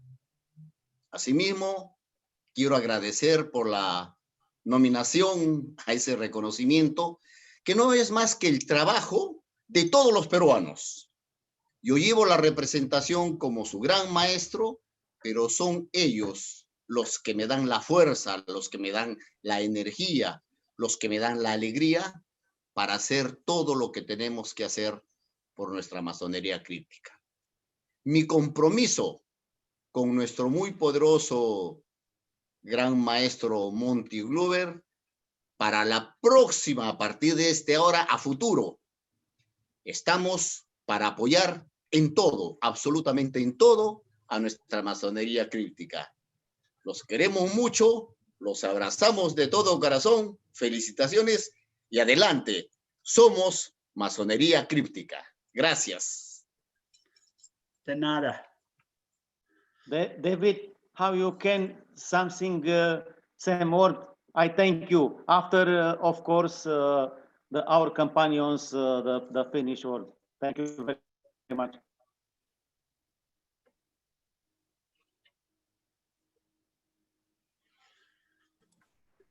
Companion, most illustrious Companion Alejandro. I hope we're still on for May of next year. Hopefully the COVID will allow us to come to Lima next May. Mayo. Okay, George, go ahead. Yeah. First of all, their past General Grand Master, my friend David, old friend David, I want to thank you. I was the great honor to serve you. It was the grand honor, believe me. And for us, it was the great, very, very great. It's important. It's important, very, very important emotion, because you know what happened in the last 3-4 years in Europe, and our fight. And the second, I want to thank you very much with the General Grand Master. I congratulate you, Monty, for my nomination. I assure you, how say with David and another companions, even it's Europeans, it's South Africa. I kiss you, our friends, our companions from Africans and South Americans, South North Americans and Europeans. I'm sure I can give my all opportunity for this order, because it's my life. That's right, York and Cryptic's orders is my life. That I assure you, General Grand Master, I can assure you again, they give you all the support in Europe. I thank you very much for my nominations. Thank you very much for all. Was unfortunately, and this pandemic, the great trainers. Thank you very much. Thank you very much for everything. Thank you, George. Eduardo Velasquez. Most Pusan General Grand Master David Greenwood, Ray Pusan Monty Glover, and General Grand Master elected, Right General Principal Conductor of the Work, Right General Treasurer, General Grand Recorder, past General Grand Masters, members of the committees and grand officers all. I had the privilege to speak to you in this memorable and historical session to leave evidence of the gratitude of all the members of the Grand Council of Cryptic Masons of the United States of Mexico.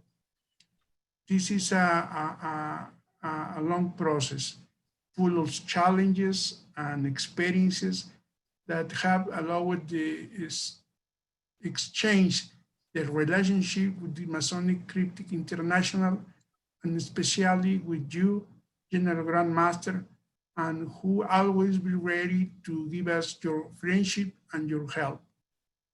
This was not possible without the help of my illustrious companion, Stephen Balk, General Grand Recorder, who all the time was always diligent and willing to give us all the facilities. We will be attentive to organize your visit to the grand officials to Mexico in order to receive from their hands the grand chapter of this Grand Council of the Cryptic Masons of the United States of Mexico. Most excellent David Greenlee, in the past you made good things. Today you have a new friends. With your vision, we have a promissory future. And I'm very, very sure with the direction, the leadership under command of General Grand Master elected Monty Glover, we will have an excellent Cryptic Masonic International. Thank you so much, and aloha, Monty. Thank you. Thank you. Gracias, Eduardo. General Grand Master, we've been running almost 7 hours and we still got an installation to do. I know all the brothers want to give congratulations. 7 hours? Now, companions, we need to call an end to this. I need to discharge my committees and thank all my officers for the job that they did. And Steve, you assembled an excellent group to handle this. And I know you were increasing the membership in your committee as we were going along today. So I appreciate that. It was a job well done, and keep up the good work. And with that, I am going to declare the 47th Triennial General Grand Council Assembly closed. And we will, what do you want to do? 10 minutes to do the installation? A break for 10 minutes? Yep. Master and General Grandmaster-elect, the Deputy General Grandmaster-elect asked for 20 minutes for a purpose. Who's that? Well, and that was at 41 past the hour, so it's been a few minutes already. So okay. If he's gone, then great. I was just trying to look out for him. No. That puts it about when I was thinking at would be 4 o'clock Pacific Daylight Time, 5 o'clock yours. If you're talking about Bill, he messaged me. He's out. He'll be back pretty shortly. Right. Also, too,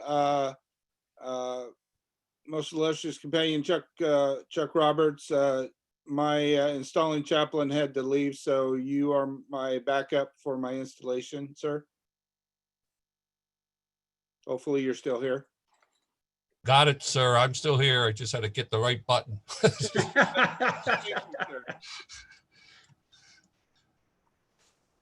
Yeah, I'm sorry, Monty. I noticed that when Lopaka did that prayer, I figured that was his departure. So yeah, he had to leave.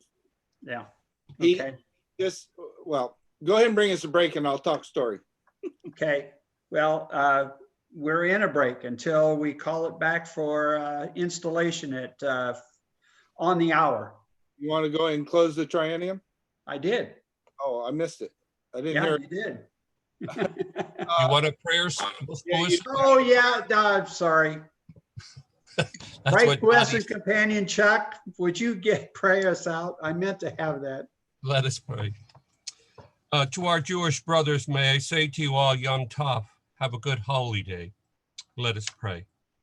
Supreme Grand Master of the universe, ruler of heaven and earth, now that we are about to separate and return to our respective ways of life, wilt thou be pleased so to influence our hearts and minds that we may, each one of us, practice out of the cryptic rite those great moral duties which are inculcated in it, and with reverence study and obey the laws which thou hast given us in thy holy word. Forgive us all for our foolish ways to try to live without you and the pain we inflict upon others.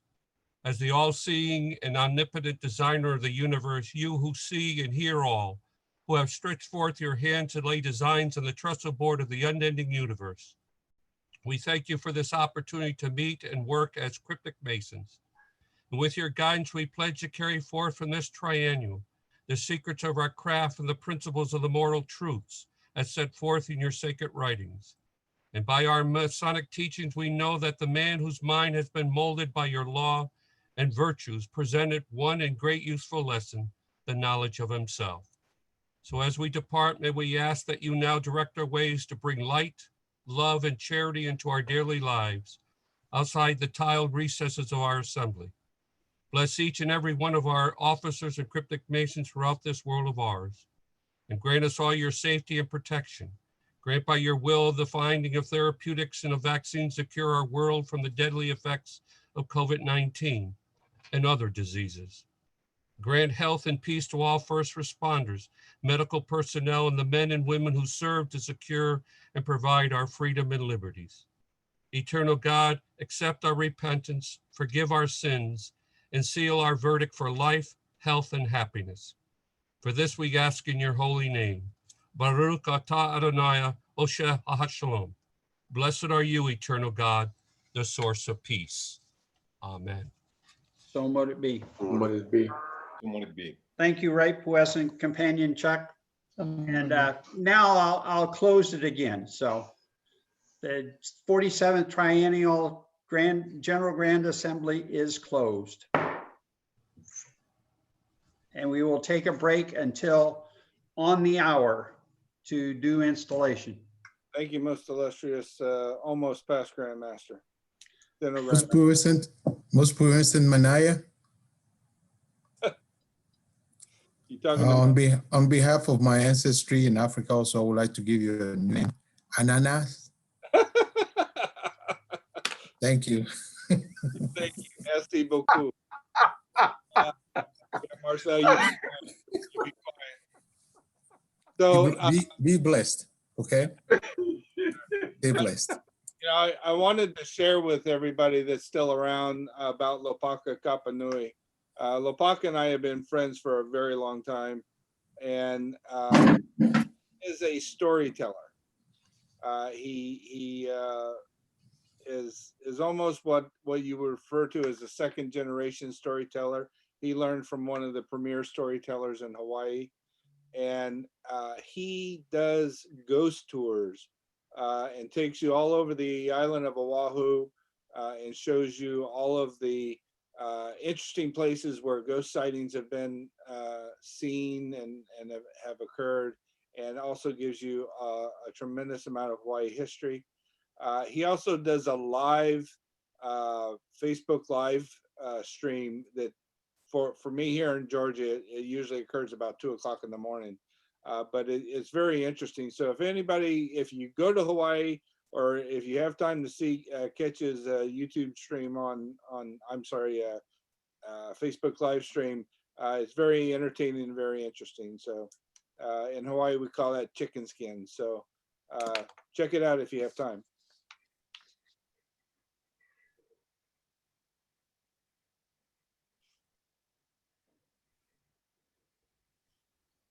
Everybody's going to bed. Let me know when you're visiting so I can ride on your coattail. There you go. Right. What do they have in Hawaii? Oh yeah, anana. Yeah, they have a lot of anana there. Yep. Mm-hmm. I'm not gonna miss my turn to get some banana.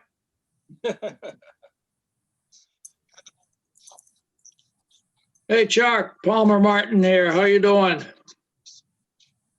There's a lot of Chucks on here. You might want to Charlie Roberts. Ain't no but one Chuck to me. I am Chuck too, you know. Hey Charlie, you disappear? Yes. I guess he disappeared. He couldn't wait to finish that prayer. Yeah, but he's got to come back for installation anyway. No.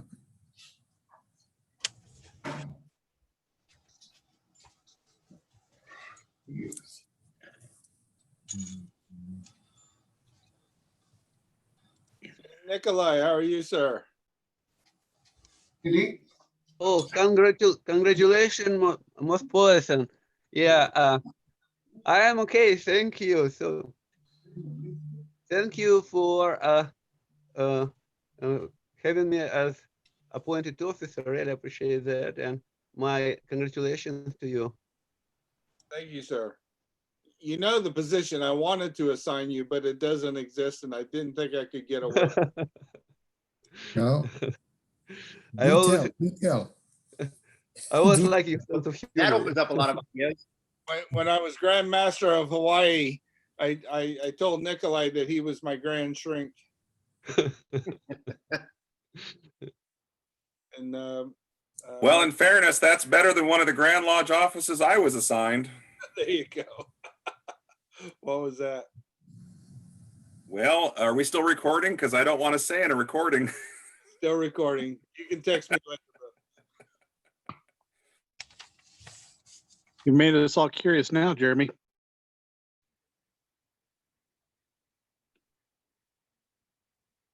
Well, that's one of those things that's best reserved for a tiled forum. We can always run a contest, a guessing contest of what the title was. The funny thing is it was so inadvertent, but it ended up being a running joke for a Grandmaster's entire term. So Jeremy, Sir. I have stopped the recording for the time being. It's still on YouTube Live though. Darn it, Monty, you weren't supposed to tell him that. Oh, Lord. Where's Chad when you need him? I have to protect the chair of the Jurisprudence Committee. No, I know, Monty. I would not have let Jeremy gone on with it. I know you would. I just checked. Nobody's on the YouTube. Go ahead, Jeremy. Sorry, my rule number one is no evidence. Yeah. Hey, Monty. Monty, Yes, sir. is La Mariana still in business? You know, I don't know. I haven't been there in a year and a half, but maybe Mark Leo or somebody else from Hawaii knows. Gerhard?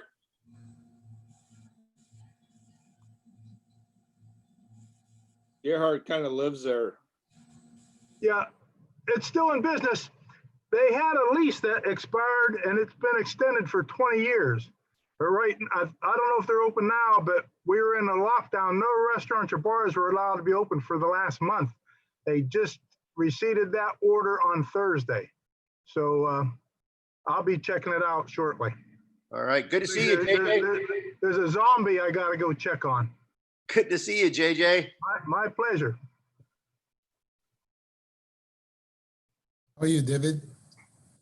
I'm doing well, dear friend. You know, Right. Been a while. Good to see you. Good to see you. Me in the East, you in the West. Yep. Yeah. This too will pass soon and Well- we'll be able to see each other again on the circle.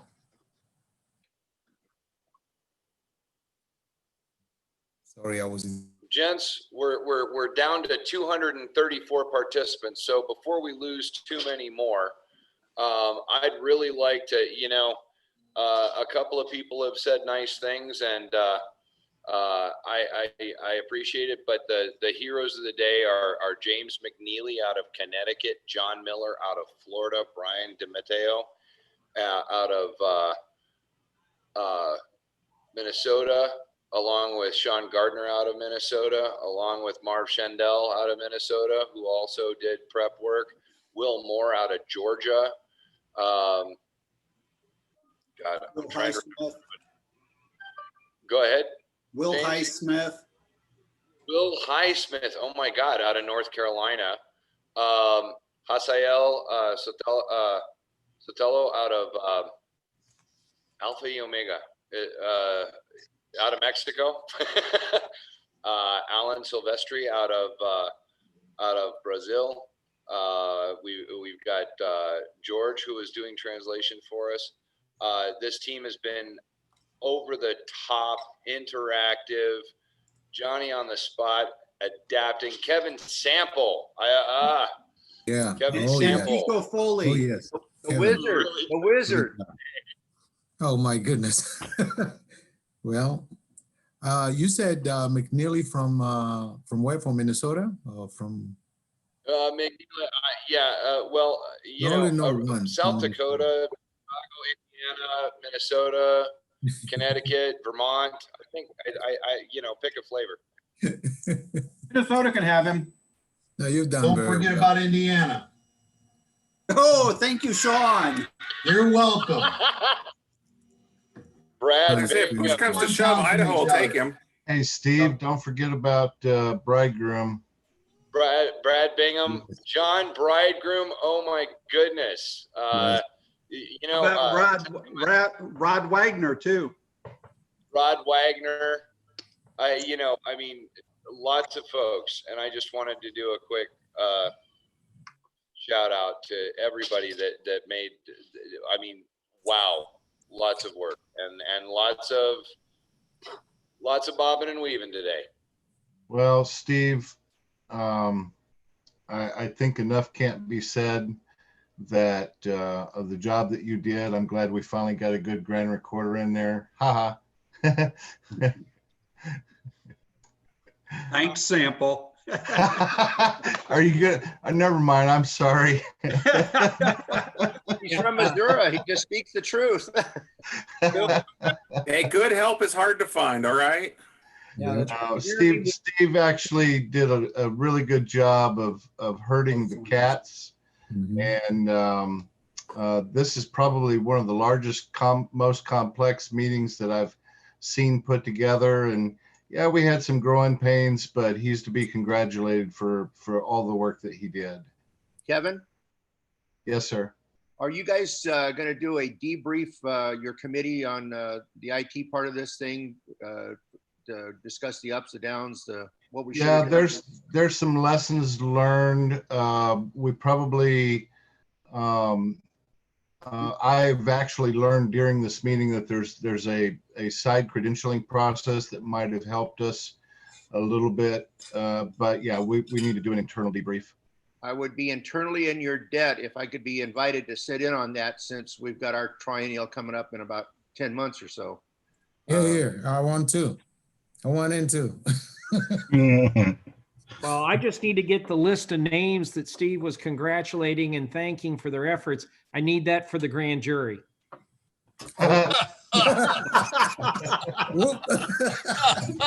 It cost you. That's all I can say. Who's the prosecutor presenting the case? You know, it's a special treat in mind. You know, we've got it ready. Can I just fall on my sword now? Yeah. Monty, do you want to consider your number one position again? You want to rethink that? You know, it kind of grows on you. Yeah. So, General Grand Master, Award. You're General Grand Master elect. It's your installation. Yeah, but you have to do it. So please go ahead and let's get started so that Bill can have his meeting after ours. Have I still got a General Grand recorder on board too?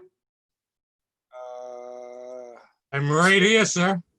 Good, Dennis. I'm glad to hear you are right there.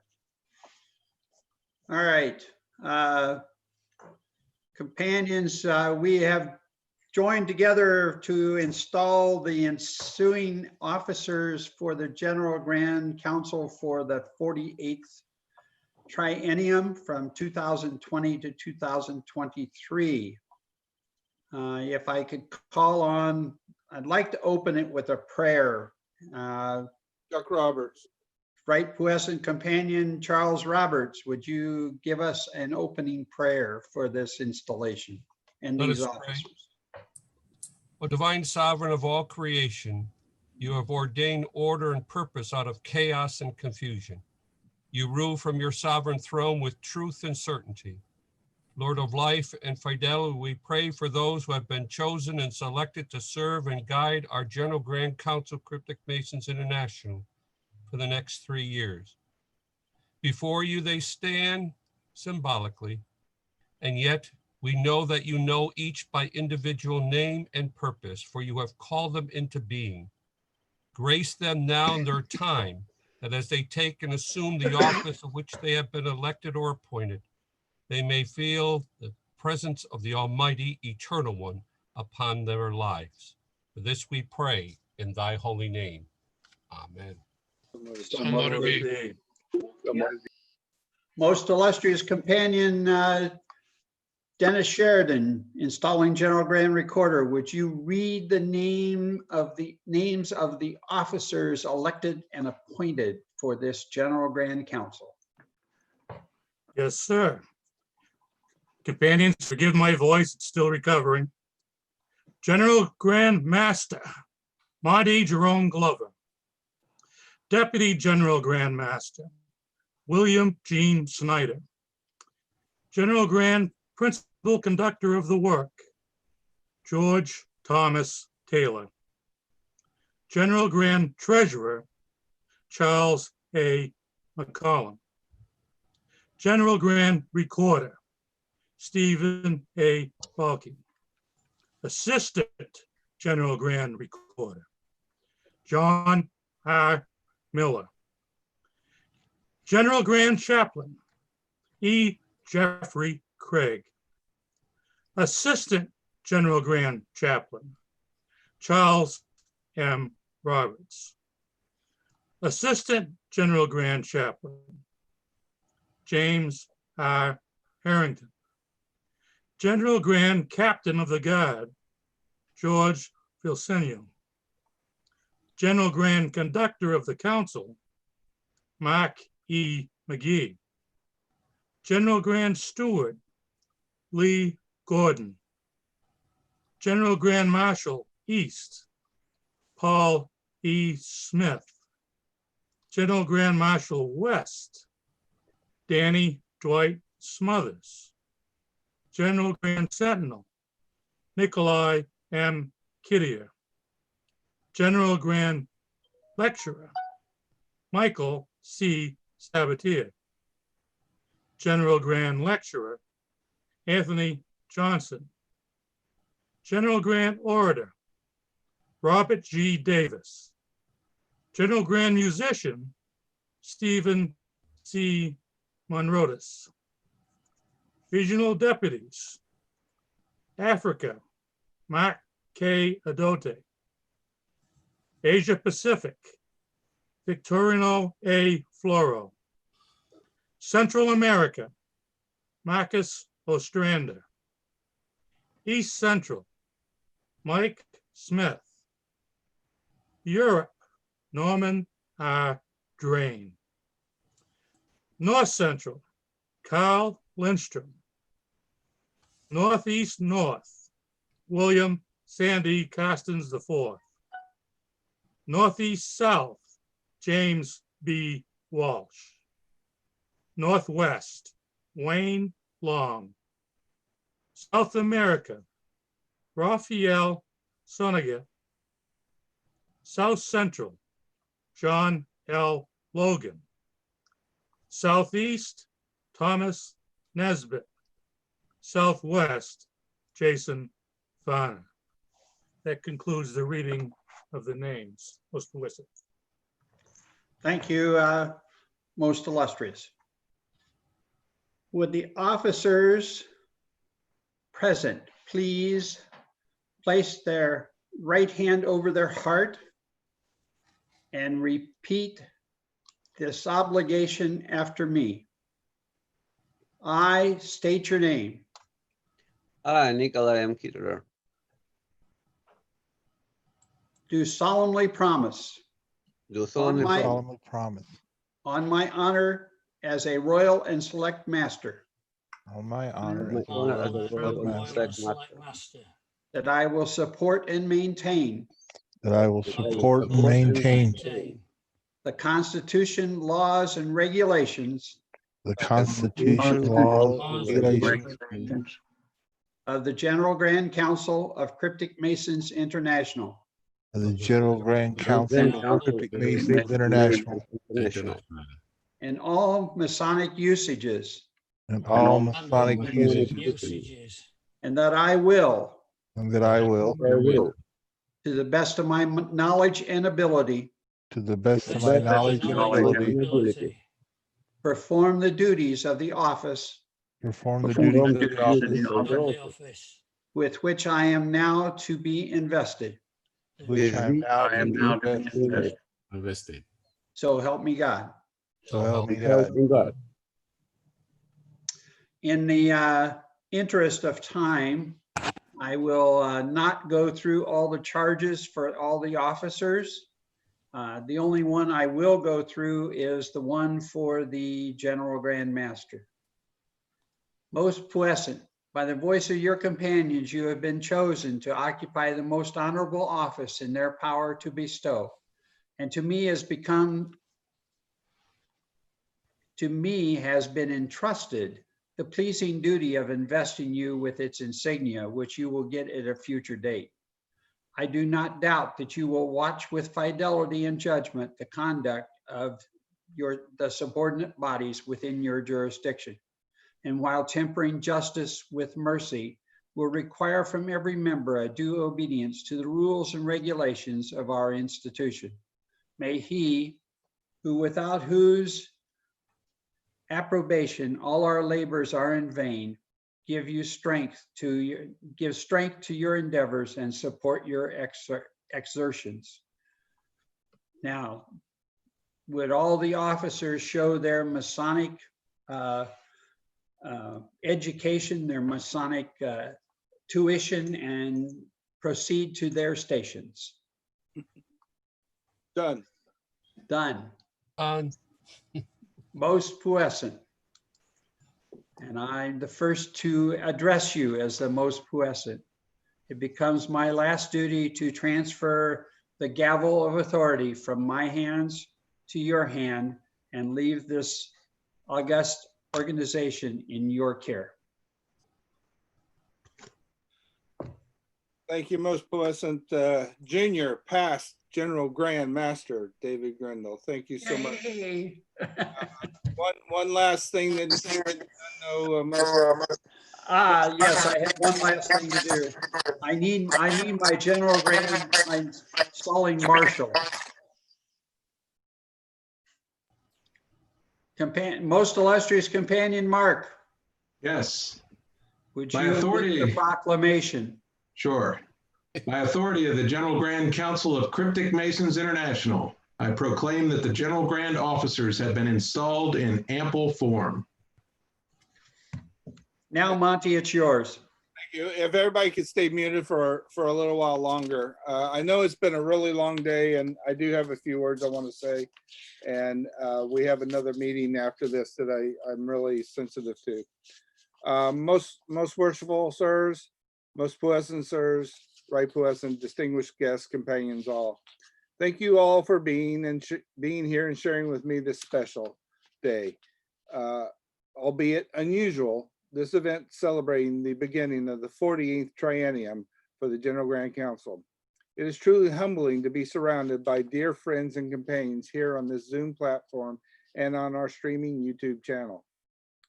I would like to thank my installing team, most puissant David Grindle, my installing General Grand Officer, companion Robert Lopaka Kapanui, and companion, most illustrious companion Chuck Roberts, or right puissant companion Chuck Roberts, as my installing General Grand Chaplain, most illustrious companion Dennis Sheridan as General Grand Recorder, and right puissant Mark Irwin as the General Grand Marshal. Thank you, companions, for making this installation run smoothly.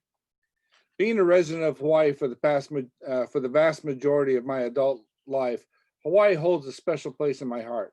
I never imagined that when I walked into the Honolulu Masonic Temple in 2002, that my Masonic journey would have led me to today. I have been blessed with so many great brothers and mentors along the way that it would be impossible for me to name them all in a reasonable time. All I can say to my brothers in Hawaii is mahalo nui loa for the aloha that you have given me through this journey, and know that that aloha will be shared around the world. I would also like to share my gratitude to my boss, the one who pays me, Mr. Clayton Greer, my team lead, Mr. Mike Bosnick, and all of my colleagues at Kaiser Permanente who are attending via the Zoom stream, for being supportive and flexible, making this labor of love possible. The guiding principles of the 48th Triennium will be communication, transparency, and innovation. This has very much been the focus of the 47th Triennium, and I commend most puissant David Grindle for the rest of his officers for providing such great foundation for us to continue to build upon this term. I will be extending an invitation to a new regular Zoom meeting to all Grand Illustrious Masters and their senior officers of the various grand jurisdictions. The purpose of this meeting will be to exchange information and ideas and work towards a greater sharing of the challenges and the learnings faced by the leadership of the Cryptic Rite around the world. I firmly believe that by allowing this global sharing of information, we will become stronger and more focused on a shared mission to provide the best possible Cryptic Rite experience to our membership and to the better understanding of General Grand Council, and to better understand how the General Grand Council can continue to provide services and resources to meet these demands. Transparency is vital in today's world for any organization. I am committed to recruiting a team of CPAs from within our organization to serve as an internal audit committee to regularly review our financial operations throughout the triennium and advise us as we progress in ways to improve our financial accounting and stay within our constitutionally and legal requirements. I will also be calling an assembly of the General Grand Council membership on Zoom midterm to give them an update of the financials and the current projects and decisions of the General Grand trustees. Innovation is also key to the survival of an organization. This has always been a challenge for Masonry, as we are steeped in such history and tradition that change occurs slowly. The current COVID-19 situation has forced us to look at ways to continue to operate and embrace technology, and if anything can be said to be positive of this horrible pandemic, it would be that I believe this will be a great leap forward for our fraternity and Cryptic Masonry specifically, while remaining true to our core values and traditions. We will continue to leverage our Zoom platforms as a foundation to share information timelier and more accurately than ever before. The General Grand Council will become more agile in responding to the needs for the Cryptic Rite, and we will share this resource with any Masonic organization that has a need but not the ability to host the size of meetings we are able to provide. We will continue to review and improve our current processes and look for ways to be more efficient and accurate. One of the first actions the trustees will undertake will be to review all the projects currently under development, those that were shelved for future consideration, and any new ideas we have, and make decisions on those that are doable and those that are beyond our current capabilities. I believe that this team can provide any product or service that a member jurisdiction would want.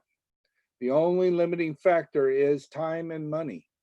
I asked for no per capita increase this term, largely because at the beginning of the 47th triennium, the biggest question we were asked was, what are we getting for our $2.50 a member? Then I really had no answer that I liked. Today, I can confidently say that we are indeed providing the value for the per capita we receive. This triennium we will be proving that we can sustain it. Should there be a demand from the craft in the future to expand those services and gain the benefits of a common resource provider, I will look to the membership for how this would be funded. In the spirit of communication, transparency, and innovation, I will be taking a new approach to the triennial itself. Because of the COVID situation, it was decided that because we had many resolutions to put forward to update the Constitution and bylaws to make them more consistent and accurate, to put these resolutions on hold so as not to make this meeting unnecessarily long. I didn't think that one all the way out. It was already long. Instead, we will be opening the triennial session in person in August 2021 in conjunction with and in cooperation with the Grand Encampments Triennial in Minneapolis. This meeting will be specifically to deal with these resolutions and any other necessary business of the General Grand Council, and will not, I really stress this, will not overlap any of the business of the Grand Encampment. Due notice of the resolutions and business presented in this meeting will be given in accordance with our Constitution and bylaws. At the end of this meeting, I will call the General Grand Council to refreshment until the mid-year assembly in August 22, 2022 on Zoom for the financial and operation updates. And again, calling it to refreshment until the final meeting for the regular business and election of the new officers in 2023. We are currently looking into a time and place for the final meeting of the triennial. We are investigating the possibility and feasibility of holding the event in Branson, Missouri, or Missouri, depending on what part you're from. This location would provide not only great meeting facilities, but also many family-oriented activities and event opportunities. More information will be provided when we have plans more nailed down. I would like to recognize my dad, Kenneth R. Glover, a 50-year Mason who first taught me the true measure of a man is how he treats his fellow man. I know he is looking down upon me from the great architect's embrace, and both are continuing to guide me along my path. My mom, Shirley, and my son, Richard, for their steadfast love and support. And lastly, to my loving wife, Maureen, who has had to endure many days and nights alone while I work on the duties of the General Grand Council. Without her love and support, this would not have been possible. I love you, babe. In closing, I ask that you all remain safe and healthy in your day-to-day lives. And I pray that the great architect of the universe bless and keep you all. Thank you all again for making this very special day for me. I would now like to call on Most Worshipful Gary Graham, Grand Master of Masons in Hawaii, to make any final remarks, as is our custom, and then ask Right Puissant Companion E. Jeffrey Craig to provide us with a closing benediction. Most Worshipful Gary. Thank you. Thank you for all that have gathered here today. Thank you for making this great event possible and functionable. And may you all go in peace and harmony until we meet again. Aloha. Aloha, sir. Right Puissant, Jeffrey. If I can get Gary to mute his. There you go. May the light of God surround us, the love of God enfold us, the power of God protect us, and the presence of God walk with us, each and every one in all our different paths, until we meet again. Amen. Amen. So mote be. Companions, I know you all want to give great congratulations and good wishes. And I truly, on behalf of myself and all the officers, I want to thank you for those. We are so late and we've lost a lot of companions already, and we do have some other business for the CMMRF. So I ask you to hold those wishes in your heart and keep us in your prayers for a successful triennium. And with that, I will close the installation of the officers of the 48th Triennial and welcome you all to the beginning of that triennial. We'll say congratulations anyway. Yeah. Yeah. Congratulations. Congratulations. Congratulations. Congratulations. Congratulations. Monty, we love you. David, we love you too. Congratulations. Congratulations. My son, this is a TV commercial. Bill, what time are we starting CMMRF? I have just called the ball. 6:45 p.m. Central or 7:45 Eastern. Or 4:45 Western. I love to. Bill Snyder, congratulations from Terry Loper, Wisconsin. Hey, thank you, Terry. Appreciate it. Glad you could be here today. Yeah.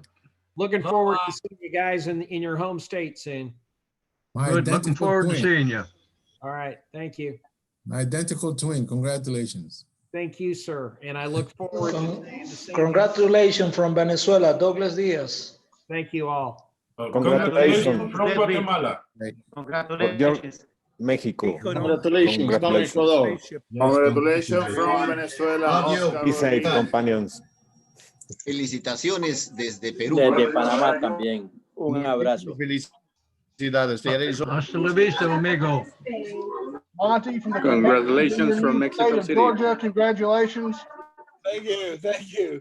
Good to see you, Ryan. Congratulations from Georgia, Mexico. Thank you. Thank you all. Congratulations and best wishes from Brazil. Obrigado. All right. Congratulations, Monty from Georgia. For CMMRF now. Bye. Thank you all. I have to go too and get ready for that meeting. I apologize, brothers and companions, but I love you all. We'll talk soon. Okay, take care. Monty, congrats from the Thank you very much, Jan Grandmaster. I love you. Congratulations, companions from your Mexico. Larry Bennett, good to see you. Felicitaciones, felicitaciones. Aloha. Happy companions.